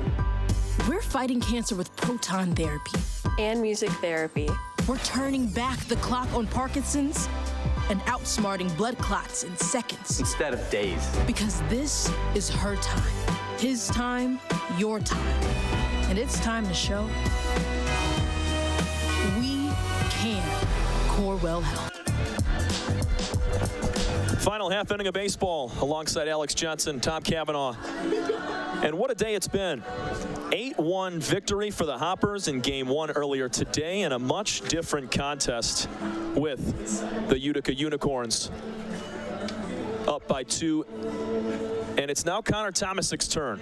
Matt Colucci, he pitched the 5th, went 1-2-3 with 2 Ks, and in the 6th inning, it will be turned to the Purdue and Michigan State alum, Connor Thomasic, trying to get the last 3 and win a ball game and stay above 500 for these Unicorns. Yeah, trying to be able to take 1 of 2 here tonight. Thomasic, looking at his stat line, 19 2/3 innings pitched, 28 punch outs, 13 walks, 10 earned runs allowed. Impressive stuff for the man that went to Purdue and MSU, and looking to slam the door here on the Hoppers, but it's going to be a tall task with Ferguson, Cornwell, and Rose here tonight. Colucci, 1-2-3 frame, strikes out 2, and gets a ground out as well. It'll be Thomasic out of the right side. Got a lot of movement. Got a fastball or a cutter that just moves about 15 to 20 inches. Which is, it's nasty stuff. Yeah, he's been able to be a really solid pitcher throughout the course of the season, and this Unicorns rotation, from top to bottom, has been strong. It's been one of the best in the league. And they had to revamp it. A few of their relievers posing issues at times in that first month or so, and then after they came back, got a few new arms out of that senior showcase. It's really turned things around for them. There's a strike called on the lower outside corner to Ben Ferguson. Because a team like the Hoppers that scores so many runs, you'd think they'd have maybe 3 or 4 losses because of how much they score, but they also give up a lot of runs as well late in ball games. Foul ball off the foot of Ferguson, make it 0-2. And that's something that both teams have had to adjust since the senior showcase, and Unicorns really needing more bats. On the Hoppers are really struggling defensively with trying to get more arms in, and can't go wrong. Better have more arms than less, especially all the stress that they've gone through, and somebody goes down. 0-2 pitch, just off the plate. Thomasic was ready to take his tour around the bump, asking where that pitch was. Just a little bit outside off. That was middle outside. 1 ball, 2 strikes to Ben. Home run earlier today. He was a triple shy of the cycle in Game 1. And he's going to be hit on the 1-2. Pulling the fastball at 93 is Thomasic, and Ferguson's going to feel that one. Yeah, that one's going to be not what you had in mind for Thomasic. As you see Cornwell coming up here. We'll see what he can do here. He's 2 for 2 here on the night. Trying to do something special here. Lined one into center field. Also reached on a hit down the left field line. Thomasic from the stretch, first base side of the rubber. Ferguson, a very conservative lead. Ball 1 inside to Collin. Yeah, gotta be smart here if you're Ferguson. You would like to steal second, but you don't want to risk yourself getting thrown down by Kreisen. Line drive to center field off the bat of Collin Cornwell. It's going to drop for a single. This kid's on fire, man. 3 for 3 in this game. 1 for 3 with an RBI in Game 1. Wow, I'm impressed. Just really well done here for Cornwell in his debut here tonight, and been coming through here in an important situation. 3 for 3 on the night with 3 singles here in Game 2. And talking with head coach Ryan Kottke pregame, we asked him about Cornwell, and he said, yeah, still getting his feet wet, still, I guess jiving with the game. Here's a ground ball to shortstop for Baggett. Flip over to Demetral. The throw to first in time. 6-4-3 double play has 2 gone. Exactly what the Unicorns needed. and a runner at third base in Ben Ferguson. But with Cornwell, as we go back, he had a really nice swing. He said, yeah, he's still adjusting. And has he adjusted here today? My goodness, 4 total hits in 2 games. But this is why the Unicorn defense is so good up the middle. They turn 2 better than anybody else besides the Beavers. Yeah, that's really well done on that first pitch. Just changes to the perplexity of the rest of the inning now with just a runner on third and 2 outs. Last chance for Grant Stevenson and these Hoppers, trailing 2-0. They have just 4 hits on the ball game. 2 runs on 6 hits for the Unicorns. Tomasic trying to pick up a save.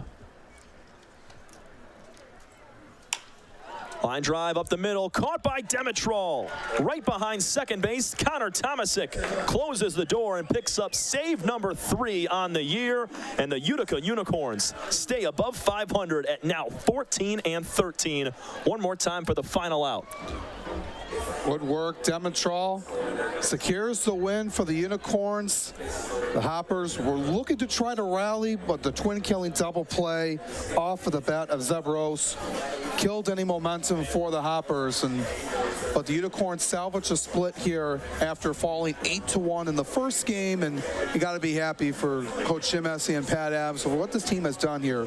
Stole 7 bags in that second game. Wow. They were just really aggressive, and it paid off, and they get themselves another close win here tonight after dropping their last 2 games. Lost Thursday to the Mammoths in game 1 here tonight against Eastside. They get back in the win column. 3 of those stolen bases coming from Sam Baduras as well. And kind of some scrappy run scoring today with the wild pitch, allowing Jared Weber to score, and the base running ordeal in the 4th that Maley Martin cut off, allowing Ochoa to come in and score to make it 2-0. And that's the final, because the pitching today for the Utica Unicorns was great. Logan Lee, Jace Ballman, Matt Galucci, and Tomasic puts the bookend on game 2. That's going to do it for us here at Jimmy John's Field. Want to give a big thanks to our entire production crew today. Christian Gibbons as the EP director, Christian Jackson Bickers, our cameraman, Enver Shaplow, Dominic Minchella on graphics. And we're going to hang out for just one moment. We're going to have ourselves a player interview down with Madison Janabet in just a few moments. Alex, any final thoughts before we send it down? Yeah, just a really good win for the Unicorns in game 2. All-around pitching effort was really strong. Logan Lee gets the job done in his first outing in the USPBL. Had some really good stuff, and then his bullpen really backed him up, and it really shows how really well this bullpen is in here tonight. And then the Hoppers had a few chances throughout the course of the game. Straining the bases loaded twice was the difference maker. Hoppers now move to 15-11 on the year. 14-13 of the Unicorns, both teams staying in their respective positions. Hoppers second place out of 4 teams in the USPBL, and in third place are the Unicorns, a game above 500. We'll send it down now to Madison Janabet. She's standing by. You guys got that rebound win against the Hoppers. What adjustments did you guys make after that first game to get the win in the second? I mean, even earlier in the week against the Mammoths, we had a few Ks. We had to put together a couple of team ABs and get a good hard-fought win. Absolutely, and you went 2 for 2 today with 3 stolen bases. So how happy are you with your performance and then the team's performance to get that 2-0 win? On days like this, you just got to take what you can get and just be blessed that you're on the field, and we got the W. So at the end of the day, Unicorns W, and there we go. There we go, Unicorns W. Makes for a good day. Thank you so much, Sam, our player of the game. We'll send it back up to you, Johnny.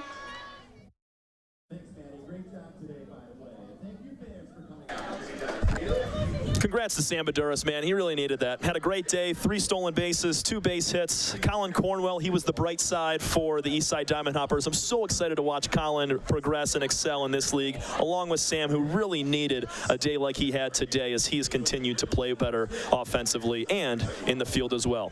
From Alex Johnson, I'm Tom Cavanaugh. That's going to do it for us here at Jimmy John's Field from our doubleheader on a Saturday night. 1:05 p.m. tomorrow, Sunday, fun day at the ballpark, presented by Fairy Tale Entertainment. We have the Westside Woolly Mammoths and the Birmingham Bloomfield Beavers. Your final scores one more time. Hoppers win game 1, 8-1. Game 2, the Unicorns split with a 2-0 victory. Thanks so much, everybody. Have a great night. We'll see you tomorrow.